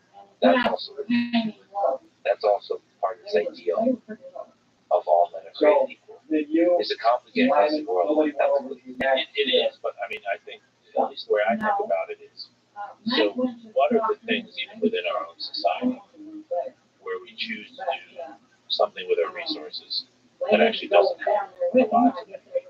So we invest in all kinds of things that are often because someone's lobbying for themselves on both sides of the political stage, right? Rather than saying, you know, we invested a little more of our money, really a little more, we could make sure every child in this country had decent health. We could make sure every child in this country had what they needed to start life healthy. And that would not require us to sacrifice a lot, but it would require us to sacrifice a few things. Yeah, so there's a balance there. And I also notice the passive aggressive statement you're making about how I'm spending my money. Well, me too. Spending it a little more wisely. You know, I like to eat nice meals at nice restaurants. So I'm guilty of this. I got a couch. That couch serves no purpose. It looks nice. It's a nice couch. It's actually very clean. I got it for Instagram photos to look like an adult. Okay. Except for everyone else in my life is a giant mess. What role did the ideas of the founding documents of this country play in this war between Union and the Confederate States and the founding ideas that were supposed to be unified in this country? Is that very much tension there? Well, there are certainly tensions because built into the founding documents, of course, is slavery and inequality and women's exclusion from voting and things of that sort. But the real brilliance of Abraham Lincoln is to build on the brilliance of the founders and turn the Union position into the defense of the core ideas of the country. So the Confederacy is defending one idea, the idea of slavery. Lincoln takes the basket of all the other ideas and puts them together. Three things the war is about. Lincoln. This is why his speeches still resonate with us today. Every time I'm in Washington, I go to the Lincoln Memorial. It's the best memorial and best monument, I think, in the world, actually. And there are always people there reading Gettysburg Address and the Second Congo. Lincoln had 2 years of education, yet he found the words to describe what our country was about better than anyone. And it's because he went back to these founding values, three values, where he talked about freedom. And freedom is actually complex, but it's also simple. The simple Lincoln definition is that freedom is the right of each person to work for himself or herself. Which is to say, doesn't mean you own your company. It means you control your labor. And no one can tell you you have to work hard. You might not have a job, but you decide. You decide, right? You can see where that comes from his own background. It's a format, right? So freedom is the control of your own labor. Second, democracy. Government of the people, by the people. The government is to serve the people, it's the government of the people. So the third point, justice covering all human beings. He, at the end of his life, as the Civil War is ending, he never declares that the Southern should be punished. His argument is that we should apologize for their misdeeds, but that all should be punished. He's not arguing for consensus, he's arguing for a society where everyone has a stake. So justice, democracy, those are the gifts. I talked about the flaws in our system. Those are the virtues in our system that our founders, coming out of the Enlightenment, planted. And Lincoln carries them forward. He gives us the 2.0. Mac was pretty unhappy. So a few tangent questions involved in each of those. So one in democracy. People often bring up the United States democracy, it's a republic, it's representative. Is there some interesting tensions there in terminology, or is can you maybe expand on different versions of democracy? The philosophy of democracy, but also Sure, the founders intended for us to be a democracy. This argument that they us to be a republic is a democracy. They believed that fundamentally what they were creating was a society very new, which had existed before. A society where the government would be of the people, by the people. That's what they expected, right? That's what it meant. So the legitimacy of our government was not going to be that the person in charge was of royal blood. That's what European did. Or that the person in charge had killed enough people, a la Genghis Khan, or that the person in charge was serving a particular class. It was that the person in charge, the institution, institution or to serve the people. They adopted Republican tools to get there because they were fearful appropriately of simply throwing every issue to the masses. Democracy is not popular.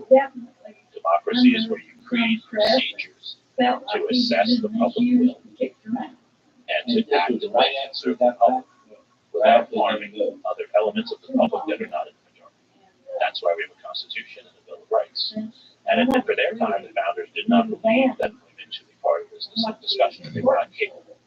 They were wrong about that in their time. That's how they thought. Of course, it changed. They believed you had to have property, have a stake. We don't believe that anymore. So we can argue over the details. And those 50 years from now criticize us, right, for the way we think about these things. But it was fundamentally about this is the radicalism of the American experiment. That government should serve the people. All people. So democracy means all the people by the people for the people, and then it doesn't actually give any details of how you feel about that. You can think like all kinds of ways. And I think what we looked at historians, I think what the founders did, because they were very well read and they speak for all countries, is that democracy will always have unique characteristics for the culture and intent. If coming out of the war against Russia, Ukraine is able to build a better democracy than it had before, it's never going to look like the United States. Because I'm not saying it's worse or better. A culture matters. The particular history of societies matters. Japan is a vibrant democracy. Been there many times. It does not look at all like the American democracy. So democracy is a set of values. The implementation of those values is a set of practical institutional decisions one makes based on one's cultural position. So just going on that topic, is there, if you're representative, you said like your democracy should not, one failure mode is popular. So you should not descend into that. Not every issue should be up there. Correct. Okay, so you have representation. But, Stalin similarly felt that he could represent the interests of the public. He was also helping represent the interests of the public.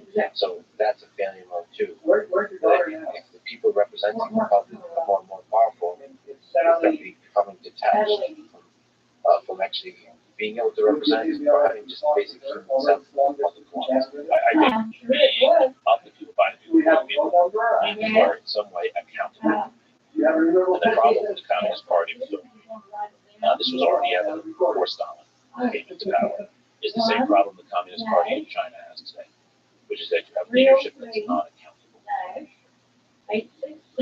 Well, let me go down to one of the other principles of freedom. Because one of the ways to keep government accountable is that's so there's the internet. On the internet, there's social networks, on Twitter, you have an account there, people follow you, and recently people throwing around for a while the word She said Bill Brown bought a scrap of life.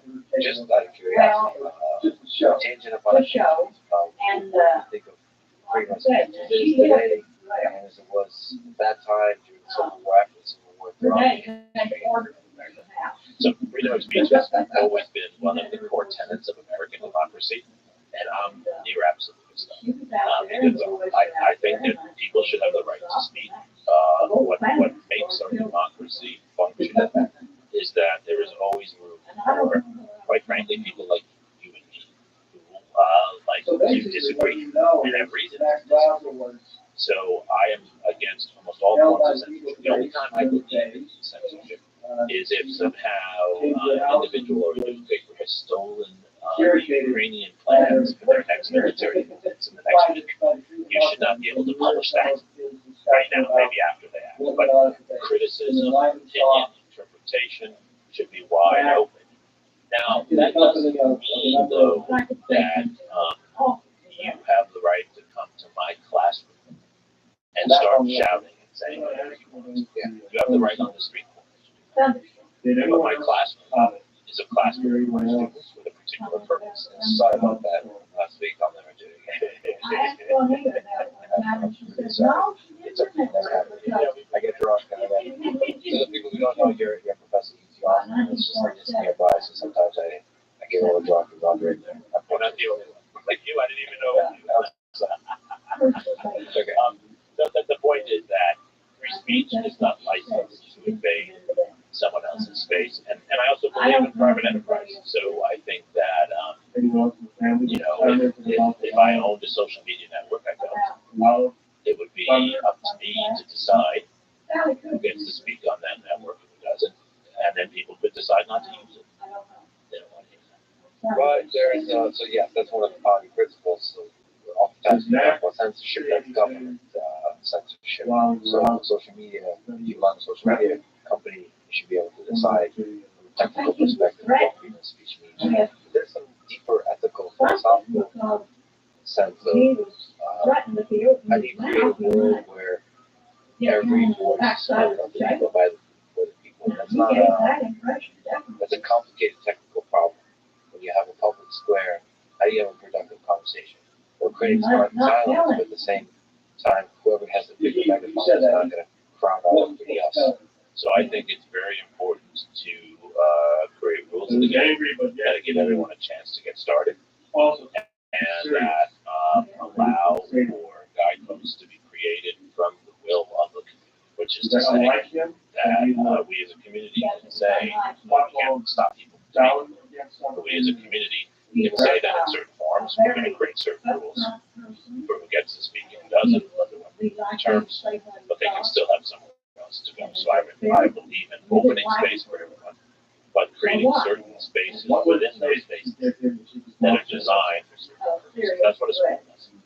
So I will not bring someone to speak to my students who is unqualified. It's not a political judgment.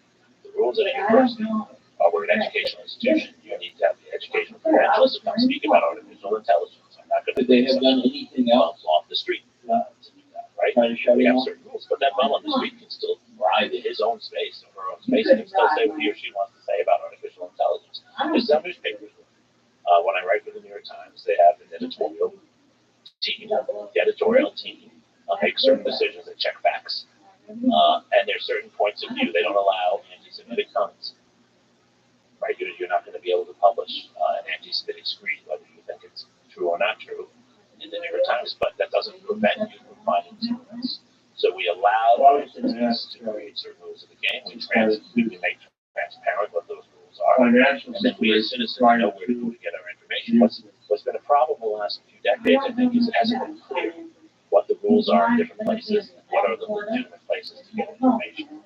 Yeah, but transparency seems to be very critical there. Even for the New York Times, I think there's a lot of skepticism about which way the editorial processes lead. There's a public perception that it's, especially for opinions, it's going to be very left-leaning with the New York Times.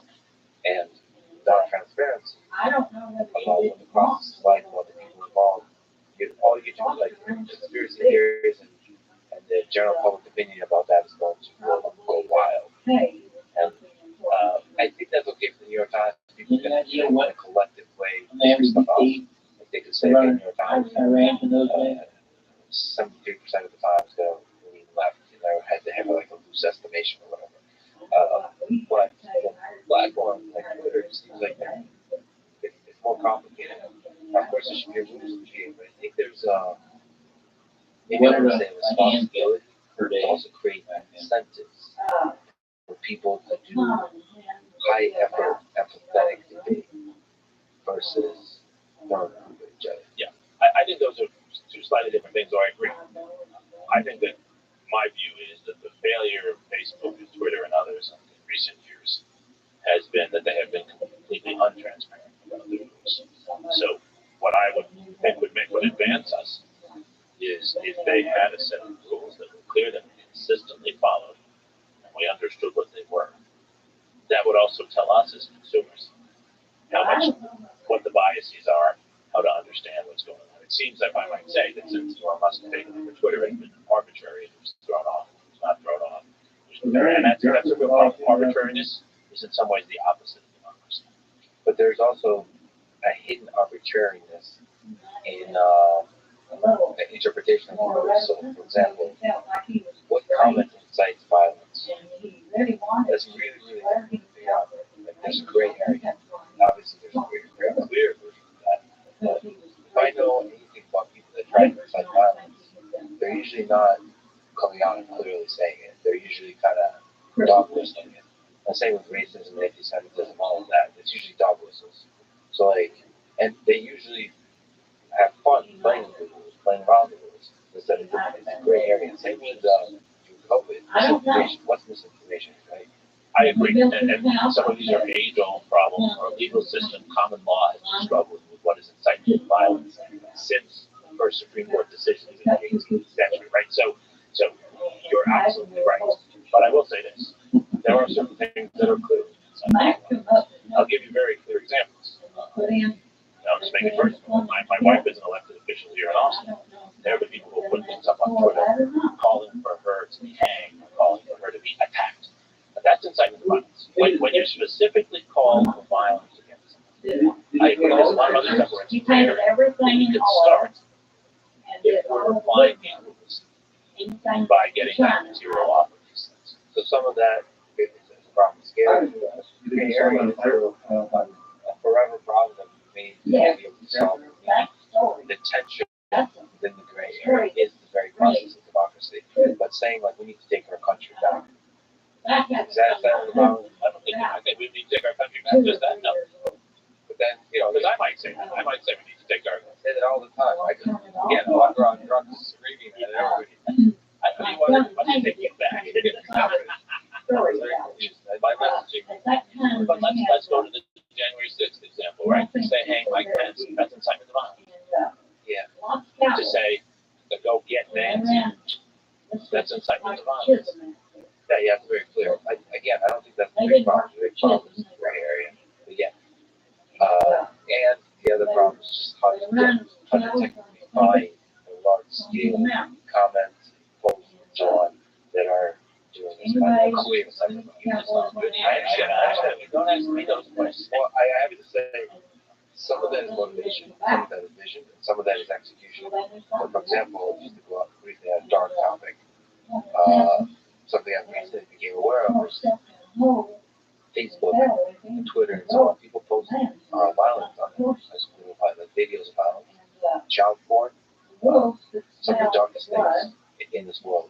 And to find them at scale is a difficult problem. And to act in an aggressive way is a difficult problem.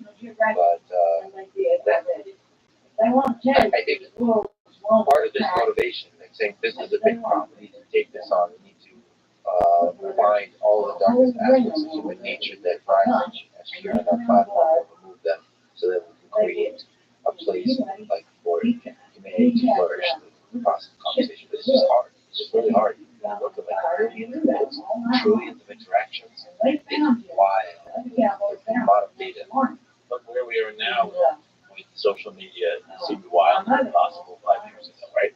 I actually, what frustrates me is I think there are people who politicize this issue in unnecessary ways. Everyone, regardless of their politics, would just say, investing our money, maybe grants from the federal government, in AI, skilled people like you, figuring out ways to get violent videos. That shouldn't be built. But some of that also requires to be transparent from a social media company perspective and be transparent in a way that really resists being political.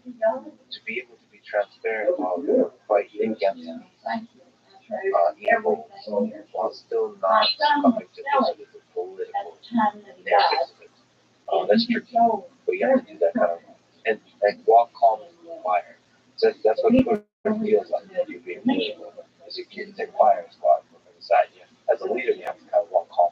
And that is where we need a new generation of people who will have diverse politics, but will stand up against them. Right? I mean, that's the lesson from after the Civil War is where progress is made. The war doesn't solve problems of hate.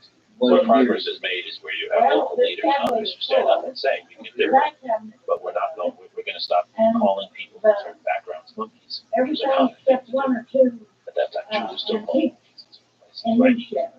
People have to stand up while still maintaining their political. Several 100,000 people died. What made this war such a deadly war? It's extraordinary how many people died, more than 500,000. And this was without a single automatic rifle, without a single bomb. It was mostly in hand-to-hand combat, which is to say that these 600,000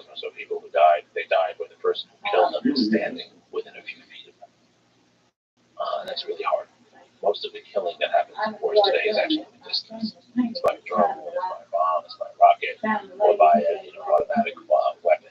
And just to make this even more focused, to this day, the deadliest day in American history was during the Civil War. September 1862 at Antietam, with 22,000 Americans killed by hand. There hasn't been a day that deadly in American history since then. That's amazing considering the technological changes. What was in the mind of the soldier on each side? Was there conviction for ideas? Did they hate the other side? I think actually they were fighting out of fear. What we know from reading their letters, what we know from the accounts, is that yes, their ideas that are promoted to them to get them to the battlefield, they believe in what they're doing. But here it's the same as World War I, and I think the Civil War and World War I are very similar as wars. You are in these horrible conditions, you're attacked, and you have the chance to either kill the other side and live, or die. And you fight to live, and you fight to save the people next to you. What is true about war, what is both good and dangerous about it, is you form an almost unparalleled bond with those on your side. This is men under arms. Right? And that's where the killing goes. And it's a civil war, which means sometimes it's brother against brother, quite literally. And what it teaches us is how human beings can be put into fighting and will commit enormous damage. And that's why this goes on for 4 years. It just, the extensive research you've done on this war with the book, what are some of the worst and some of the best aspects of human nature? If you don't mind, I'd like the video. You found. You said brother against brother. I'd like to. I don't know if it'll come out. How good it'll be. But that's what I like to do. So the level of violence that human beings are capable of, how long they're able to sustain. The South should not have, the Confederacy should not have lasted in this war as long as it did. By the end, I mean, they're starving, and they keep fighting. So the resilience in war of societies, and When you say this is the power of hate or your house, to move people. What are the bright sides? You see in Lincoln and Grant, who I talk about a lot in the book as well, Ulysses Grant, you see the ability of empathetic figures to still rise above us in spite of all the harm. Lincoln went to visit more soldiers in war than any president ever has. Often at personal peril because he was close to the lines. And he connected. It wasn't propaganda. There weren't always reporters from it. He was able to build empathy in this context. And I think, as I said, war, as horrible as it is, often gives opportunities to certain groups. So African Americans, former slaves, are able to prove themselves citizens. Jews did this in enormous number in World War II. Henry Kissinger, I wrote about before, he really only gets recognized as an American, as a German Jewish immigrant. He's seen as an American because of his service in World War II. So the bright side of this is that often in the case of war, on your own side, you will let go of some of your prejudices. Ulysses Grant has a total transformation. He goes into the Civil War, an anti-Semite and a racist. He comes out actually very enlightened because he sees what Jewish soldiers and what African American soldiers did. What's Ulysses Grant's story? What you want from him? He's your own I think he's a hero, although he's a clone. There's all heroes are. He's a man from Ohio and Illinois who was really a failed businessman time and again, and had an ability to command people. Where did this come from? He was a clear communicator and an empathetic figure. He tended to drink too much, but he was the kind of person people wanted to follow. They trusted him. And so in battle, that became very important. And the second thing is, he did his homework. He had a sense of the terrain, he had a sense of the environment he was operating in, and he was ruthless in pursuing what he had said. So he turns out in battles like Vicksburg and elsewhere to actually undertake some pretty revolutionary maneuvers.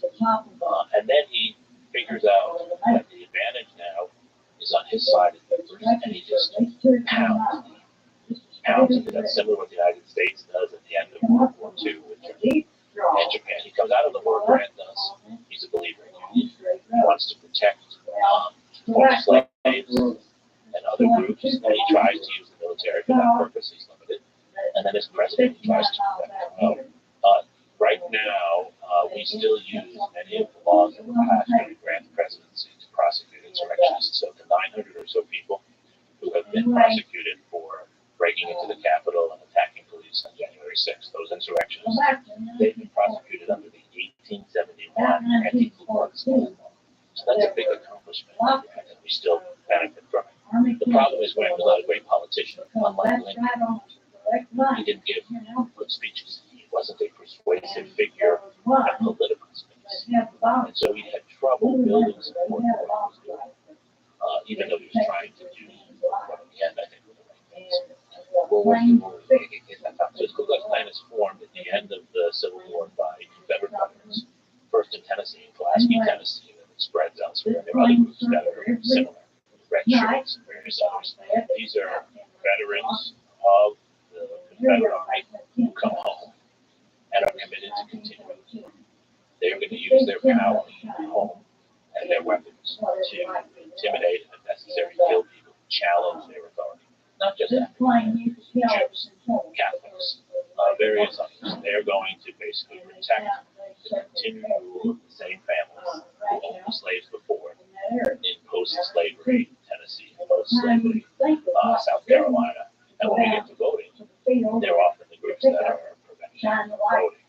The white sheets and the ritual around that was all an effort to provide a certain ritualistic legitimacy and hide identity so everyone knew who they were. Oh, so that whole brand, that whole practice was there. Have you studied the KKK's history with them? I have, and there are a number of other historians who have too, so I've used their research as well. I'm kind of curious. I have to admit that my knowledge of it is very kind of caricature knowledge. I'm sure there's interesting stories and threads because I think there's different organizations like that, of course. And I feel like they, through that lens, you can tell a story of the United States also. Obviously, different. They're often business associations. There's a lot of showing that actually people join the KKK for the reasons I just laid out, but also because it was networking for your business. You gain legitimacy in the area that you were in. So these were community groups that were formed to help white business people. They helped white sheriffs get elected. What we have to understand today is when we're debating police, this history matters, right? I have nothing against police. My cousin, one of my closest relatives, just retired from 25 years in the police department. Thank God he survived. I have deep respect for one of the best public servants I know. But what we also have to recognize as we respect police officers is that for many communities in our country, they know this history. And the KKK in the 1870s, 30s, look at any KKK organization, as I have in my research, and you find police chiefs are KKK members, the local police judges, because it was how you became police chief. So these groups infiltrated some of the main institutions in our nation. I don't think they infiltrated. I think they were part of those institutions. The deeper question today, 21st century, is one, how much of that is still there, and how much of the history of that liberates the institutions. And I'm making the latter point. It's not there that much now, but people remember. But some people would even say it's not there at all. That there is not institutional racism in policing. But if that's the case, you can also say that if there is not direct institutional racism there, what is it? The echoes of history still have effects. Of course, and that's really important. And we have to take that seriously. That's not an excuse for people that saying nasty things about the police. But it is what we have to recognize. Look, I'm Jewish, and there are certain elements of Russian behavior today I see in Ukraine that reverberate with the history of my grandparents dealt with pogroms in Russia, right? Even though what Putin is doing in Ukraine might not technically be a pogrom, that history matters in how I view these issues. And that's a reality. Yeah, I went to 7-Eleven recently. And what did I eat? I ate one of their salads. I'm sorry, I love 7-Eleven. I ate one of the salads and they got like terrible food. I was suffering for 4 days. And now I can't. I love 7-Eleven. I love going to 7-Eleven at night in sweatpants and just escape the world and listen to an audiobook. And now every time I pass that stuff, for the rest of my life, I would have hate for that salad. So history matters. Even if the salad is no longer have any bad stuff in it. It's probably the lightest stuff or whatever. Mostly for humorous sake, but I'm also giving a kind of metaphor that history can have an individual and a large-scale society effect on human interactions, both good and the bad. If you actually recommend to me offline, a person like AKK, that would happen. There were a few mentioned in the footnotes. And also in part because I also want to understand the white nationalism, white supremacists, Christian supremacists, Christian nationalism, all those different subgroups in the United States a bit. My mind has been focused on some of the better aspects of human nature. It's nice to understand some of the darker aspects. Let me ask you some of the personal questions for me. Do you think it's possible? Do you think it's possible to do a podcast conversation with somebody like you, or somebody? This was somebody that everybody knows. So it's not like you're giving a platform to somebody that's a hidden member of the KKK or the guy, instead of putting a pretty face on some dark ideas, but everybody knows. And so now you're just exploring. You're sitting across the table, maybe not in this case. Maybe somebody who's an active KKK member sitting across a person that literally hates me. Well, we even have lots of. I think it's fascinating. I think so long as what you are doing is not boosting someone, so taking an obscure figure and making that figure now famous. But if it's someone who's already infamous, and it helps us to understand them, and so long as your effort is to ask them tough questions, which you do. Right? You don't give them all the questions in advance. You don't have limitations on what you can ask. So long as it is a real interview, not pathway, then what I'm against is a softball that allows someone to sound reasonable. But the way I've seen you do this, you've had figures like that, I won't name mine, but when I've seen that is, I think that's useful because honestly, the historian in me and the citizen in me wants to understand. My Jewish grandfather was the first to be against any effort to suppress anti-Semites. His view was he wanted to know who the Martian was, and he wanted to know what they thought. And I also want to see that perhaps as a historian, you may be able to appreciate it, and that's probably how you see the world. There's several ways to see it as a human being. I'm glad that one is a political figure that's currently doing actions in the world, geopolitics internally, politics in Russia. But there's also a human being in the historical context. And collecting information about that person in the historical context is also very valuable. So you could see interviews with Hitler in 39, 40, 41 as being very bad and detrimental to all that is good in the world. But at the same time, it's important to understand that in human mind, how power affects that mind, how power corrupts it, how they see the world. Absolutely. I would be all in favor, and maybe he will, if Vladimir Putin would sit down with you. Absolutely. I don't think you're boosting someone like that when you ask them tough questions. In fact, I think that's what you do. Those sorts of figures tend to insulate themselves in tough questions. So just to restate, I am for the Lex Fridman interview of those sorts of figures. I am not for the puff piece on Fox and Friends, where they just come on and they're asked, tell us what you think of this. Tell us what you think of that. So there's a balance there because a lot of people that interview someone like Vladimir Putin, all they do is hard hitting questions. They have to demonstrate a lack of knowledge of the perspective of the Russian people as the president. There's not an empathy to understand that this is a popularly elected. You can criticize that, but this is still a leader that represents the beliefs of a large number of people. And they have their own life story. They see the world. They believe they're doing good in the world. And I don't. That idea seems to not permeate the questions and the thoughts of people to say because they're afraid of being attacked by people back home that were journalists and not being hard enough. Well, maybe. I think that's probably true. I think in my experience with it, that a lot of them are lazy or not. Which is why I say can I just say, okay, this is not you saying, can I just ram? If you're sitting across, you should be fired. You're not ready. At least several weeks ago. The surprising lack of research that people do in the director. So you need to be a historian or a biographer. You need to be the kind of person that writes biographies or histories before you sit in front of a person.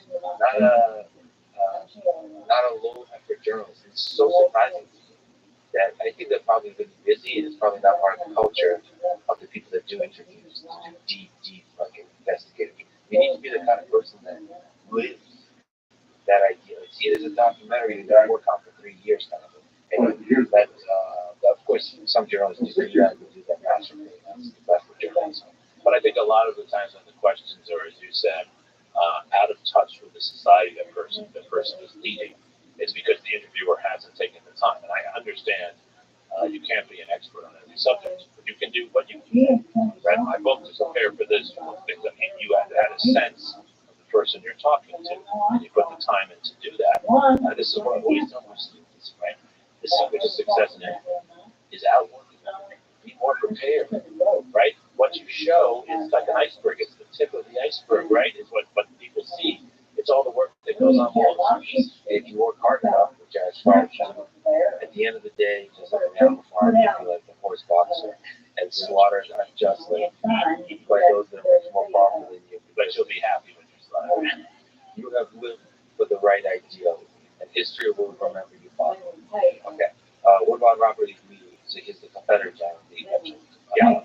Was he a hero? To me, he's a villain. Many people treat Robert E. Lee as a hero. One of the points I make in the book is we have to rethink that, and it's very important for our society because Robert E. Lee pops up all over our society, names in schools, in streets, and he also embeds and justifies certain behaviors that are really bad.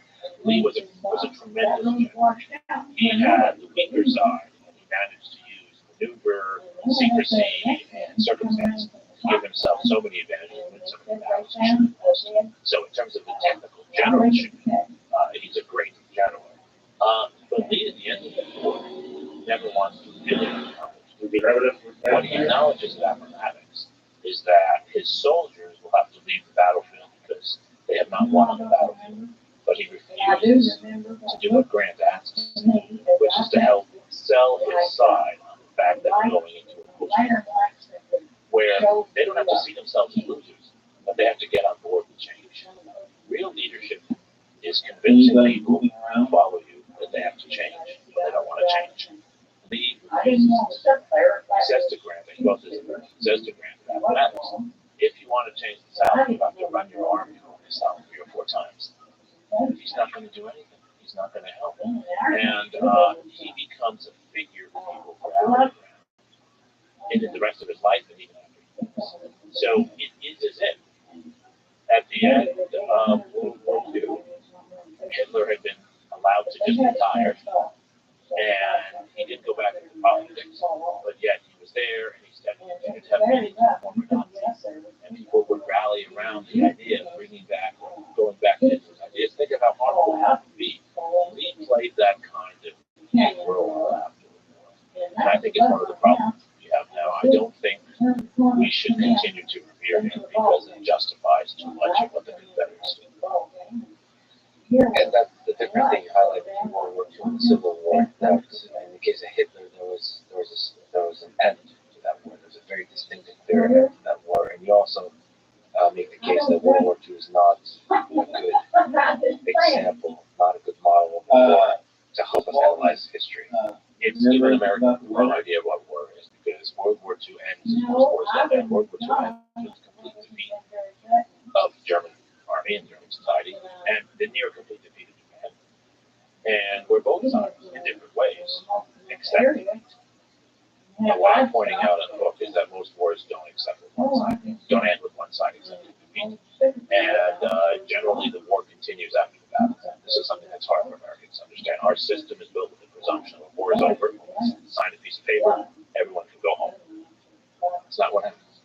I mean, Civil War is a special case. It's especially strong case of that because the people that fought the war are still living, and after them, That's exactly right. And in this case, some of them are leaders Yeah. also. Many of them become full leaders of the very areas that they were leading before. And I think that's another lesson too, that we did undertake after World War II, though, in a long way. We had a Nuremberg system. We did prohibit at least Nazi leaders from coming back into power. We made the exception of the Emperor of Japan. We generally followed the same rule in Japan, whereas in the United States, as I point out, many of the leaders of the Confederacy, first of all, don't surrender. They flee to Mexico. Then they come back after they lose in Mexico a second time. They come back to the United States and they get elected to office. The guy who writes the election laws in Texas, Alexander Watkins Terrell, most people don't know this in Texas. He was a Confederate general, fled to Mexico, so he committed treason by joining the army of Maximilian, Emperor of Mexico, who was put in power by the Napoleon. After Maximilian is defeated, Alexander Watkins Terrell comes back to Texas, runs for their state legislature, and writes the election laws. It's great. You make the case for that they didn't have a feature of the American system, but that is the foundation of justice. To give that you don't persecute everybody on the other side of the law. Maybe, and I think it's a good feature in terms of lower level individuals, but I think a bad feature of our system is we do allow the least figures who committed wrong because we give them many ways to get out of punishment. You are more likely to be punished in society if you do something wrong and you're not an elite figure than if you are an elite figure. There should be a proportional. Forgiveness should not be equally distributed across. And it's not. But we could change that. We could fix it. How do we fix that? What I think was argued at the end, this is one of the really important things about studying history. You learn about ideas that were not pursued that could be pursued today. At the end of the Civil War, there was an effort to ban anyone who was in a leadership position in the Confederacy from ever serving in federal office again. That's the third element of the 14th Amendment. It's in the 14th Amendment. 14th Amendment Clause 3 says that if you took an oath of office, meaning you were elected to office, a big figure, and you violated that oath, you can still live in the country. You can still get rich, but you can't run for elected office again. And that's what we've never really implemented. Is it obvious that everybody who was in a leadership position on the Confederate side is a bad person for the future of the United States? Or is it just a safe thing to assume for the future of the nation? I think it's flattering. Maybe people do things for all kinds of reasons, and sometimes they have regrets. That's also why we have the pardon capability. You could pardon someone individually if they show you that they changed. Yeah. And it would only create fairness. Because right now, let's say, Lex, you take out a huge loan, and you don't pay your loan back. That will go on your credit, and you won't get a big loan again. You don't get to say, just give me another chance. You're going to have to prove. I think about holding public office in the same way. If you violated your credit rating on that, you should have a much higher road to go to us that you should be back in office. How did the war end? In quotes. What was so you said that you made this case, but in some sense, the elements, the tensions behind the war continue to this day. But officially, how did the war end?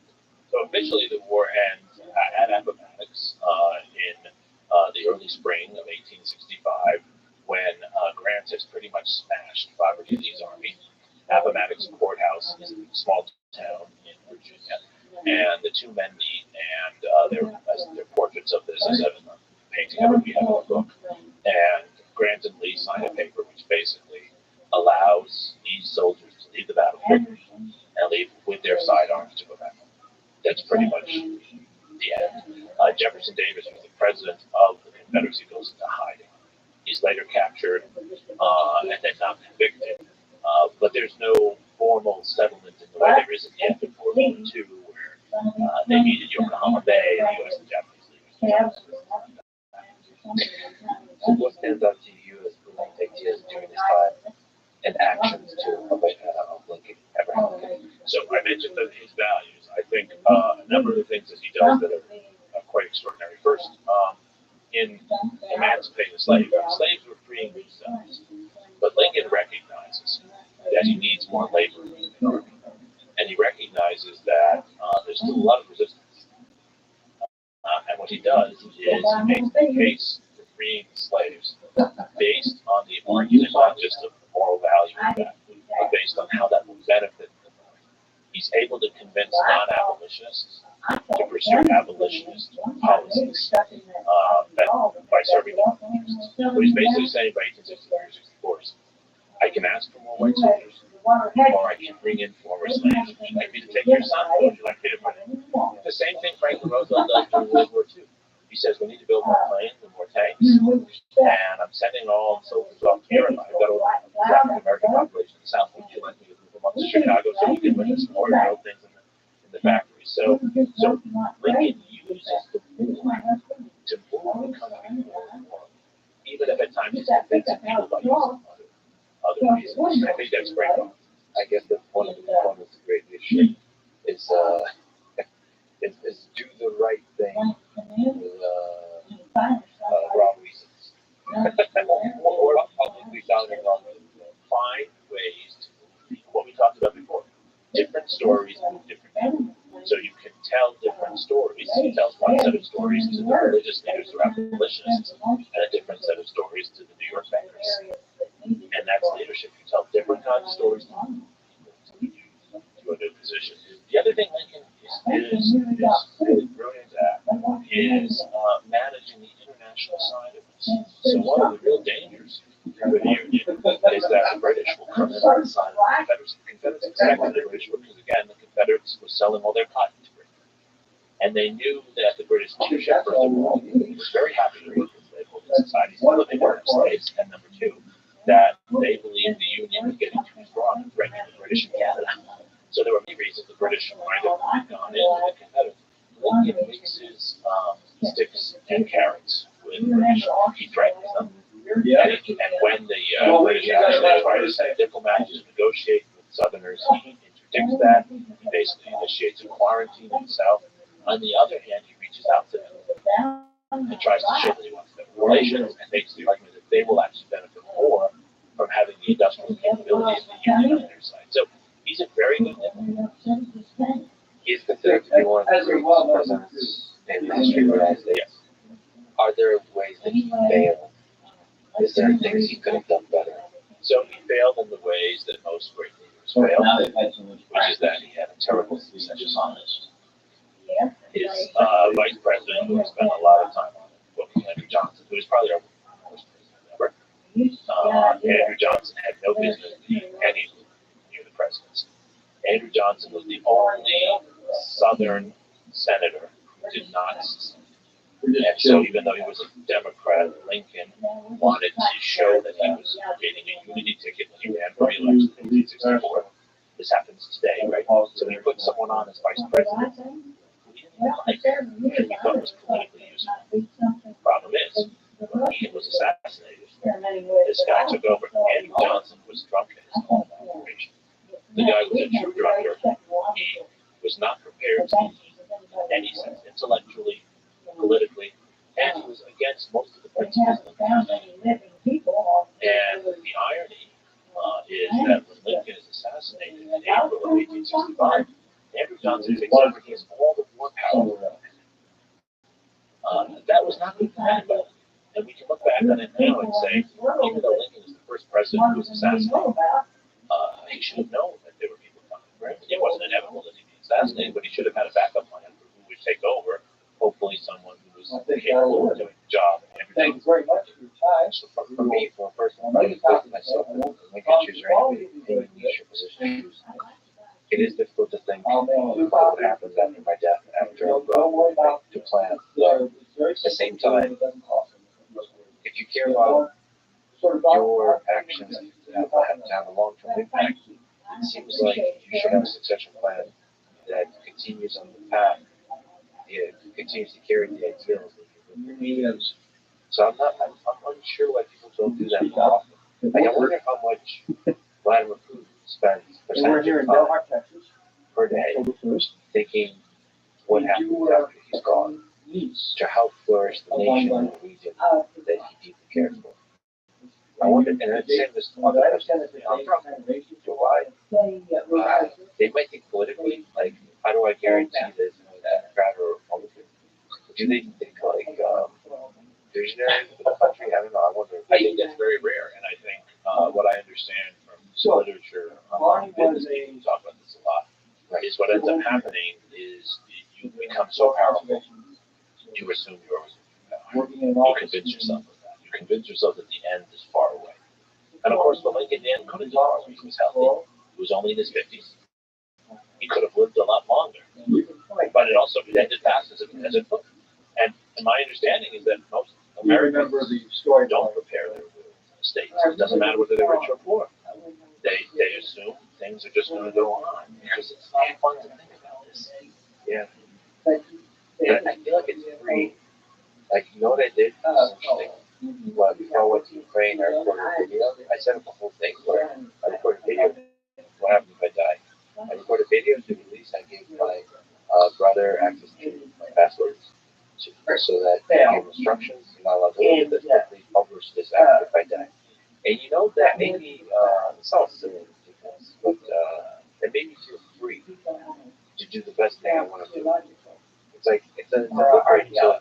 I guess that's for your will, but also, like, do the best possible job you can. I feel like as a leader, having a plan, having if you fail, you fail. If you die, if you, or you lose some of the power, some of the momentum that is driving you currently, that there's going to be a handoff where you will still be remembered as a great man or woman that.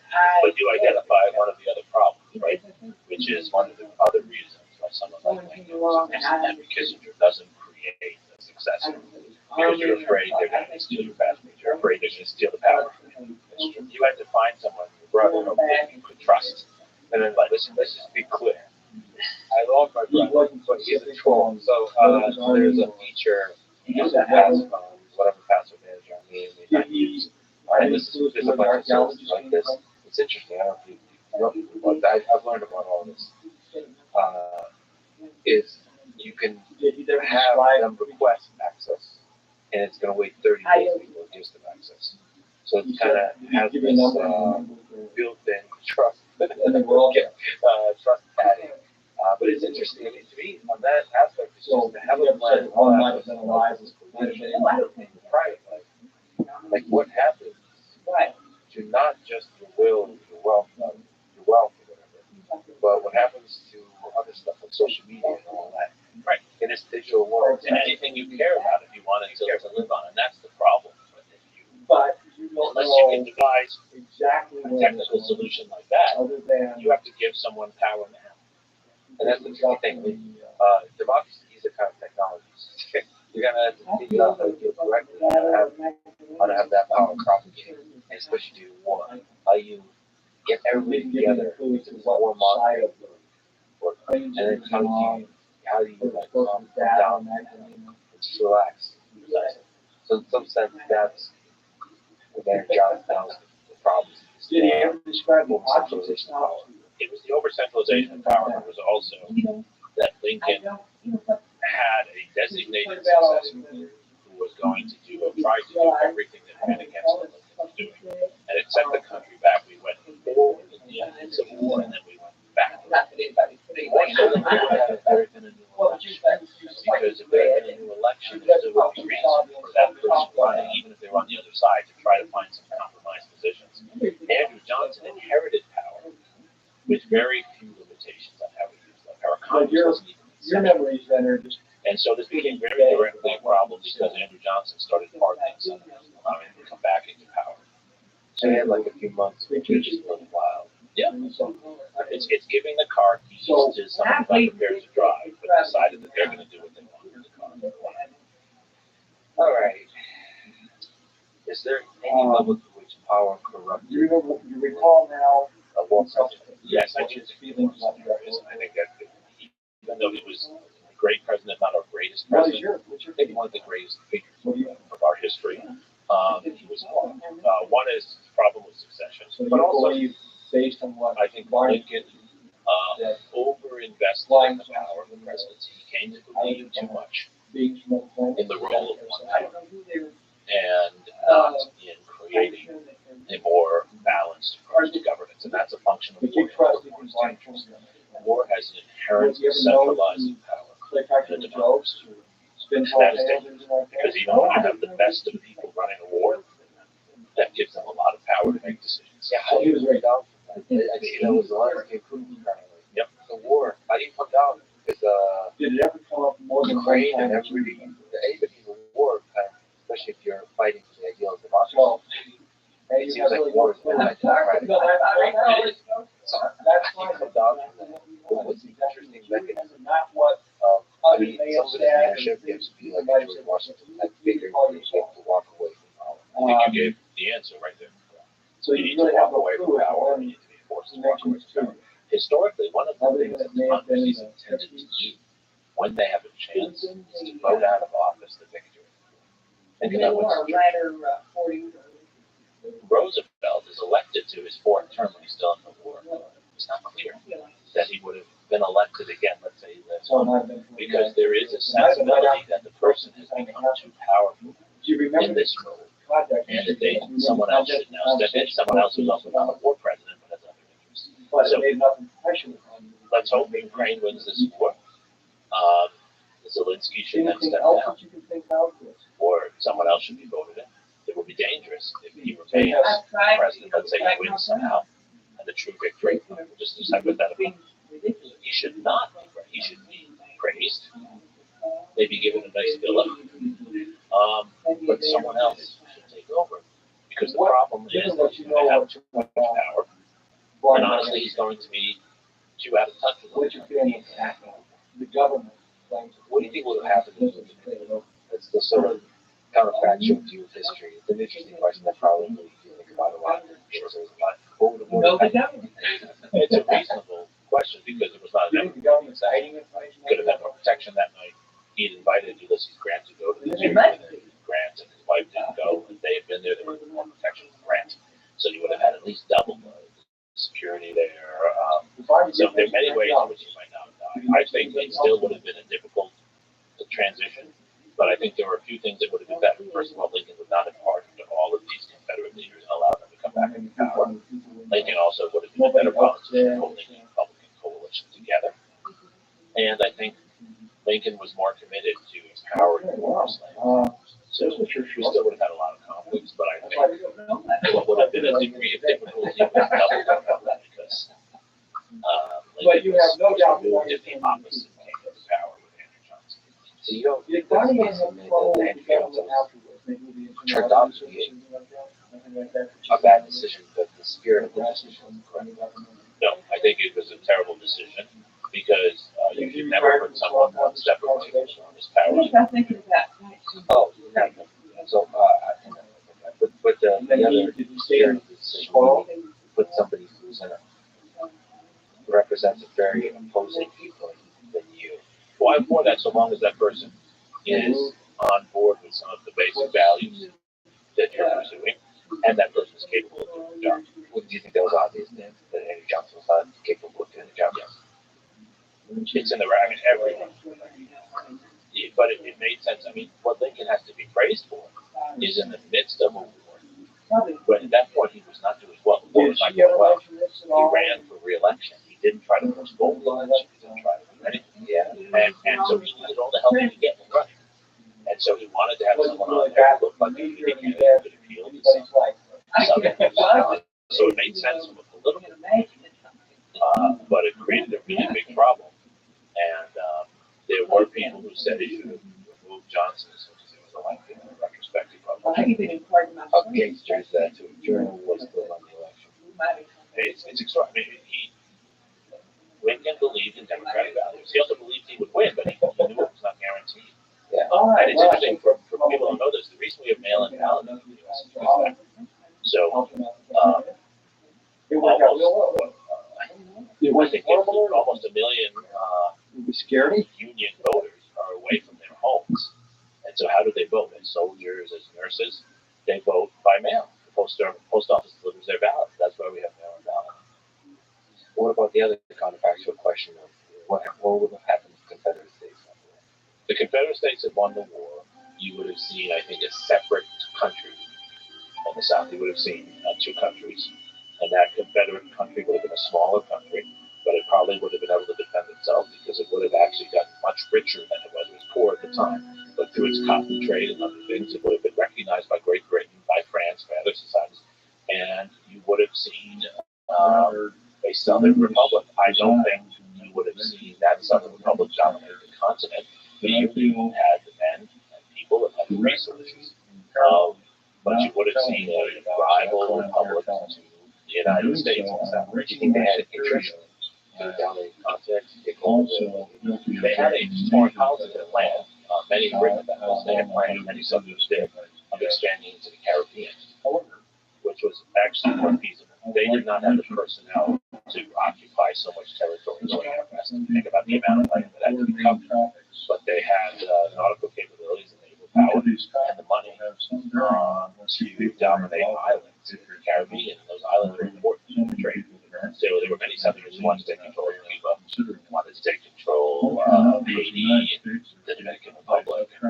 So you probably would have seen some warfare in those areas. Any country that From a has counterfactual history history perspective, can you make the case that secession would have been created a better world?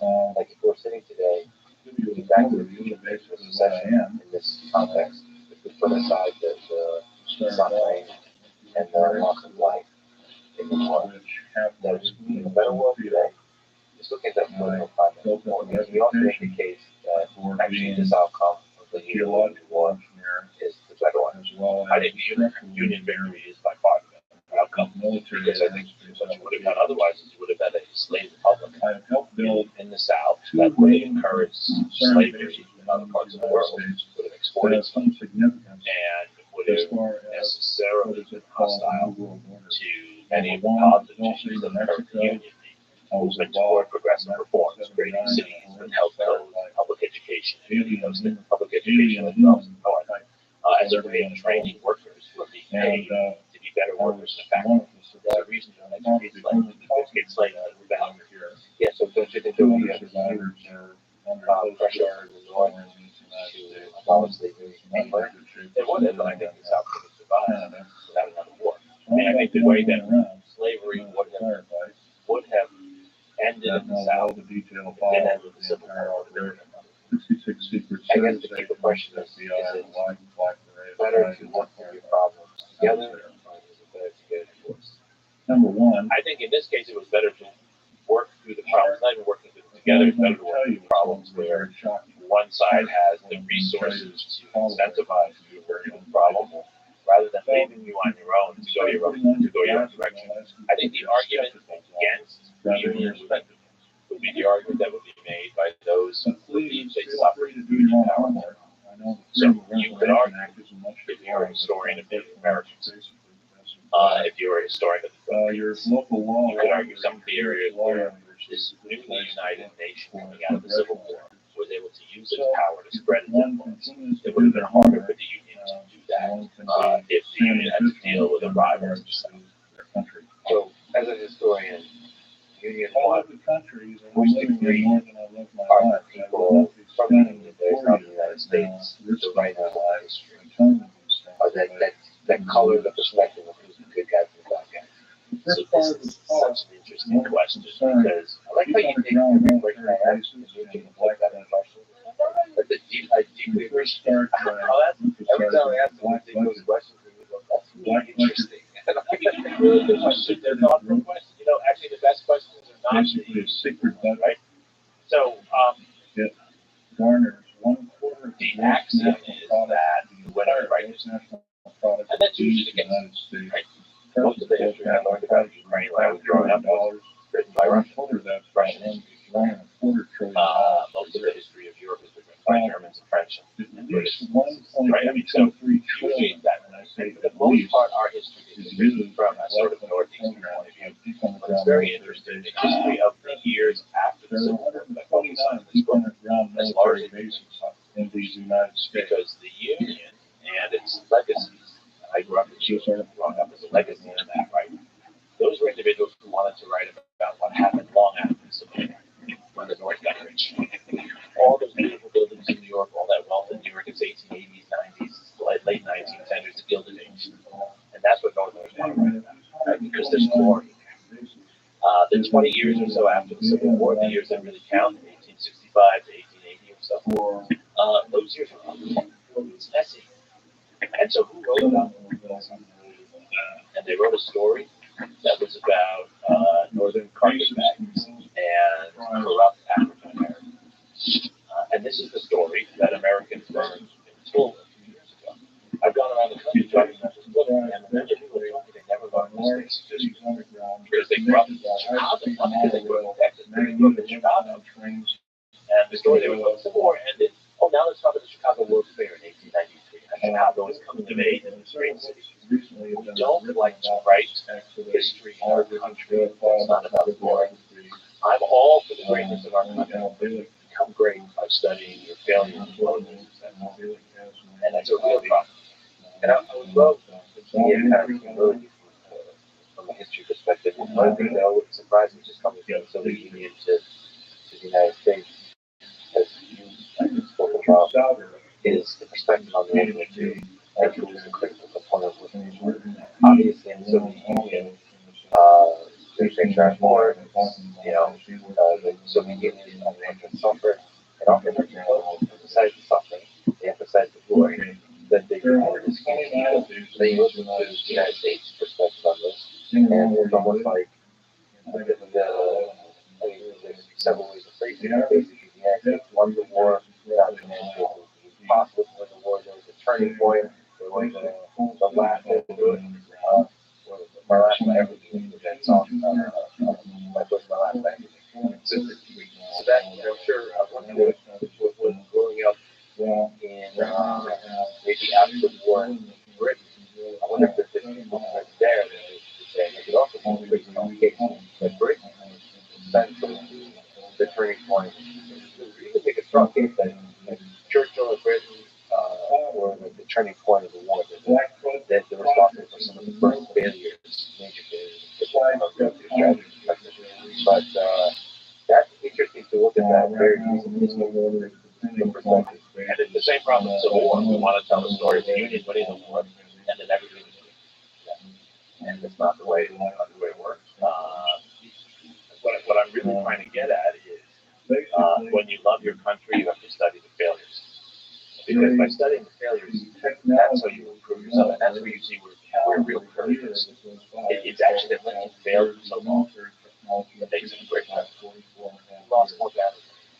And you got to write integrity lists. I don't want people, I'm just echoing. I don't want generals, I don't want leaders to think they're going to get it right the first time. They're never going to get it right the first time. They never get it right the first time, and they're not going to get it right. Those are the workers who fail to learn later. And we as a society have to start doing that. We have to not just trumpet the successes. Let's talk about where we can add Republicans, add Democrats, as independents. And let's move forward. In recent years, there's been a kind of movement highlighting some of the hypocrisy, highlighting the racism, the fact that they didn't find fathers for sleep bonus, that kind of thing. So highlighting some of the current ethics of our world, showing that many of the people involved in the war on the inside of it. What do you think about that? I think it's super valid. I think we should expose the gap between ideals and practice, but that doesn't mean we should throw away the great people who are also hypocrites. Because everyone is wrong. I think I'm a pretty good father. I believe my son is a better mother. But there are parts of me that I often find myself telling our children to do things that I didn't do, right? But they're smart and they recognize that and they learn something. So let's not cover over the hypocrisy. So let's not throw people away. Here's my view of Thomas Jefferson. This is what I view of Abraham Lincoln, right? These are incredibly insightful, thoughtful people who added so much to our heritage. But they also created a lot of success.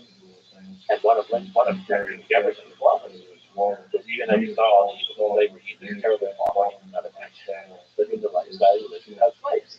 He could never work his way out of that. But that doesn't make the Declaration of Independence less valuable. In fact, it makes it more valuable. And to me, on the hypocrisy side, many people participate in cancel culture and these kind of movements. They're calling against racism and so on. sometimes they're highlighting properly the evils in our current society, but the hypocrisy they have is not realizing they were placed in Germany for us. They were placed in the position of being a white Christian during slavery at the founding of this country. They would do the same thing. They would do evil and not criticize most of them. But it takes a truly heroic human to pick outside, be aware of what is going on around you, take action. It's easy now on Twitter to call people racist. It's hard to see the racism living in it, and your well-being is funded by it. I think that's right. I think to analyze ourselves honestly and very hard. I also think I make this point to all of my books. The real and the life of them, that a lot of the people in our world and one form of that on Twitter is just hitting like a it's a cheap way of pretending you're doing something that's important, right? After the Civil War, all sorts of bad stuff that happens. Talk about it a lot. There always are people there to stop it. Most people are not responsible for bad activities, but most don't do something to stop it. And when I say do something, and that's also push back. Silence on Twitter is not what you let yourself talking about. So sometimes silence on Twitter is a courageous action because you wait, think, learn, and have patience to truly understand the situation before you take actual action, not participate in the outrage cries and the hysteria against what it's hard to do is to speak up when everybody else is silent. Right? That's what's hard to do. Right? And to speak up against those who don't want your side. Yes, exactly. Good luck to those on the left who speak up against the left. And the same, good luck to those on the right who speak up against the right. It's a lonely place. That's why walking in the center is you attract people. Yeah, it's a wonderful, wonderful and you know what's interesting to me, and what I learned writing this book, every book is a journey. What I learned in the laboratory of this book, right, was a lot of those figures who do stand up, even in their own lifetime, they don't get the accolades they deserve, but they make a difference. And that's maybe not enough comfort, because you want to see benefits in your own lifetime. But I think it really matters. Many figures I talk about are not even well known. So you can make a difference. You do impart something small in the universe that can grow into something better, and we shouldn't forget that. Yeah, that's why I admire boxing. Of course, I will work harder. Send them to slaughter by the evil pigs. If you're on oil, I'm on recently Animal Farm is one of my favorite books ever. Just reading 1984 now. It's the politicizing of that book together. Which means a love story. It is a love story. But there's love story of oppressive government, surveillance state, and nature of truth, manipulated, wartime, so on. Like the beacon of hope, the human heart, that pulls you out, that wakes you up in a world like that, is allowing another human being. It's transcendent. My understanding is you know that I was in that now best-selling book in Russia. 1984. Yeah, it's actually downloaded. There was a piece on NPR. Yeah, well, I hope it's good. That's what I was thinking. Hopefully not all in the wrong place. There's no such thing as the wrong place. That's my opinion. I'm the one that showed up naked and drunk your class. I'm still surprised that was you. I was swearing away. I'm sorry.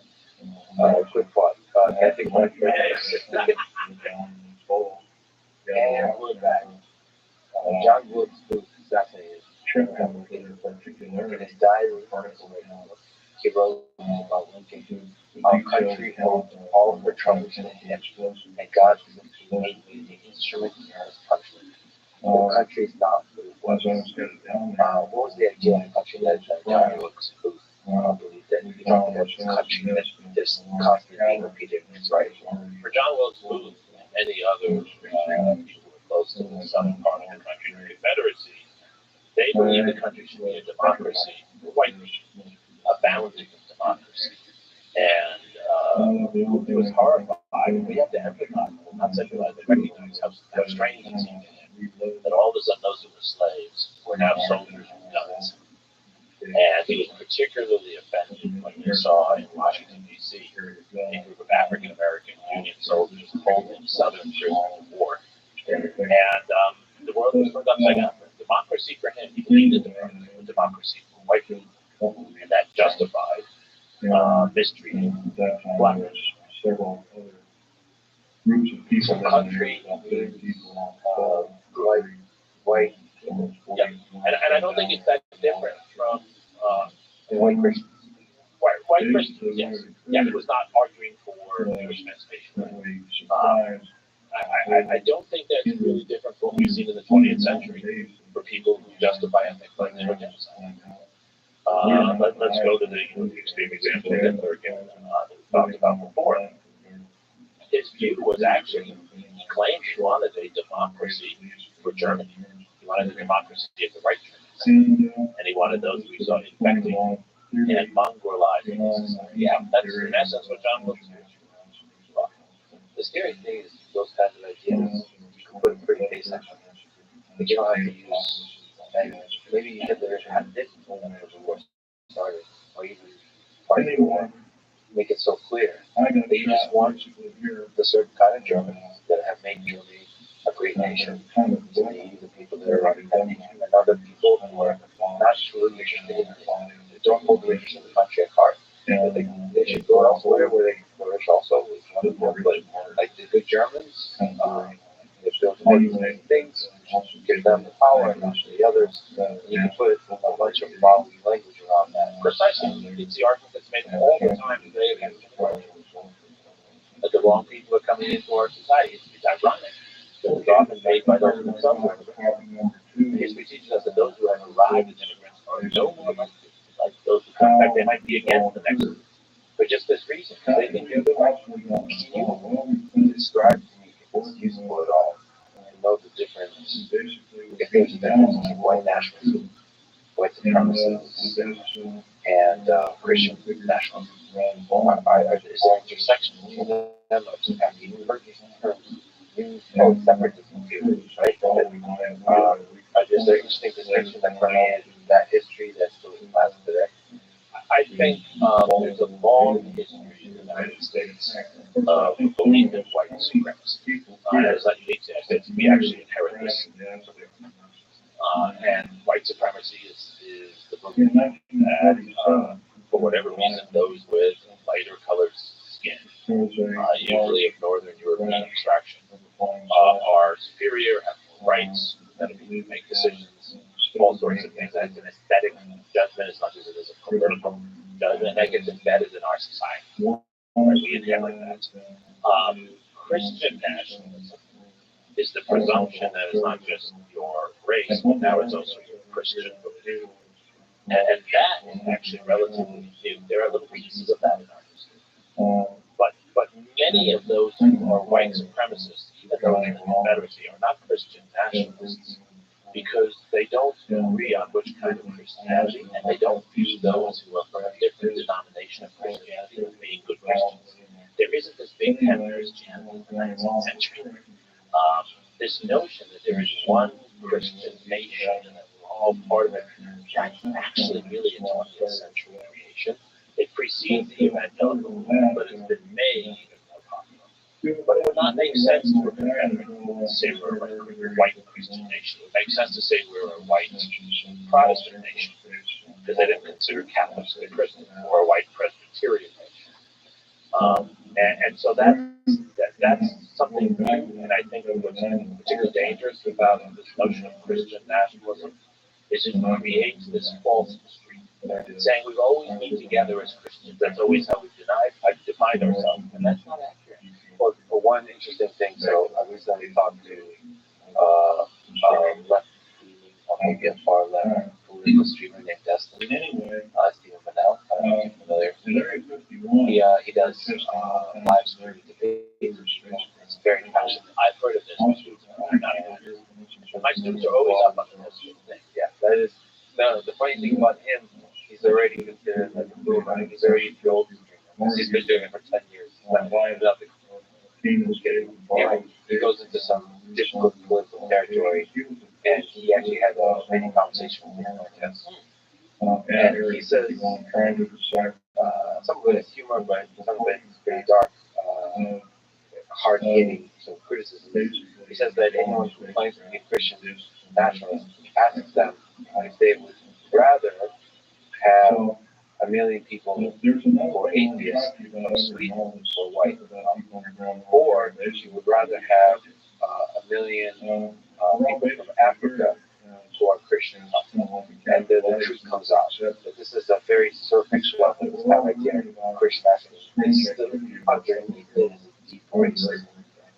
So it's like hatred towards black people. I'm sure that's right. I'm sure that's right. That's the sense I got. It does not seem to have kind of historical context. It's just a different, a rebranding of the old kind of thing. What I think is important, though, in drawing this distinction and why it really matters beyond the history of it is someone like Lincoln quotes scripture all the time. The second inaugural address, Gettysburg Address, is filled with biblical references. But he does it in a way that's not Christian nationalist, because he's using the text to bring people together. He's using it as a fable of humanity. And you could say he's not open to Islamic victimization of Islam. But as a Jew, I would do, reading and studying Lincoln, I know he's a Christian, but I don't feel excluded in his rhetoric. Because I share that Bible. We have different views, but I don't feel excluded. It actually brings people together. The Christian nationalist approach that we've seen in the 20th century, and especially in recent decades, is intended to divide people. It excludes Jews. It excludes Christians who don't interpret Christianity their way. And to say that what he's done is an entire distortion of our country. And it also hides why this is so dangerous. Insofar as Christianity matters to our country, it should be in the way Lincoln uses it as a set of common texts that many of us resonate with, knowing that we have different rituals and different understandings, not as a way to exclude and not as a cover for racism. It's kind of interesting that you could talk about, I've talked a lot about Muslim folks, Jewish folks, Christian folks. There's a way to talk about religion that's inclusive and exclusive. I mean, it's just been, I believe, I'm listening to all these interfaith conversations. They're awesome. They like celebrate the beauty of each religion. They banter and argue with each other about details and so on. But like it feels like love. Like it feels like anybody from any of those religions would feel welcome in that party. And I think that's possible. You tell me about the distinction election in 1876. So this is fascinating. The 1876 election is one of many elections we've had some recently that are intensely controversial. And they're controversial because they're so close. They're controversial because it's not always clear who's won. In 1876, Samuel Tilden, the governor of New York, who's running as a Democratic candidate, wins more votes across the country. So everyone knows he becomes president. Well, it doesn't become president because in 3 states, South Carolina, Louisiana, and Florida, it's very, very close. And even though Tilden has more total votes, if he loses those states, the electors in those states, all of which go to the winner of the state, would actually make Rutherford B. Hayes Republican president. In all 3 of those states, you also have Republican governors who have just lost, but are still the people who have to certify the election. All 3 states say that Hayes won, and though it's very close and disputed, so Hayes has won more electoral votes. Of course, the Democrats don't accept that. And so we go into February, the inauguration of the farm, not in January. We go from November to February without clear figure who the president is. In the end, there's an agreement that they come to a deal, which is what the Democrats will accept Hayes as president in return for Hayes doing all the things the Democrats want in the South. And so, in essence, you have a deal made that one side will get all it wants, while allowing the other side to have the freedom. And so, in a certain way, this marks a moment when the Confederacy, for example, Hayes has to agree to pull out all federal force from the South, which means there's no protection for fair elections going forward. And you'll see in states like Mississippi, the number of African American voters will decline and not recover again until the late 20th century. So that's what that election does. And from 1876 until 1896, series of elections that are very close. It happens also in 1888 that the person with the most popular vote loses. That's Grover loses to Benjamin Harrison. And again, we'll have the same issue dispute. So what that election shows us, 1888, is that our election system, the problem of having an electoral college, really complicates things. It's harder for us to come to any kind of consensus, any kind of agreement on who's won an election. It's super important because most of the 20th century we don't have close elections. When we come to a world today where our elections are very close and our system is not well designed, do you draw any parallels with our time and what is something different? There's some contested elections, Florida, Al Gore, contested election after contested election, and of course most famously recently with the contested election that led to January. So I think a couple of parallels, a couple of differences. One parallel is that when you have close elections, the losing sides never happen. It's a myth that when you have a close election, the other side just accepts it. It doesn't happen. And we need to be attentive to that. And even that January 6th actually should surprise us, not because it happened, but because it hadn't happened before. People who lose close elections are never happy. They always think that something is done. That's one parallel. Second parallel is elections are violent. We have this myth that our elections are peaceful. There's always violence involved, and other violence in either trying to prevent people from voting, or violence in preventing people from voting, right? Elections are not peaceful walks in the park. And that's why most countries have a centralized system to manage elections and provide protection to people.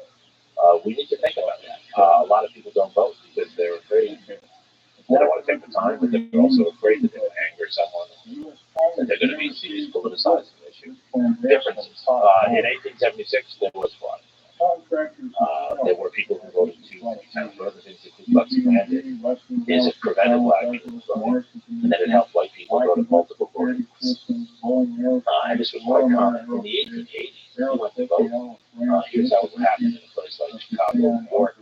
The union boss from your factory would come get you at the factory, give you lunch, get you drunk, and then drive you from one voting booth to another and give you a ballot that you would bring in and just watch you deposit that ballot. Sounds pretty nice, I can I take that right. So that's the difference. That is not how our elections work now. One of our great accomplishments has been to eliminate virtually all the fraud in our elections. How have we done that? By creating safeguards. It is very different. All the evidence we have is that the minimal fraud that's occurred in elections are onesies and twosies, and it's never within the last 20 years had any big difference in the outcome of elections. So that's a big difference. And then another big difference, I think, is that in that time, the Democrats and Republicans are on the opposite sides of where they are now. That changes everything. Right? The Democrats are the party of the Confederacy. The Democrats are the party of exclusion. The Republicans are more the party of economic expansion. And the Republicans are the big tech party. But we're reversed today. Do you think because there's much less election fraud now, as you described, one of the lessons we want to learn from that is there doesn't actually have to be election fraud for either side to claim election fraud. It seems like it's more and more common. It seems to me that in 2024 election in the United States, for Republicans, that would also be just maybe just as likely as if the Democrat wins, that there would be nuanced claims of election fraud. It has become more and more normal. I think what this history shows is that our election system makes it easy for people to claim fraud because it's so unnecessarily complex. First of all, we don't have a system where the person who gets the most votes is necessarily the winner. So that already creates one problem. The second problem is everything I talk about in the book is controlled at the county level. So what happens with Hades and Silver in 1976 is you have one county official who says they think one person, and another county official thinks says the other person. There's no centralized system. It would be as if we allowed every airport to control safety in airplanes, or airplanes would not be safe, or airplanes are safe because the FAA, the National Transportation Safety Board, have strict universal guidelines to what makes for a safe plane, and therefore our planes generally don't fall out of the sky. Our system is very complex. It has complex rules and has too many people who have authority in too many different places. Complexity makes it easier for someone to make an argument that the wrong has been done. We should simplify the system. In Brazil, they had a very close election. And it's very hard to hold scenario on that close election and there was fraud because there's a central authority run by the judiciary that counted the votes, and it's just simple. It's not about which states and the county officials were. He is not acknowledged that. So, push back on banking station. I'm undefeated monopoly risk. They kind of lose. I walk away, claiming there was fraud and I refuse to believe otherwise. I just think that accusations of fraud is the narrative that disjoins the reality of what there was fraud. Yeah, I agree, but I think we make it a little easier for that narrative by having a complex system. And I wonder if there's other improvements. I think it's the 21st century that a lot of people are trying to do it. There's all kinds of improvements that our system is dragging their feet on. Rangers, voting, all that. Let's make this clear. We claim to be the greatest 21st century democracy, and we still vote like the 90s. We're not even in the 20s. Most people, when they went to vote, they actually check the box and put a piece of paper in a box, right? I mean, that's not the 21st century. We can move millions of dollars, maybe billions, in bank accounts from our keyboard. From our keyboards, Millions of rubles. billions of pennies. Why can we move money safely and not vote? And at the same time, there's security there, the money, and then there's actual engagement. Most of us, depending on the demographic, click like Facebook, Twitter, and TikTok. Tens of thousands of times a year. I think this kind of mechanism, a like is a vote. Constantly voting. We love voting. We love getting our opinion out. It just seems obvious that gamifying the system, which is essentially what the election is, again, fun to be engaged in issues. There's also a case of, I don't understand these things deeply, but it always seems to me that issue-based voting should be the future. It seems like too complicated to vote for singular people versus on ideas. On Twitter, we don't necessarily vote for people. We vote for ideas. You feel like it, you not, you like it, and so on. That too is Well, there's certainly a way to improve polls. We could measure public opinion. We still poll as if during the early 20th century. They still actually call people. It's amazing to me. I was talking to one pollster. They will call 100 people in one person. But they still do that. They don't still call them. Yeah, well, they try to get them. They do call. But one could create a system that would be far better than the way you're describing it.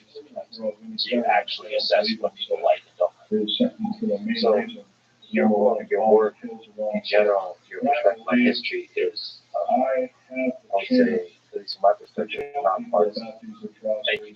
Yeah, you do such a good job of that. Despite the fact that said, personally, just the way you speak, my judgment is to push back on this. I think we like politics on the political spectrum. Maybe you can push back on that. Can you make the case for either perspective on your own personality?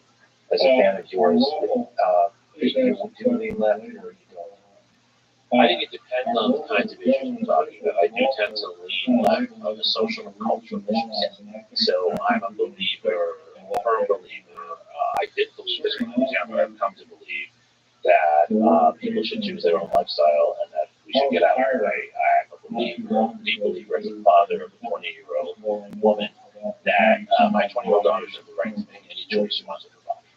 And if she were to get pregnant at a fraternity party at college, she should have the right to decide whether to have a child. So on those issues, that would code me left of center.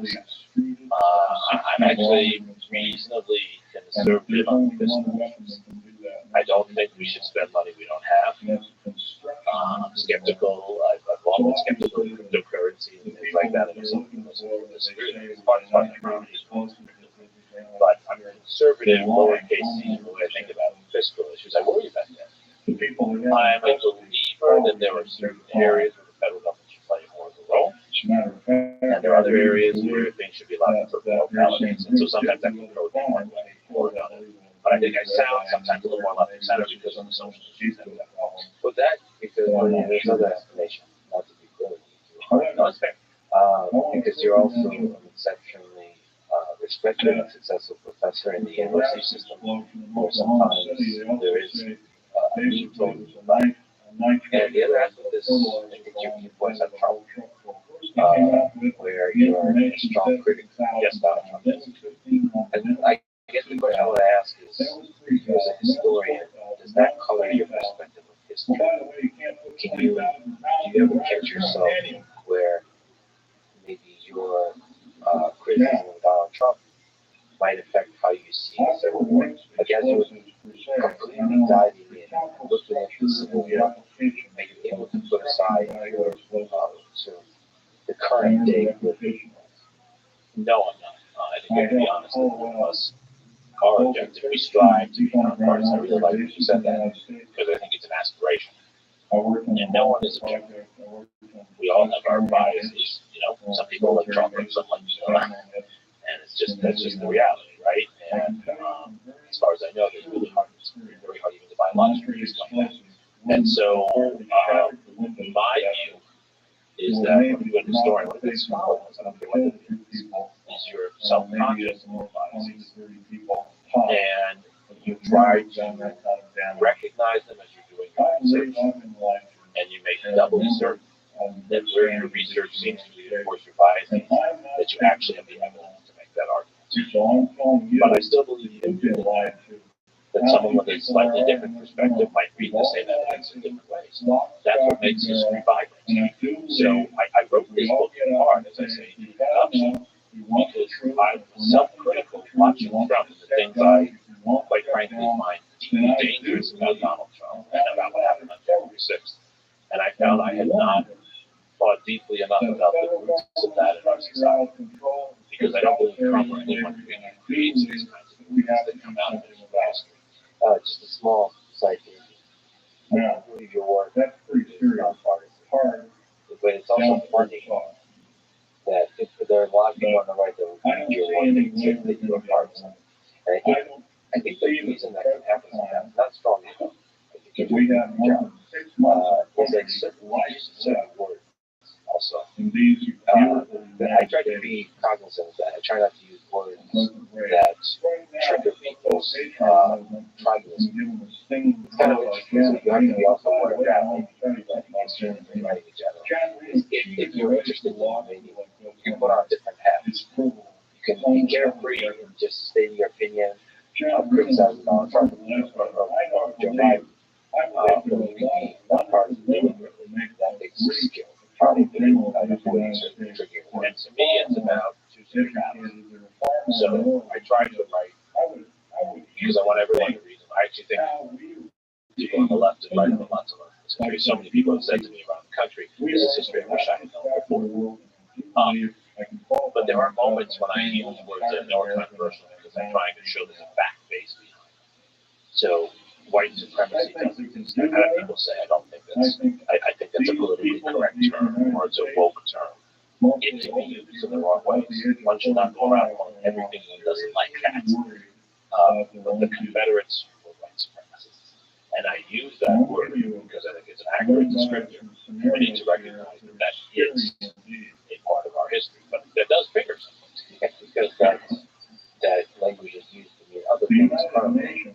So that the press will take on certain terms like white supremacists and label everybody white supremacist. Like a lot of people that basically are in the right, they use this outrage language and they actually lose the ability to use the language precisely.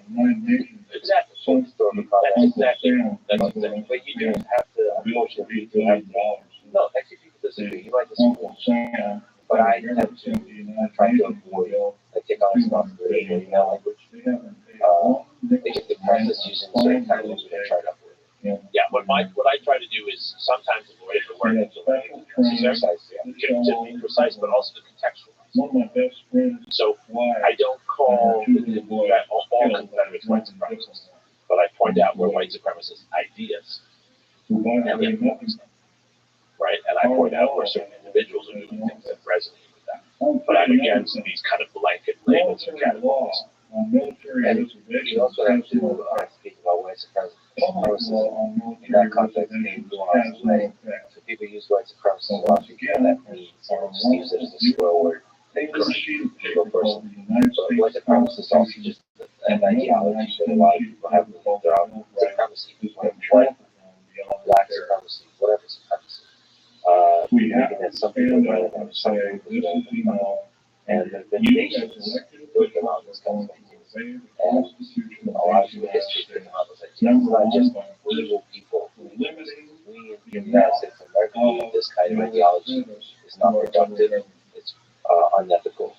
But those ideas have been held by not like fringe groups, right? But majority of I'd say the same about anti-Semitism. And there are many people who are not anti-Semites, but don't recognize that they're carrying around or promoting anti-Semitic ideas or anti-Semitic myths. It's the thought that's been held by a lot of people, and they need to be convinced out of it. That requires conversation and being empathetic. It's not just calling somebody anti-Semite because you've ever said something that's kind of a dog whistle. You have to be open-hearted to that. These are ideas you have to contend with. You have to ultimately, I think, heal the division behind those ideas by having empathetic conversations with people as opposed to get thrown. I just like saying all right. Well, I got a challenge. Given that you have been outspoken critical of Donald Trump, can you say one thing you like and one thing you don't like about Donald Trump? And perhaps can you do the same for our current president, Joe Biden? One thing you like and dislike? So it's harder for me to do one thing dislike or there's some things I dislike. But the one thing I like about Donald Trump, he believes that America should be a better country. I disagree on what he thinks it should be, but he's not a decliner. He's someone who believes the world can be better. I disagree with what he's trying to do. I disagree with how he's trying to do it, but I like the fact that he thinks he can be better. His whole argument for himself is that he can make things better. I don't think he can, but I think things can be made better. So I like the second half of that sentence. He says, I can make things better. Take the I out, and it can be better, because there are too many people on the left and the right who think that we can't make things better, we have to accept them as they are, or we're getting worse. I think the world without hope is horrible, and I think what he has offered his followers is a kind of hope. So underneath this message is a kind of optimism for the future. Again, it's a narcissistic optimism, but it's still not. Yes. That he's promising that if you elect him again, he will make things better. And I think people need to be told that we need to believe in it. So that part I accept, and I reject those who say we can't make things better. My whole historical career is about showing that history gives us tools to make things better. So I like the idea of trying to make things better, giving people hope and reason to believe that things can be better. What's the main thing you dislike about Donald Trump? I think he has no concern or care for the welfare of anyone other than himself. So it's on the basic human psychology perspective. And I think he doesn't give us he's just, I think it's him. I think he's gone into a rabbit hole. He might not always have been this way. I did watch him a long time in New York City when I was brought up in New York. And I think he's been in this path. And I think it's an extreme, it's a clinical kind of narcissism. So when you analyze presidents, when you read about presidents, you don't just look at policies. So when you look at the human, we have to. Leadership is about policy matters. It's one part of it. What about Joe Biden?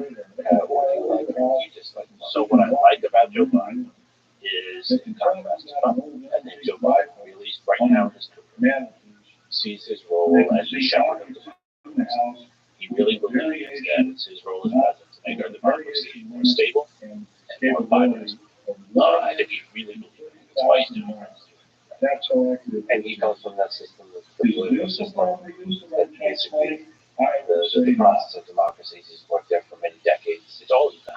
Yeah, that's all he knows, and he wants that to propagate for better and for worse. And he's not an extreme he's actually a pretty down the road guy on those issues. Some people don't like him for that, but I think he is about democracy. What do I dislike about Biden? I think he does not have the capacity right now to provide the language and the public discussion of where our country should go.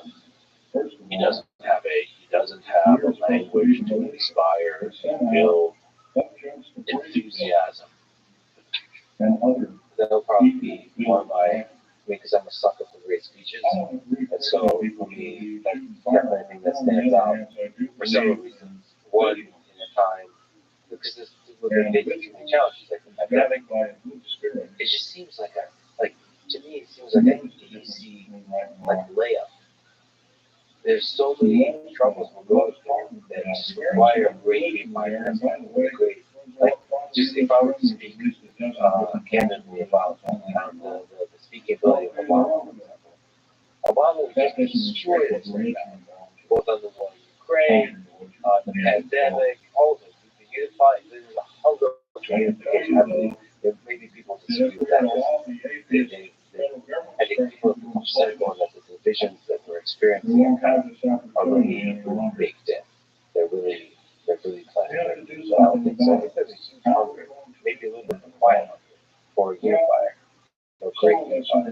I agree. And I think what a great speech does is like a great piece of music or poetry. It helps you see something in yourself and feel something you didn't feel before. It doesn't overcome all divisions. I don't think that speeches are unifying, but I think what they are is mobilizing. And you can mobilize people to the same mission with different points of view. Do you think drug derangement syndrome is a medical condition? Also, is there such a thing as what I mean by that? It's a funny kind of question, but why are people so deeply outraged, seemingly beyond reason, at their hatred or support of Donald Trump? With hatred in particular, I've seen a lot of trying to think about respect. So I'm not sure it's a medical condition or not because I'm not a medical doctor, so I find my kids in I'm a doctor, so I'm just here for here. No, the fact that you get the doctor sign after getting a PhD is hilarious. So as the wrong kind of doctor, I'm not going to comment on whether it's a medical condition, but I do think you're onto something. I think there is a way in which these men become touchstones of anger, and there's all kinds of anger and anxiety that people have. And I've seen this in other historical periods. You center it on one person. In a way, that's John Wilkes Booth and Lincoln. He actually didn't have a personal beef with Lincoln. It was that all the things he feared were manifest in that. And I think that's an old story, and then it's made worse by social media. And the way we're bombarded, and it's like it becomes a drug. I mean, the people I know who hate Trump or Biden so much, and just watch them. It's not that they don't watch them, it's that they do watch them, right? And it's just sort of, and it triggers you, and you get hateful, and then you feel like you've done something by shouting out your hate or typing it. And so I don't know if it's a derangement syndrome. I think it's a way in which our energy gets channeled and expressed into uselessness. Yeah. That's the interesting psychology, which reminds me, I need to explore that. Because I've noticed that, believe it or not, it's easy for me to believe. There's people watching this right now who really hate that. And they're watching because they hate me. They hate me, the way I speak, the mumbling, all of that. They're still watching. And I'd like to say that, it's like, nervous, trying to explain myself. I like to say that that's not a productive way. I get it. I understand. There's a kind of, because what is it? Is it the same psychological effect when you see a car crash? Yeah, I think that pulls you in.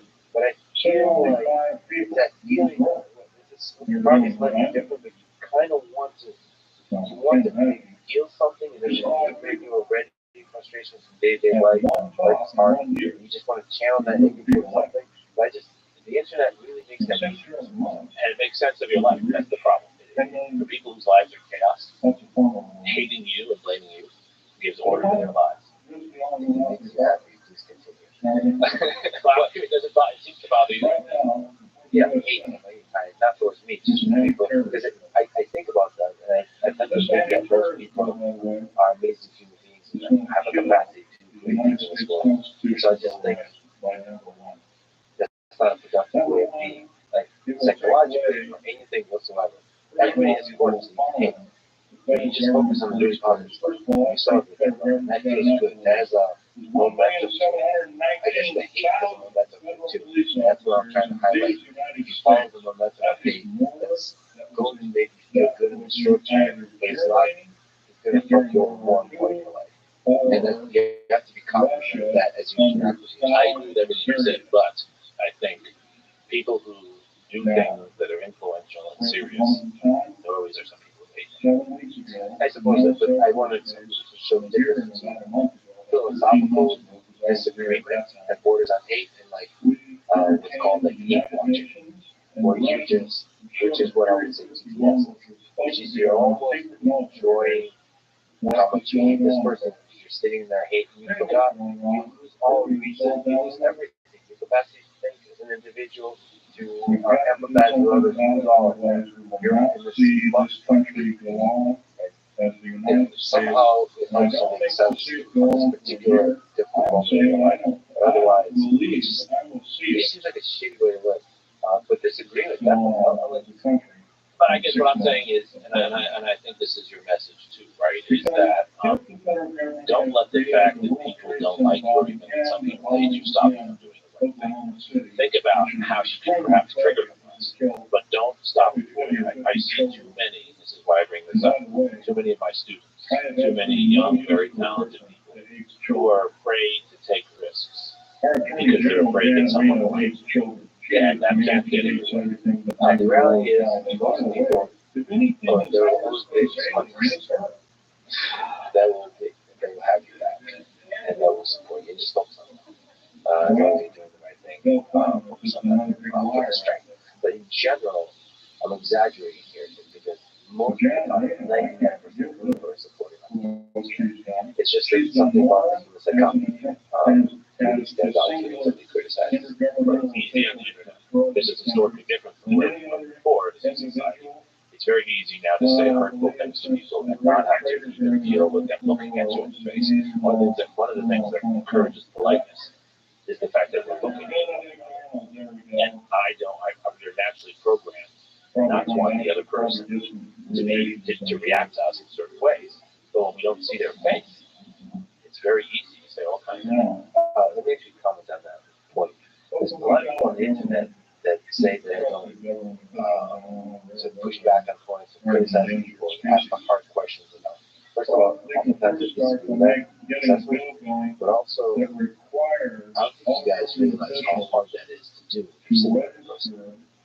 I don't care about accents, I don't care about the name, it's just this is human level. That's really hard. That's the hard question. From a place of Except when I'm sitting here, you see people ask me, no, this is a super fun. When it's really people like you, there's nothing to push back on. There's a basic human thing. It doesn't. I think those Egyptian journalists, like journalists do as well, where they don't have empathy. They're just asking the hard questions. So where were you at this time last night? Because that's very suspicious. It's in contradiction to what you said. They're just doing factual stuff. And if you actually have a conversation with them, you empathize. It's very difficult. Because they have a story, they have a vision of themselves that they're a good person. And to call somebody a liar while having empathy, basically imply that they're a liar this damn hard. So anyway. I'm trying to figure this thing out. He made the case that the January 6th storming of the U.S. Capitol is a big deal. He made the case that it's not a big deal. I think the case is overwhelming that it is a big deal. I opened the book with this before going back to the end of the Civil War because I think it echoes that moment. You had a group of people who literally tried to stop the peaceful transfer of power and were intending, and there's overwhelming evidence of this, if they had caught the vice president for the Speaker of the House to do bodily harm to them or to kidnap them. So this was a coup d'etat. That is the definition of a coup d'etat, when you try to capture and prevent elected officials from doing their job. That's a huge deal. That has happened before in our country in states. We'll talk about this in Louisiana, and Tennessee, and places like that after the Civil War. But it never happened in the Capitol. That's a huge deal. That is, if I might say, that's like what we would think of as third world behavior in our society. And no offense to those from other parts of the world. Just trying to make a point is how we see that as happening somewhere else. Not. That's a big fucking deal. The case that is not a big deal, I guess the case to make there is that they didn't succeed. The case that is not a big deal is not that their intentions were not bad. I don't see how you can define the defendant intended. The case is the case that's not a big deal is that they're fucking clowns. And yeah, they broke in. But yeah, once they got in there, they didn't know what to do, which is true. And so, you know, I think a professional group would say these were the amateurs, and that they had no real chance of succeeding because once they got into the Capitol, they had no plan what to do next. What were they going to do? You know, steal state vote from Nancy Pelosi's office. They didn't seem to have a plan of what ended up happening. They left the building. But that would be the case. It's not a big deal because their intention was not to overthrow. Their intention was to protest. Because if the intention was to overthrow, I think the evidence is pretty overwhelming that they had to stop. They were there to stop the certification of the election. They were there to prevent Donald Trump from having to leave office. They just didn't have a good plan. This was the Keystone Cops. So you're saying there is some possibility, statistically some possibility that this would have succeeded at halting the basic process of office. You could imagine a scenario where they got one. Sure. If they had caught the vice president, But what would have, they caught the vice president, they could go on and certify. He has to be there. Yes, but they don't think they would resolve itself to police action and so on. My question is how much is this individual hooliganism and how much is this a gigantic movement that challenges the very fabric of no, it was not a gigantic, but it was a small d'etat that could have actually made the transition. But was there a scenario where Donald Trump stayed in office to do that? No. But was there a scenario where they created a great deal of chaos that could further undermine our democracy? Yes, here's how it would happen, right? They captured Penny's, right? They either kidnapped him and tried to ransom him, or which is what they're trying to do with the Michigan governor, or they kill him. And then Donald Trump says, okay, well, there's no vice president, so you can't certify. The Senate would choose someone else to be vice president, but Donald Trump says, no, that's not the fit. They're just talking about Donald Trump and something like that. Absolutely. I disagree with you. He said that morning that Penn should not be certified. He said that morning. But there's a difference between Twitter rhetoric. No, he said it at a rally. Sure, rally rhetoric. And there is a threshold. It feels like a big deal. He asked people around in the Oval Office how he could make that happen. He tried to get a new person appointed Attorney General to do that. He tried to find justification for it. I think the evidence is overwhelming that Trump was supportive of efforts after the election didn't go the way he wanted to keep him in office.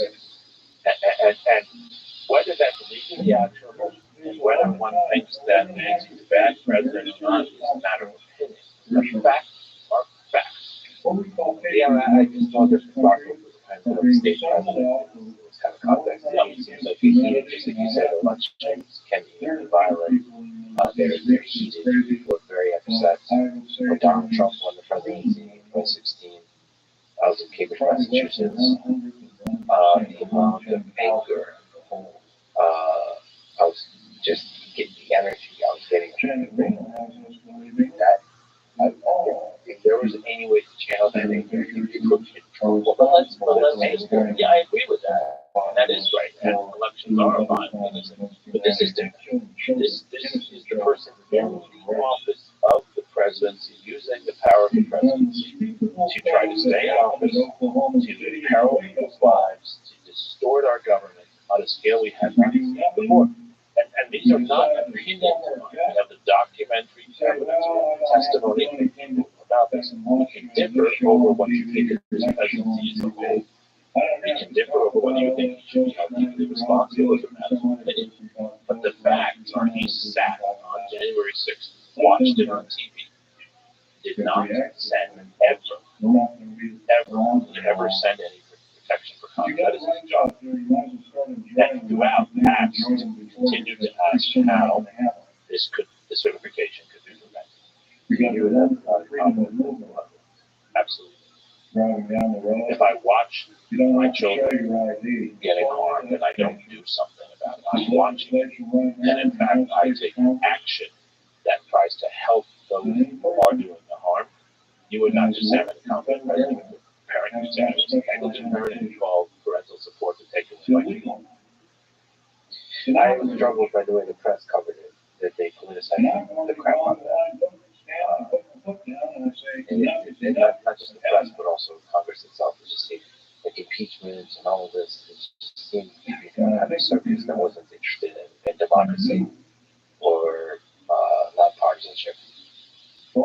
I don't know. So it's very difficult for me to see the situation with clear eyes because it's been colored by the press. It's very difficult for me to know what is even true. Members of Congress, who are members of Congress, our district, right?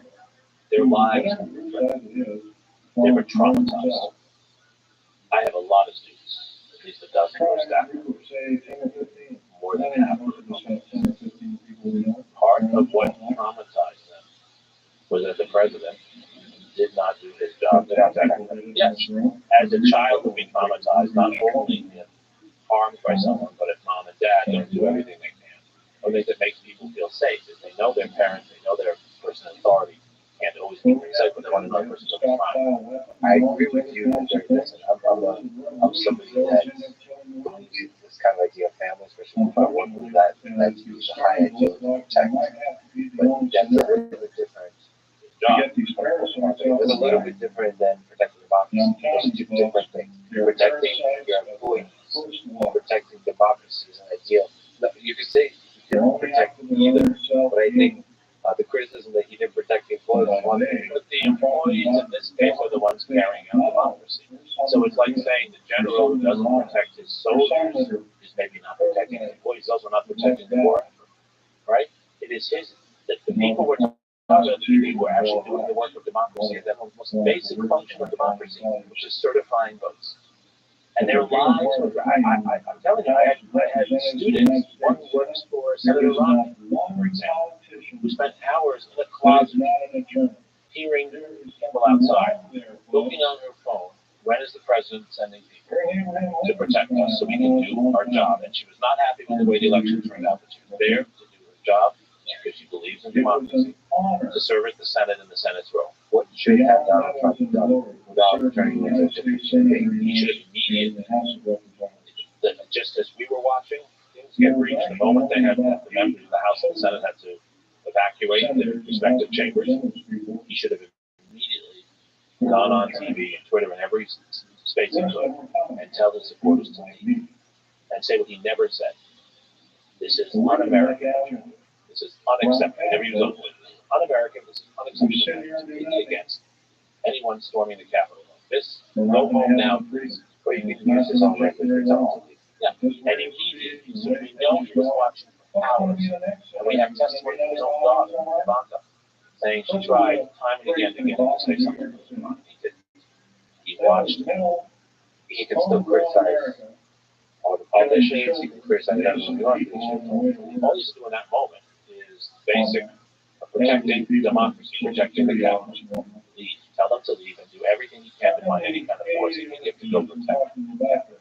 I wonder how different it is in the presidential election. It's happened so many times. I understand that, but it's, especially when, like, what is it, 80 million votes or something. It's crazy. It's crazy. This democracy is crazy. George H.W. Bush won a war in the Middle East, right? He had 90% approval rating, and a year later lost the election. To someone who thought he had none of the experience he had, something that he believed didn't have the right moral character. And Bush did everything he could to help the next president get started while they became good friends.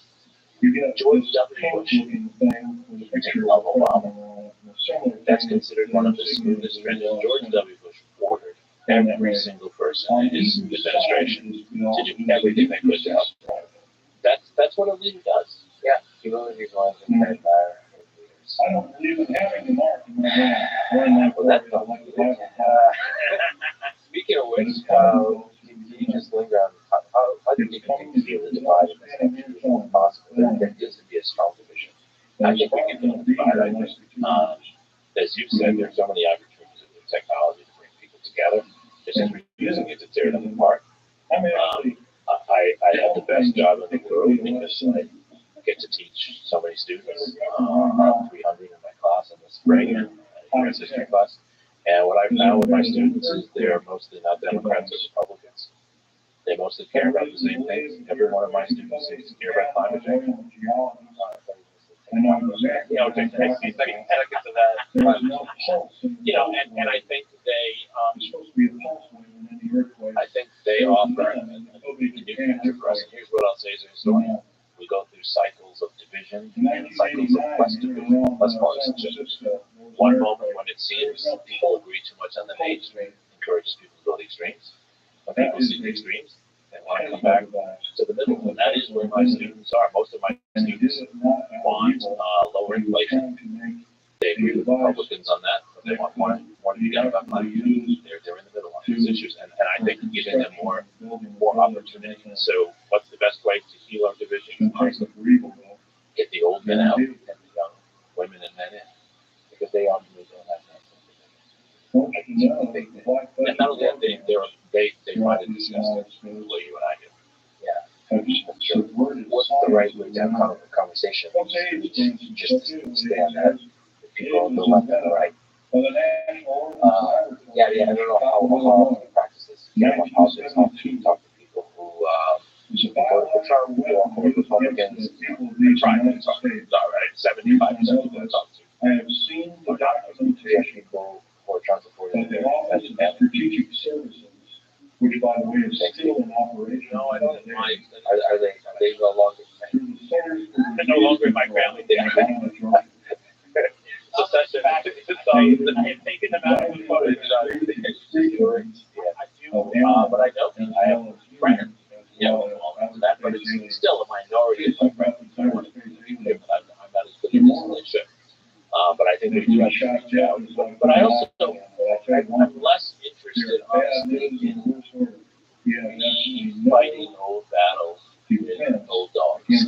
I'm more interested in finding ways to get a new crop of people educated and involved and engaged without imparting the same partisanship on them. So I will support this. I will support and encourage, especially in the student, any young person who is smart and good ideas. I don't care whether I don't ask whether they're a Democrat or Republican, and I've given money to some young candidates. So that's the way I think it's generational change, and I think it's reaching out and trying to get people to see beyond partisan divisions who are in their 20s and see rather than. That's why we do our podcast. And this is Democracy Zachary, and I do that with my son and I, because we're exactly that. You will never hear an episode where we take one side or another. Our goal is to explain the issue, whether it's the challenges of democracy in China, or it's climate change, or whatever it is, or it's memory of war in our society, and to explain the issue and offer people an optimistic pathway that's neither one side nor the other. Actually, put back a little bit on the I used to that, this was an exhaustion with some partisanship. But I've also, and this I think is the case throughout history, and I see it now, especially in the teenage years, especially if I'm being asked of boys, there's a desire for extremism in various directions. All kinds of extreme life. Like just extreme awesomeness or extreme anything, just extreme. And have the man trying to make you behave. Just kind of like that. And that's why you can take any ideology, basically any extreme ideology starts being exciting. Whether you're a Marxist or communist, you're not just going to be like for socialized healthcare. You're going to be like, no. Let's go full hammer and sickle. I'm going to wear red. It's the same with the white supremacy or just racial groups, the way you see society, the way you see the world. the extremism is there. Part of that is kind of skewing that perspective. I think it's productive that energy if it's controlled, especially if we have institutions and people that live under like control. One of the criticisms I have a lot of people have. I'm actually much more moderate than that. Of universities is they give a little too much power to the 18-year-olds who just showed up with their Marxist like books and so on, and they want to burn the whole thing down. That's beautiful, but the whole process of the university is get different viewpoints, educate more, make that person's viewpoint more sophisticated, complex, nuanced. I think you're right, but I think that's more talk than action. In my experience, there is, especially among young men, you're absolutely right. There is a valorization of the tough guy.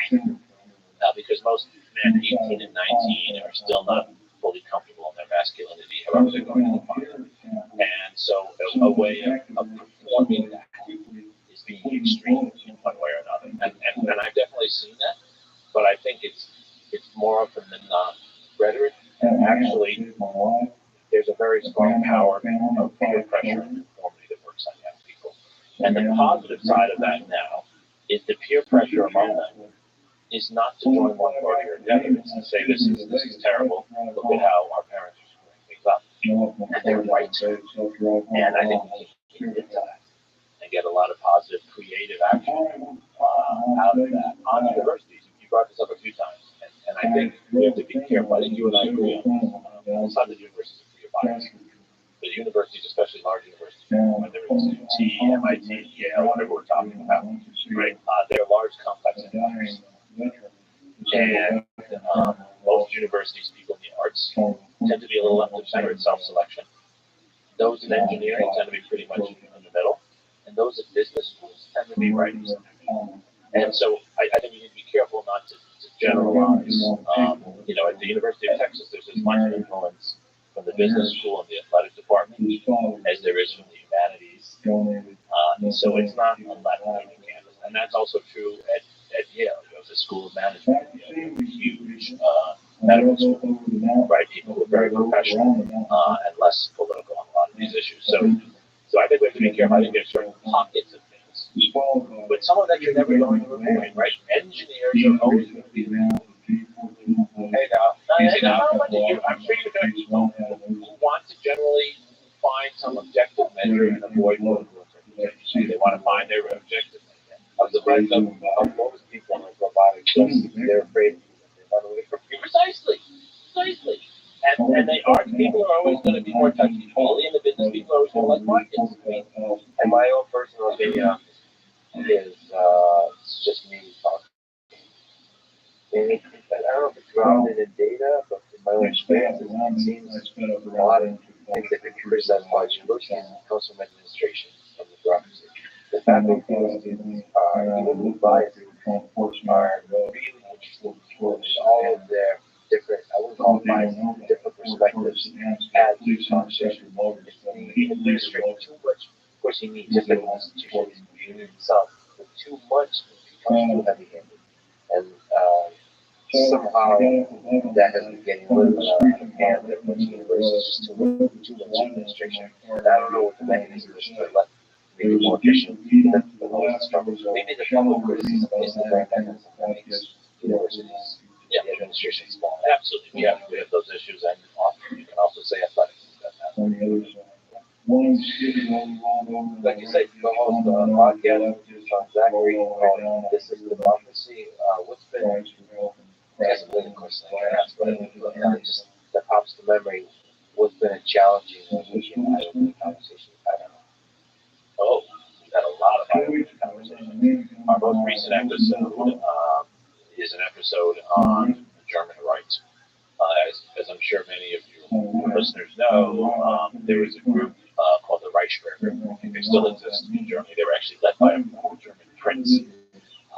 And they had been planning to assassinate the Bundeskanzler and were organizing all sorts of other efforts. They do not believe that the current German government is legitimate. They think the last legitimate government was the Nazi government. They see the whole post-war period as illegitimate. It's the German far right. Correct. And we had on a member member of the German Bundestag, of their parliament, who's been involved in the investigations or the oversight of the investigation, and talking with her about the depth of these issues and the challenges they face in Germany. It's certainly not a huge part of German society, but it's a significant number of people, like more than 20,000 people who are part of this, and being brought home.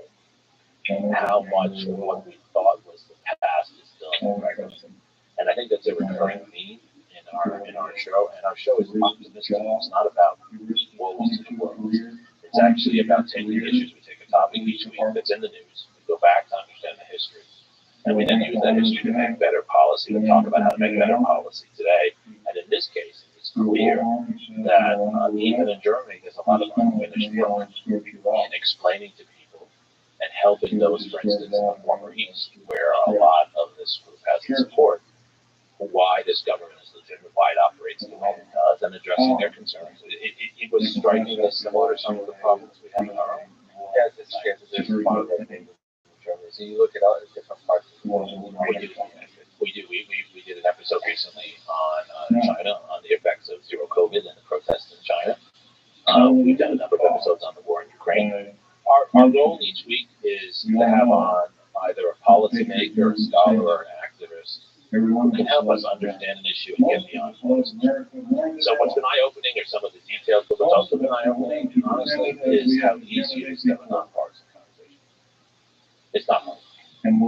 We open every episode with a poem that Zachary writes. He writes an original poem. I'll brag on my son. He's the youth poet laureate in Austin right now. He writes a poem on each topic. You know, he's dark. He's not on the nerve line. Yeah. He's not like a rebellious, dark teenager. He's a creative know-it-all. Strong word. You probably disagree. But what's interesting is like you're in know-it-all. You have a lot of followers, and most of them come from them. So I'm the junior partner. But what I will say, and this is a really optimistic thing that I deeply believe, if you frame things properly, you open with a poem, you open with questions, not with partisan positions. Even when we have someone on who's a known Republican or Democrat, we can have a very nonpartisan conversation. I mean, of course, we get criticisms, but we're almost never criticized for being partisan. It's not hard for you to make an effort to avoid partisan claptrap that we can all fall into. What is your brilliant popular son Zachary talking about life? Oh, he's taught me so much in his 18 years, as has our daughter, 20. Two things stand out.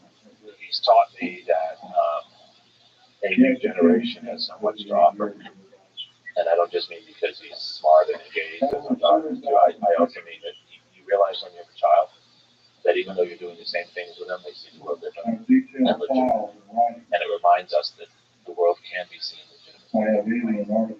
And it's not that he and I disagree on major political issues. It's actually the small stuff that he sees differently. In the details, you see that you can have a very different perspective. Exactly. It was very different way to draw, create a painting of the same scene. And then the other thing he's taught me is, as I said about the poetry, the importance of the arts. I've always been a lover of the arts, but it had always been some of those parallel lines with us. So we need to do a better job of integrating. As the Greeks.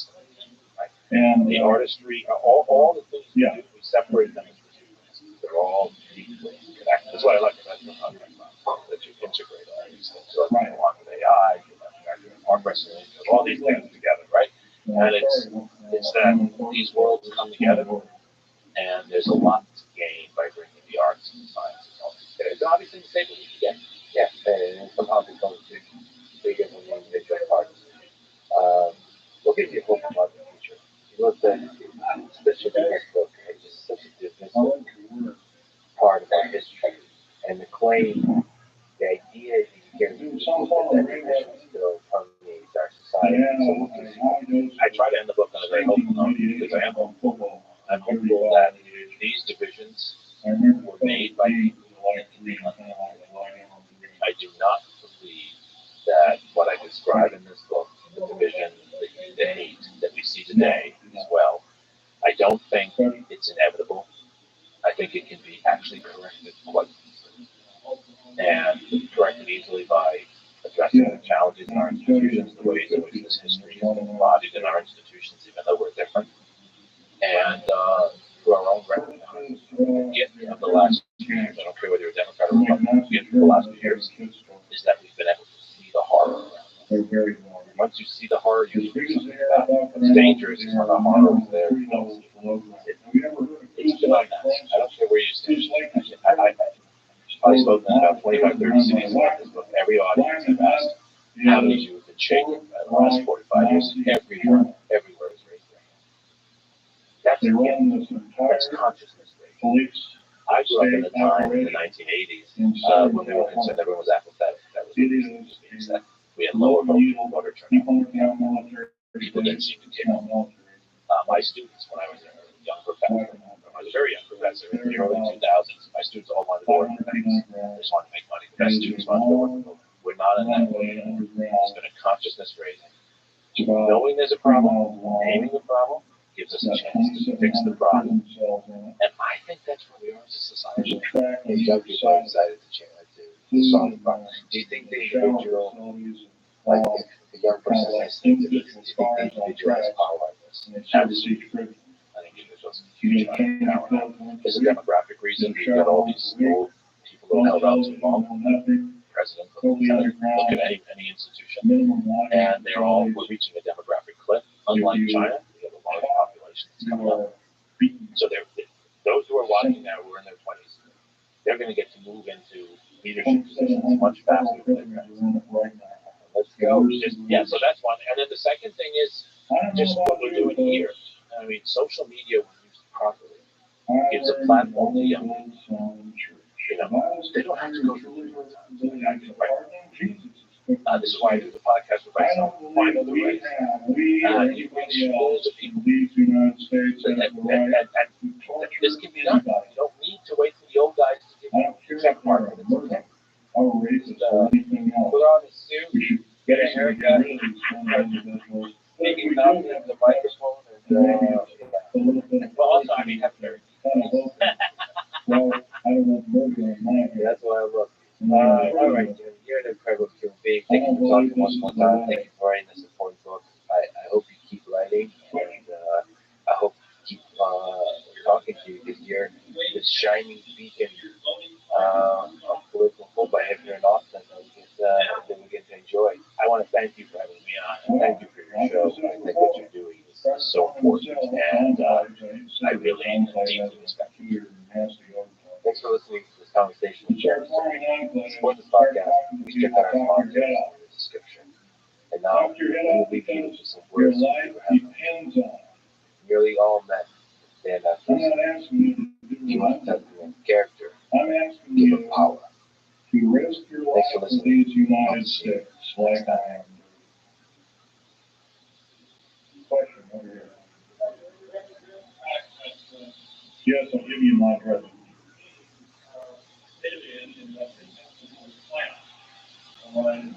Why won't we push it towards economic deficit, extraction, and so forth? Because everybody is 40 years away. Now it's 40 years away. Following the conversation with Dennis White, nuclear physicist at MIT, director of MIT Classical Science Institute. This is the Election News Podcast. Supporter, please check out our sponsors. Now, Dennis White. Let's start with a big question. What is nuclear fusion? The underlying process of the powers of the universe. So as the name implies, it fuses together or brings together two different elements, technically nuclear, that come together, and if you can push them together close enough, you can trigger essentially a reaction. What happens is that the element typically changes. So the same thing, you change from one element to a chemical to another. Underlying what this means is that you change the structure, this rearrangement of equals and squares of these fusing together a lighter element with a heavier element. Information And when you go through it, you say, oh, so here are the initial elements, typically hydrogen. They had a particular mass, respirase, which is the mass with no kinetic energy. And when you look at the product afterwards, it has less respirase. And so you go, well, how is that possible? Because you have mass and energy are the same thing. And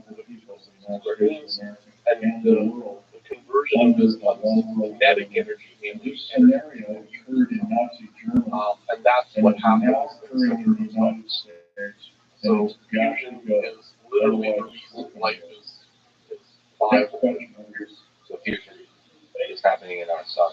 And what are the elements? The elements are hydrogen that are coming together. It goes through a process which is probably it's a somewhat complex catalyzing process that happens in the center of stars. But in the end, stars are big balls of hydrogen, which is the lightest, simplest element, the lightest element, the most abundant element, most of the universe.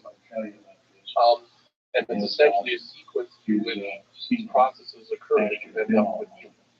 So those are the primary things. And the reason for this is because helium has features as a nucleus, like the interior part of the atom, that is extremely stable. And the reason for this is helium has two protons, two neutrons. These are the things that make up that make up all of us, along with electrons. And because it has two pairs, it's extremely stable.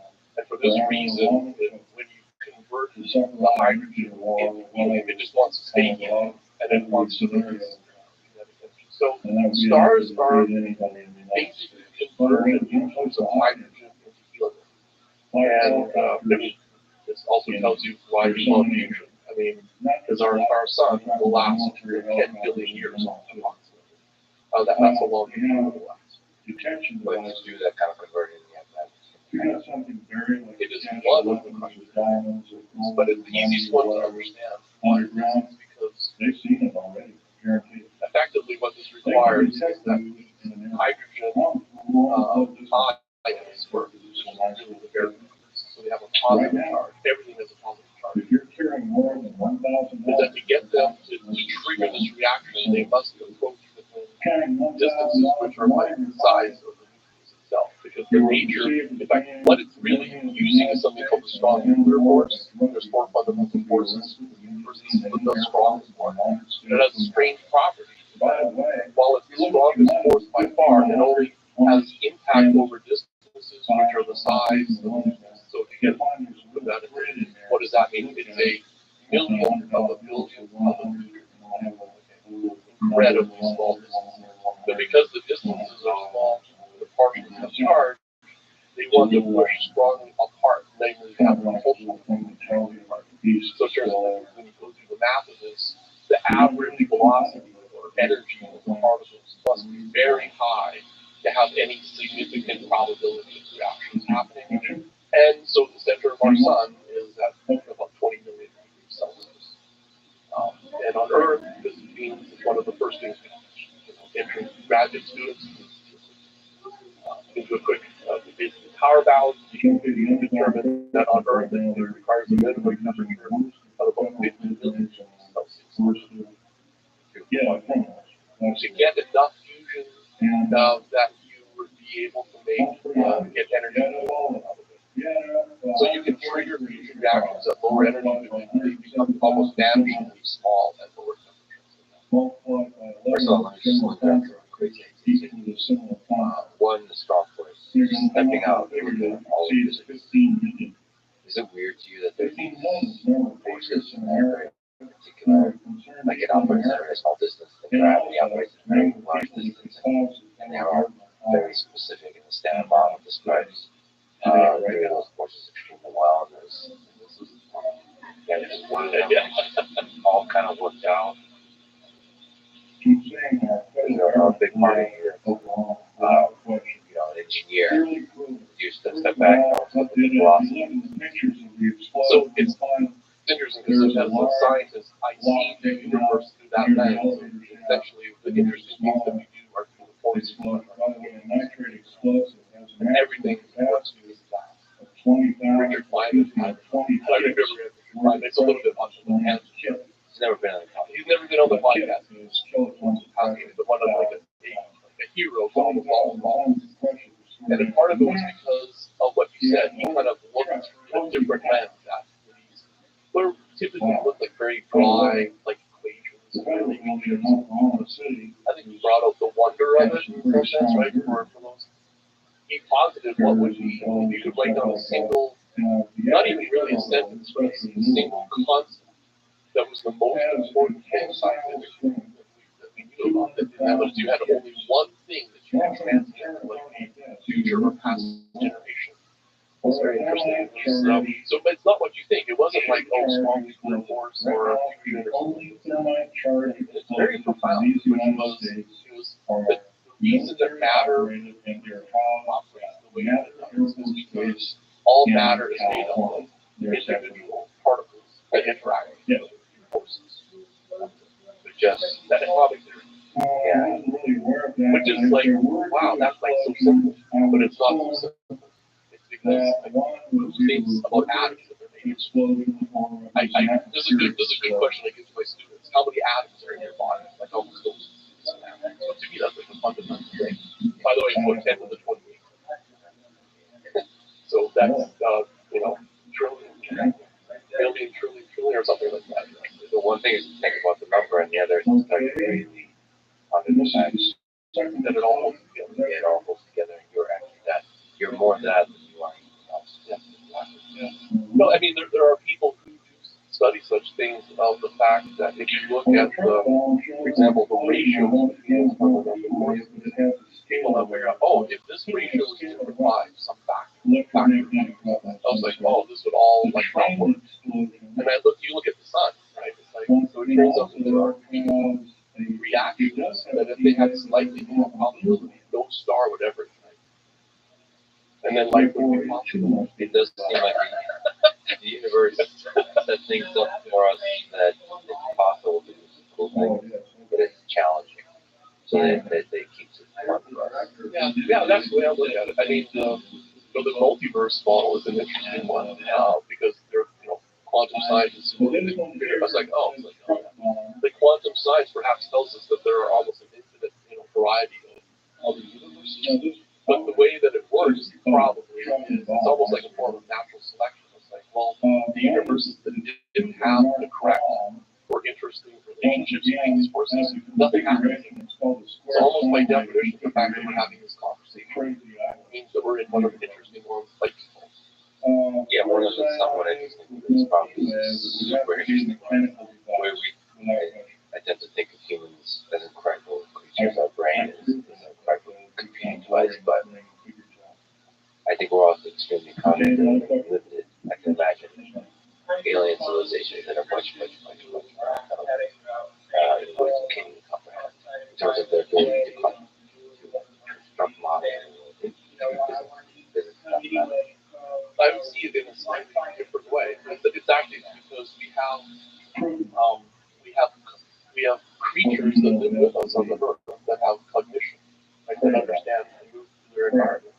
But they actually see things in a way, or they sense things in a way which is so fundamentally different. It's really hard. Like the problem is the translation, not necessarily the intelligence. So it's the perception of the world. So I have a dog. And when I go and I see my dog, like she smells it, there's a realization that I have that senses the world in a way that I can never, like I can't understand it because I can't translate my way to this. We get little glimpses of this as humans, though, by the way. There are some parts of it, for example, optical information, which come from light. And so now, because we've developed the technology, we can actually see things. I get this, as one of my areas of research is spectroscopy, so it's the study of light. And I get this cool see things or representations of the far infrared all the way to like hard X-ray. Several orders of magnitude of the light intensity, but our own human eyes like see so that even like bees, for example, see different. So I think if we think of, there's already other intelligences around us in a way, in a limited those are already And see, if we just focus in on the census, there's already a lot of diversity, but there's probably things we're not even considering as possibilities. For example, what if the head consciousnesses could actually be a door into understanding some physical phenomena that haven't even begun. Just like you said, atrocity, it could be a similar kind of spectrum of consciousness. It's like we're like these dumb descendants of babes like walking around. It sure feels like something. It's very correct. But like we don't have. It's the same as in the ancient times. We experience light. It's like, oh, it's bright. Yeah. And you could start kind of. We might actually experience this faster than we thought, because we might be building another kind of intelligence. That So we are. There was an email thread going around the professors in my department already. So what is it going to look like to figure out if students have actually written their term papers, or it's chat? It was so as usual, as in we're usually tend to be empiricists in my field. So of course they were in there like trying to figure out if it could answer like questions for a qualifying exam to get into the PhD program. They didn't do that well at that point, but of course it's just the beginning. eventually both the students and the professors and we'll sit on the beach. I really recommend, this, I don't know if you've ever seen it. It's called The Day the Universe Changed. This is James Burke. He's a science historian based in the UK. He had a fairly famous series on public television called Connections. But the one that I really enjoyed was The Day the Universe Changed. And the reason for the title of it was that since the universe is what we know and perceive of it, so when there's a fundamental insight into something new, the universe for us changes. Of course, the universe from a objective point of view before, but for us. So he walked through these moments of perception in the history of humanity that like changed what we were. And so as I was thinking about coming to discuss this, he was like, it's still far away, are we? It's been slow progress. It's like when my godmother was born, like people had no idea how it started. So you talk about like that day, that insight, the universe changed. It's like, oh, this is the they still didn't understand all the parts of it, but they basically got it. It was like, oh, because of the understanding of these processes, it's like we unveil the reason that we like it. That's probably one of those days the universe changed. And that's also in the 30s. Seems like technology is developing faster and faster. I tend to think just like with ChatGPT, I think this year might be extremely interesting. Just with how rapid and how profitable the artificial intelligence are, that just stuff will happen where our whole world is transformed like this. So there's a shock, and then the next day you kind of go on and you adjust. You probably won't have a similar kind of thing with nuclear fusion with energy. There's probably going to be an opening ceremony and stuff. Then it'll take months, but with digital technology, we just have an immediate transformation of society. And then it'll be this gasp, and then you kind of adjust, like you always do. And then you remember the second things and so on, how the days went before. I mean, fusion will be because energy nature is that it will be, and anything that has energy is slower transition. But they are the most, I would argue, some of the most profound transitions that we make. I mean, the reason that we live like this and sit in this building and have this podcast and people run business at its heart is energy use. There's intense energy use. It came from the evolution of starting to use intense energies in the beginning of the Industrial Revolution. It's like it's a bedrock, but it doesn't tend to come overnight. And some of the most important, some of the most amazing technologies when we talk about is taking and enabling this whole thing. Which it is energy, which is amazing for how fundamental it is to our society and way of life. It's very poorly understood. concept. Even energy itself, energy sources, with energy storage, with energy transmission. These are different physical phenomena that are very important. So, for example, you buy an electric car and you go, oh, good, I have an emission-free car. And let's say, why do you say that? Well, it's because if I draw the circle around the car, I have electricity and it doesn't emit anything. Okay, but you plug that into a grid where you follow that wire back, there would be a coal power plant or a gas power plant. Oh, really? It means that this isn't like carbon-free? Oh, and it's not. They're bulbs. They don't, like the car isn't a source of energy. The underlying source of energy is the combustion of the fuel.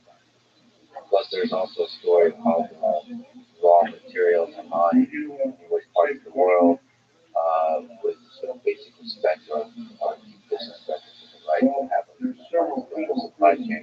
There's a story there that just Physical size of it, the energy.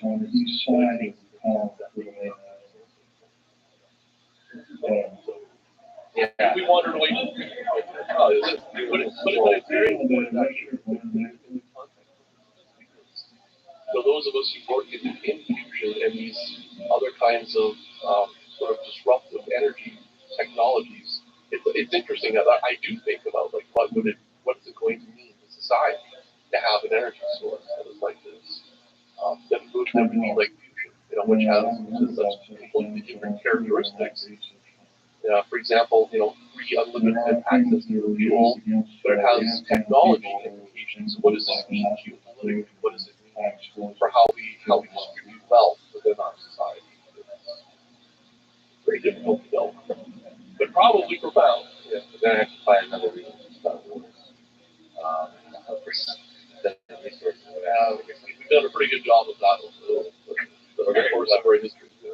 So we talked about the forces of physics, and again, sticking to the philosophical, to the specific technical stuff.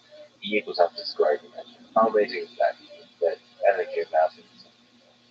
What does that have to do with it? So it has to do with everything. It's the fact that energy and mass are equivalent. The way we comment to it is that they're just energy. Do you intuitively understand that? Yes. It takes a long time. I have more what you taught that I teach the introductory class for incoming nuclear engineers, and so we put this up as an equation, and we go through many iterations of using this, how you derive it, how you use it, and so forth. And then usually in the final exam, I would basically take all the equations that I've used before and I flip it around. Instead of thinking about energy equals mass, sort of mass equals energy, and I have to question it a different way. And what half the students don't get it. It takes a while to get that information. So in the end, it's interesting is that this is actually the source of all free energy. That energy that we're talking about is kinetic energy, if it can be transformed from mass. So it turns out even though we use E equals mc squared, this is burning coal, burning gas, or burning wood is actually still equals mc squared. The problem is that you would never know this because the relative change in mass is randomly small. By the way, which comes back to fusion. E equals mc squared. Okay, so what does this mean? It tells you that the amount of energy that is liberated in a particular reaction when you change mass has to, because c squared is a very large number, and it's only constant everywhere. It's another weird thing, and then all rest rings. Actually, the relativity stuff gets more difficult conceptually. Anyway, so you go to that, and what that tells you is that it's the relative change in the mass will tell you about the relative amount of energy that's liberated. And this is what makes fusion, and you asked about fission as well too. This is what makes them extraordinary. It's because the relative change in the mass is very large as compared to what you get like in a chemical reaction. In fact, it's about 10 million times larger. And that is at the heart of why you use something like fusion. It's because that is a fundamental in nature. Like you can't beat that. So whatever you do, thinking about, and why do I care about this? Well, because mass is like the fuel. So this means gathering the resources that it takes to gather a fuel, to hold it together, to deal with it, the environmental impact it would have. And fusion will always have 20 million times the amount of energy released per reaction that you can do those. So this is why, we consider it the ultimate, like, environmentally friendly energy source because of that.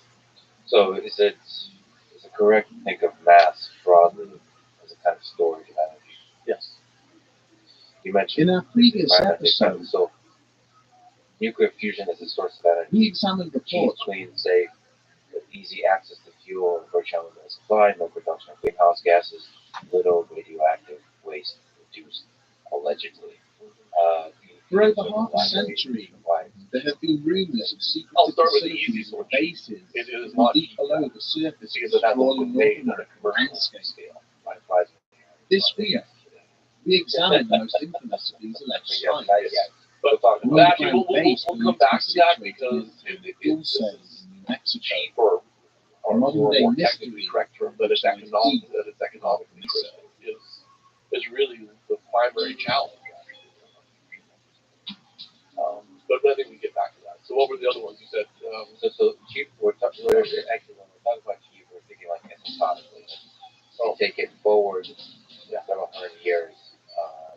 That's just because of how much availability there is. We should separate the fuel. The fuel is already cheap, basically. Right? What do you mean by basically? So if we were to be using fusion fuel sources to power and it's like that's all we have is fusion power plants around, and we were doing it. The fuel cost per person or something like 10 cents a year. It's free. Okay. This is why it's hard to understand. Gabriel Valdez stared out the driver's side window at the dark mass while not far from the side of the because road, we're used to and then energy sources cursed like under his this. glare. We spend resources and For the drill briefest of gas moments, or oil, or he we tried to chop convince wood, or we himself get coal, that the by most coal. sensible course of action would be to simply Fusion, drive on this is what away from this place and it's also and to ignore what he had seen. it's not an intermittent renewable energy source. And yet his It's curiosity indoors. urged him to exit the This makes it vehicle, hard to say. So if to you're saying conduct a fuel closer is cheap, why is inspection, it and why confirm is what it the his energy instincts and source? fears were And telling it's him. because of the necessary With a heavy technology sigh, must the be patrolman used his radio to basically inform the recreate dispatcher of his conditions which are location in stars. before opening the driver's The side center door So and there's making only his way one across natural the place scrub. in the universe for fusion energy. Deep down, That's he had in the known what he center would of stars. find before he So even that's reached the going to bring carcass. a price to it, A depending cursory on inspection the confirmed that cost his cadaver had or been the size left, and just like the others of he the had taken technology upon. that's needed to recreate this. The series of diamond-shaped indentations Technologies had been and carved parts into various might be points of the expressive hide. today and parts Several layers of skin had apparently been removed It will in have an a rubber expert fashion. The creature's eyes, nose, and tongue were all at missing, its heart, what it does despite there being no convert, sign of any wider animal predation having taken place.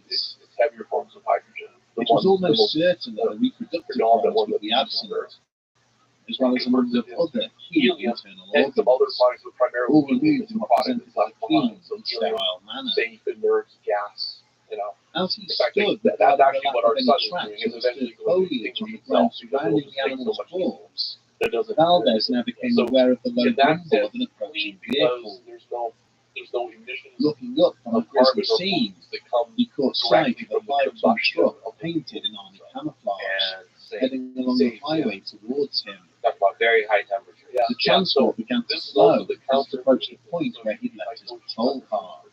the Its occupants returning the questioning gaze he had offered as they passed, really before it pulled away at greater So how speed. can 100 million degrees exist?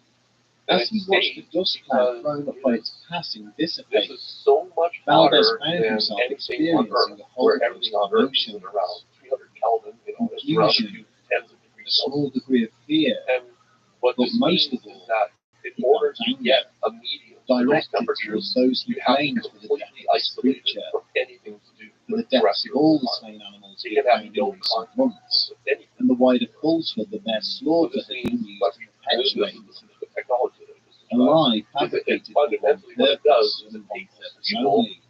and To it keep local isolates them from any residents threat away from from the conditions neighboring so that it has mesa, no idea the it's fear under, that it's not something touching any resided there, object that has which that neither room he temperature, nor any other walls, earthly power even including the could walls of protect the them containment from. building or containment drawings, or even air or anything like The this. town So, of Dulce so in New that Mexico would part not come into existence that until makes the it end of the safe, 19th century, but then there's actually when another US aspect. authorities But ordered the that local Apache fundamental tribe to part settle makes it itself so safe. permanently in one place. In the mainline, The area's Native American population it's viewed also complied with very this hot, instruction, where there's forming very, the very Hickory few Apache particles Reservation, at around any which the time. town would The eventually thing be that you can call established.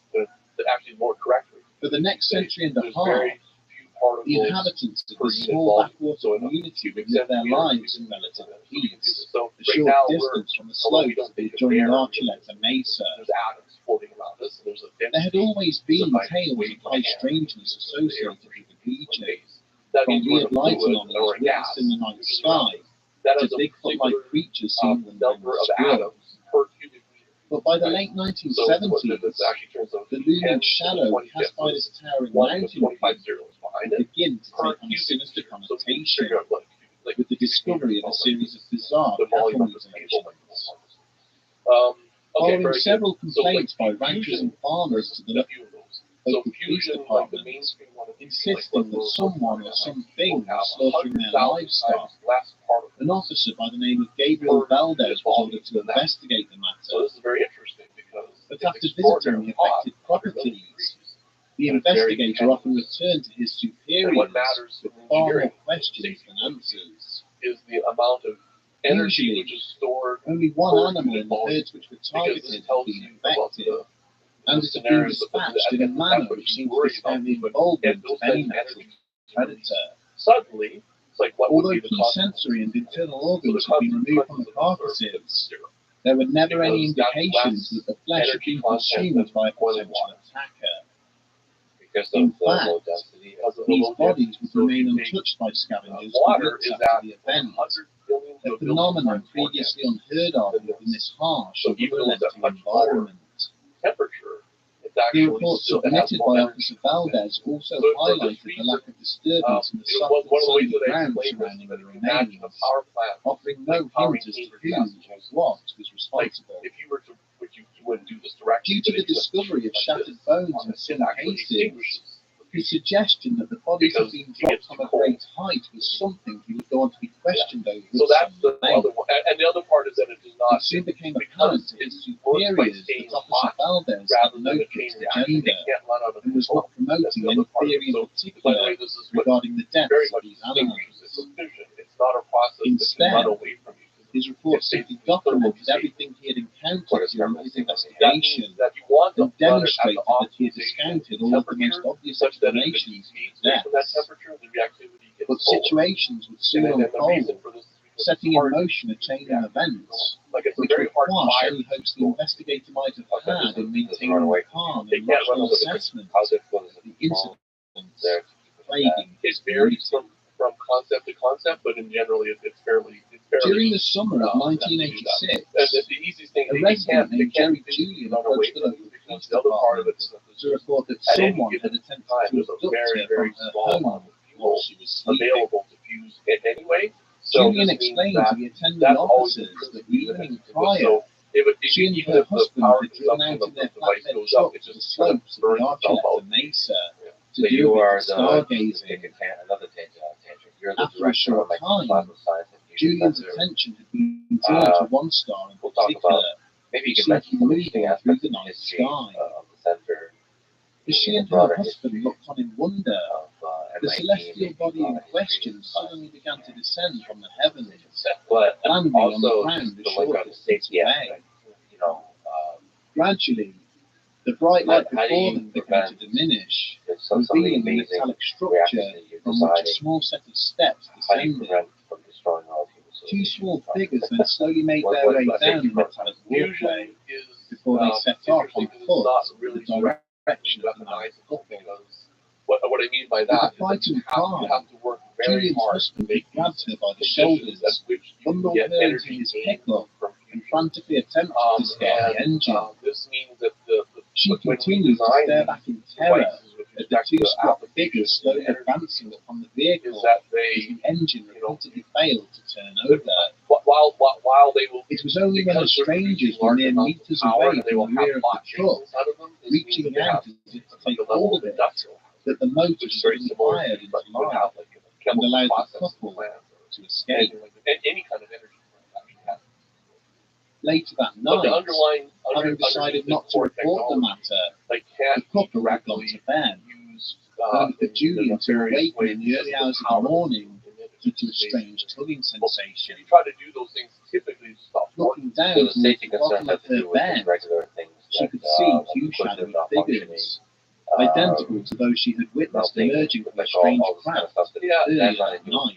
necessarily. I mean, usually what we Suddenly worry about is realizing she could reliability. feel her Just sheets in the being end, we pulled built off the bed to complex expose her lower objects body. that Julian realize attempted to environment. scream, So what we try but nothing really more hard than to a do is hoarse, like not raspy damage sound those had emerged from components. her But mouth. those are things which are internal to the This quiet fusion whimper, device, however, and had been it's sufficient to not something awaken that her you sleeping husband, at which consider about point like the it two would figures had immediately destroy human vanished. civilization, because that release of energy When is questioned inherently further by limited because federal of agents who had been tasked with But it doesn't say attending that the there's zero. incident, So you asked Julian about the other claimed the reasons that existence it's of these safe. So entities it was is common the knowledge process amongst the itself native is community. safe, but because She even went as far to describe a large hole bored bored deep into the mountain face, hidden away much So further produces up the slopes ionizing of the radiation, mesa, which she claimed the so you have to creatures take care of used to this. access the Shield it. surface. Think of like your dental X-rays or treatments for cancer. Around the same We all time that the shield ourselves from investigators were taking So we Jerry get the Julian's beneficial effects, statement, but we minimize the harmful separate effects. claims of a So possible there alien are all base those concealed aspects. beneath the Archuleta Mesa So being we'll return directed to towards our the key local scientific authorities. center, but let us linger on the Security staff destruction at the of Kirtland civilization. Air Force Base Which began to brings us receive to a the string topic of detailed allegations from a local so businessman, the process stating that he had then documented inside, mysterious activity nuclear both weapons above and and below the mountain chain. So it relies Paul on the Benowitz was same already well underlying known to the senior physical officers of principle, the but it's base, exactly the opposite. following reports he had Which submitted is to actually them the names of imply. strange Fusion lights in the sky means above bringing his things home together. in Fusion Four means Valleys splitting district things of apart. Albuquerque. So fusion He now claimed that in requires addition the to the lights he had filmed, instead of the light. he had intercepted And the most mysterious energy unstable emissions and versus the radio most stable, transmissions, and that elements. these were So it tends to emanating be from beneath the uranium, mesa. plutonium, or primarily The uranium. businessman take had also uranium. taken to So conducting uranium regular 235 flights is across one the of the mountains in this his is one of the private heaviest aircraft, unstable elements. And what photographing happens anything he deemed out of is the that ordinary. this is fusion is Invited triggered by onto the the fact base that one to of these speak in subatomic person, particles, the neutron, he which showed has them no electric photos of what he believed to Basically, be it's paths and proximity doorways enough cut to into the this, rock, and miles triggers away an from any instability existing and road or effectively highway.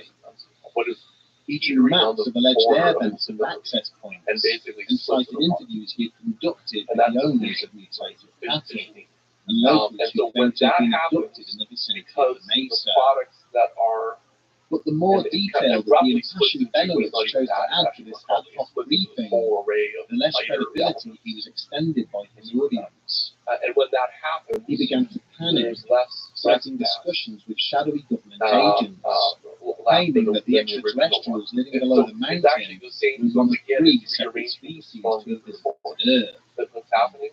But it was the assertion that the whole flora of the alleged alien base contained vats filled with human organs and body parts harvested by the alien visitors, which saw him ridiculed and finally escorted off the base. Shortly after this, as the businessman's mental health and coherence continued to deteriorate, So you can he make a suffered a plot that nervous basically breakdown. shows the relative amount On the advice of stored energy doctors, in all his of the family elements applied to that are have him stable and admitted to a make up psychiatric facility in 1988, And it turns out seemingly that this one removing any has shred of a credibility maximum his amount initial of reports to the military stability may or have storage contained. and iron. But perhaps the So most it's kind of in the amazing middle of the aspect of the periodic stories table. told by Paul Benowitz That's is what that they are by I'm no means And the so only such this, detailed what that means allegations. is The that secret base concealed beneath if you the take town. something heavier than Also, iron, like uranium, which is more than twice as heavy as that, and during you the split apart someone just mid-1990s, naturally, you split apart a former Air Force and get something technician by the better. name of Thomas That will, Costello because it moves to a published, more stable energy state. confirming that there was kinetic indeed a energy. hidden That's facility underneath the Archuleta kinetic Mesa. energy meaning the movement of things. So More it's actually incredible energy. still was that And Costello fusion claimed that this was not an sits on the other side extraterrestrial of that, base, because It's one also constructed by the United States government, you have to do it. where aliens and human scientists So work this together leads to some pretty on genetic profound experiments. differences. As I said, they have some underlying Costello related how he had been a science, U.S. Air Force photographer based at Nellis in Las proximity to each other, Vegas, but they're literally but in the early opposites. 1970s, Why is this?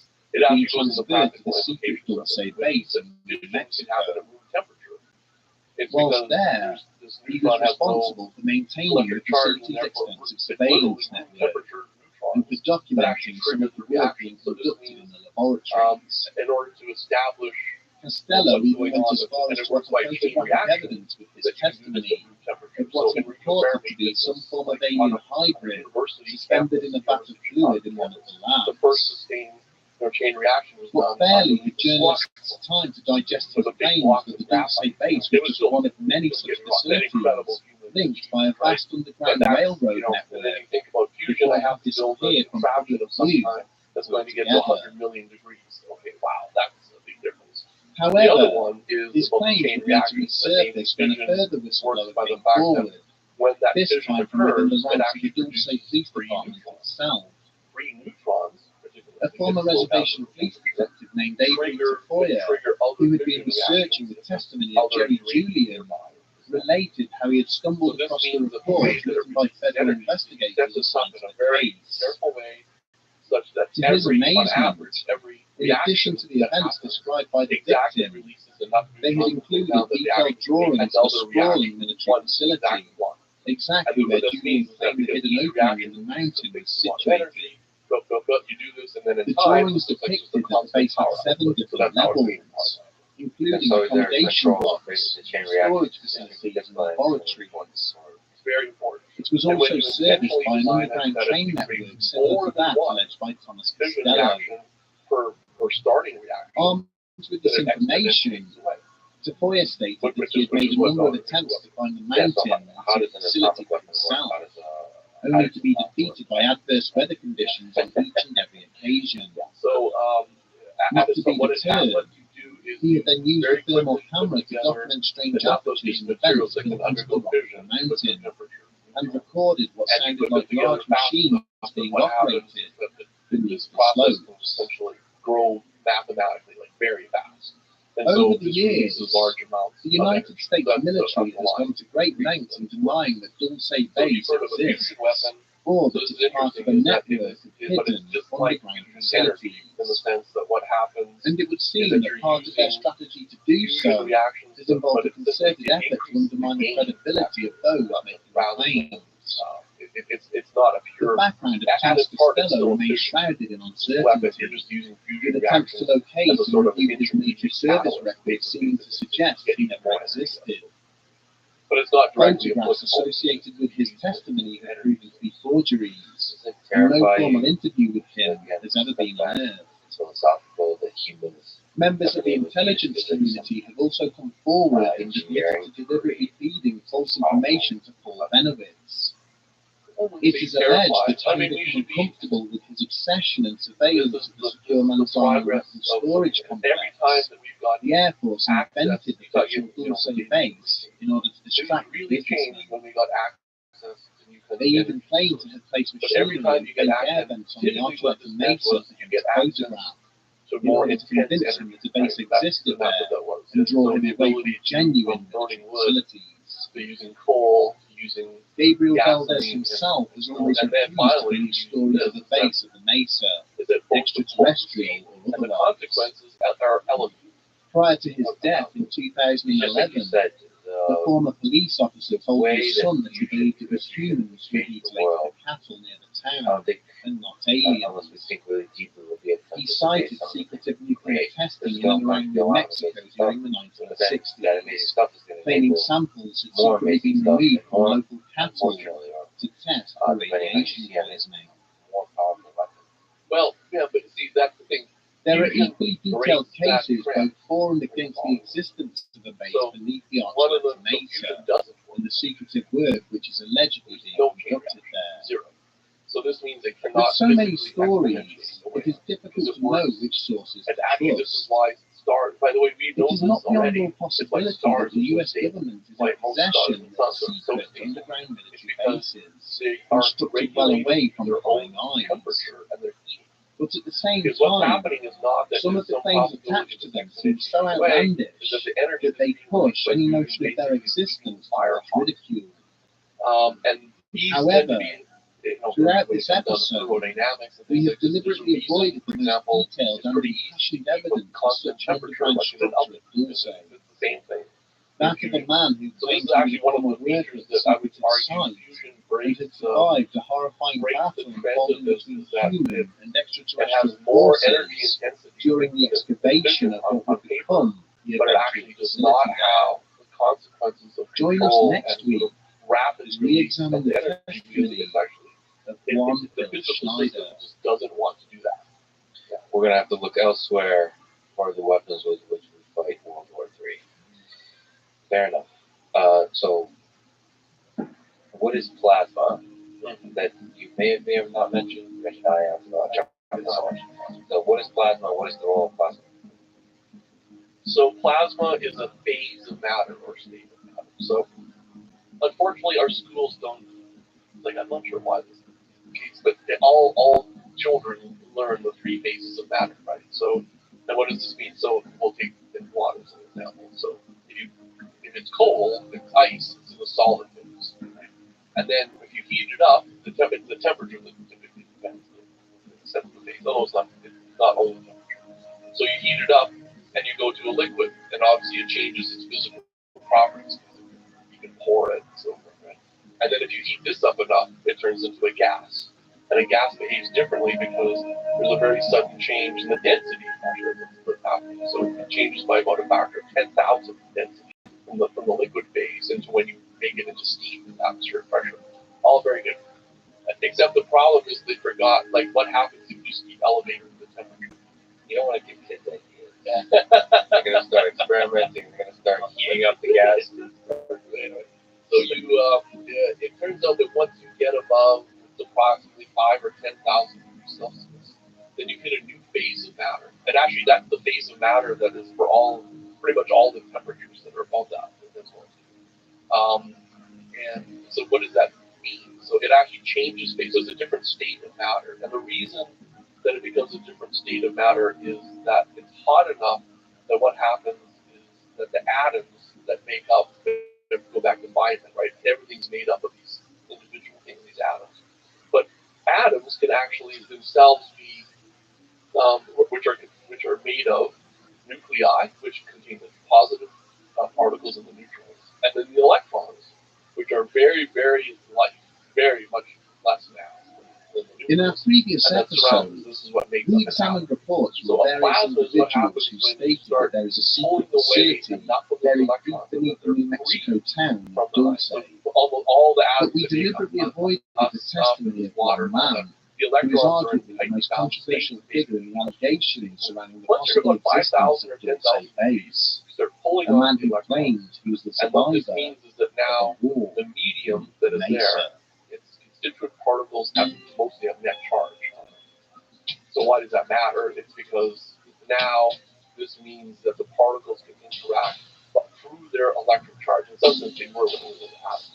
But now, if there's three particles, this means that they start to fundamentally change the behavior. It doesn't behave like a gas, it doesn't behave like a solid or liquid. It behaves like a plasma. And so, why is this? Why is it disappointing that we don't speak about this? It's because 99% of the universe is in the plasma state. It's called stars. And in fact, our own sun, at the center of the sun, is clearly a plasma. But actually, the surface of the sun, which is around 5,500 Celsius, is also a plasma. It is hot enough that is that. In fact, Having sought shelter behind an equipment crate of sufficient size, the lieutenant now tried to take stock of the situation. Big arms of things and of light At coming least off. 3 members of his Solar platoon flares, were gone, What their is bodies interesting ways charred that beyond all this recognition state of matter is different following from exposure to the horrific Let's go to how a weaponry gas employed works. by their So the opponents. reason a gas, and it goes back to Feynman's Despite brilliant saying that this, is the most important they had concept. managed to push The the reason enemy force gas, deeper solid, into the liquid, facility, and gas as they had been because ordered of to do the so. nature of the interaction. And if they between the could just atoms secure the stairwell in And front so of in a them, gas, The you can mission think of this as was a being success. this room and things you can't see them. Waving The across the molecules corridor, are where two flying more around, of his team members but were then with sheltering some behind another frequency, they crate, basically bounce into he each began other. to issue a And when series they of bounce orders into using each other, hand they signals. exchange momentum and energy. Moments later, the pair were up on And their so feet it turns out that the and heading towards the probability of moving metal door, and the scattering each tightly of most of clutching what a they satchel do, charge. it's those interactions Their that intention set was the, clear. about how the gas But behaves. before they could So what reach we their do about this was, objective, for example, if I take the door suddenly swung an wide imaginary open. test particle of some kind, A like skeletal spray figure materialized from into the air darkness with a within, color, but in fact, followed by a terrifying bright blue energy discharge how from it its weapon. gradually will The disperse two soldiers away did from not you. even have This is time to cry out, fundamentally as set their bodies were because of the way that those pulled in particles a are ball of bouncing. brilliant blue flame. Probabilities of those. The rate that Almost they go at, and the immediately, distance that they an go at. infantryman further down the So this was figured corridor, out by Einstein operating and the others at the platoon's beginning M60 of heavy machine Brownian gun, motion and all. opened fire, These shredding the were set attacker up with a at the steady beginning hair of of the last century, gunfire. and it was really like this great More revelation. soldiers Wow, then this is why lined matter forwards, behaves the way that it snatching does. up Like, the wow. discarded satchel charges and priming them So, but it's really before like, hurling and them in also through the liquids open and doorway. solids, like what really matters There was an enormous is explosion, how you're interacting immediately with your followed by a shower of dust So and you think about debris that one, as the the gas stairwell part caved in, preventing their enemy from accessing this floor they don't really or any others, which It's the led same in the above liquid, them, you're kind of beside each other, you can kind of move around. In a solid, you're literally like leaving two stuck of his beside men your to neighbor. cover the collapsed structure. The Plasmas are lieutenant and the remainder of his platoon made their way not back up through the so facility it's because the towards the particles main have loading electric area. charge. This means that they can But upon his push against arrival, each other he was without shocked actually to see that two further army trucks had arrived, discharging several more squads of soldiers wearing black uniforms. technical, but He hurried basically, towards the this means corridors that from you which start he and having his men action had or just exchange of emerged. information at a distance.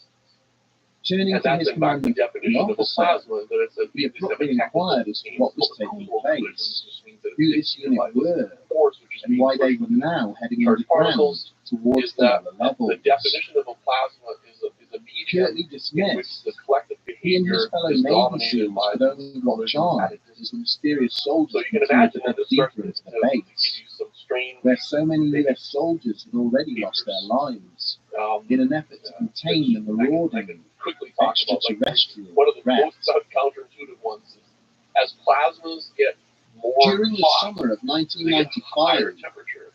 Then Phil the collisions Schneider happen gave a less series of frequently. lectures across the United States, in which he went to great pains to Particles highlight to his audience the dangers of collide what he was doing. But because He the spoke of the particles are murder of his interacting close friend, through their electric which he alleged had been but they're made to going look like a faster, they have to suicide. spend less time. Then he related various attempts on his own and so life they talk to each other and less. threats to and harm energy his family in an effort to stop him from sharing It's one of the confidential military secrets with the counterintuitive public. aspects of plasmas. Which is probably But very. Schneider explained that his love for his country superseded any So thoughts of if I his can try to personal safety, summarize that the what a American nuclear people fusion had a right reactor to know the potential dangers which their So, government was you hiding have from them. what, a couple of elements? What are He would usually open the his elements? talks by explaining how he came from a family of public servants, You have those. how you his start father eating it, had been a military and officer, then as who you start worked eating on it, the at the Manhattan temperature Project. says they become plasma. No, Then first, he would reveal to those First present it becomes the plasma, fingers it's a missing gas, from and his then it left turns hand, into a plasma. What about 10,000? relating how he had And then lost you them whilst put fighting to electrons regain and ions control of a flying secret around, military and they keep installation heating the thing. from extraterrestrial And attackers. I guess as you heat the thing, the ions Schneider get would each other hold rarer, up bizarre rarer, metals and and minerals, claiming that they were products of experiments heating it, which had been kept hidden from the American that people. you have to keep He would heating then it to the explain in probability great of them colliding. detail how there was a vast network of underground military And bases So beneath the it's surface almost on of top of that, North it starts to America, drop linked together by miles and miles of magnetic train tracks. of the reactor. Finally, So you asked about he would close his lectures by saying that when his time came, So the most famous just like one, his or something, friend, the most intuitive his one, is murder temperature. would be made And to the look reason like a for that is suicide, that you can make reiterating many, that he many had no kinds of wish plasmas to that end have his zero own life. going on.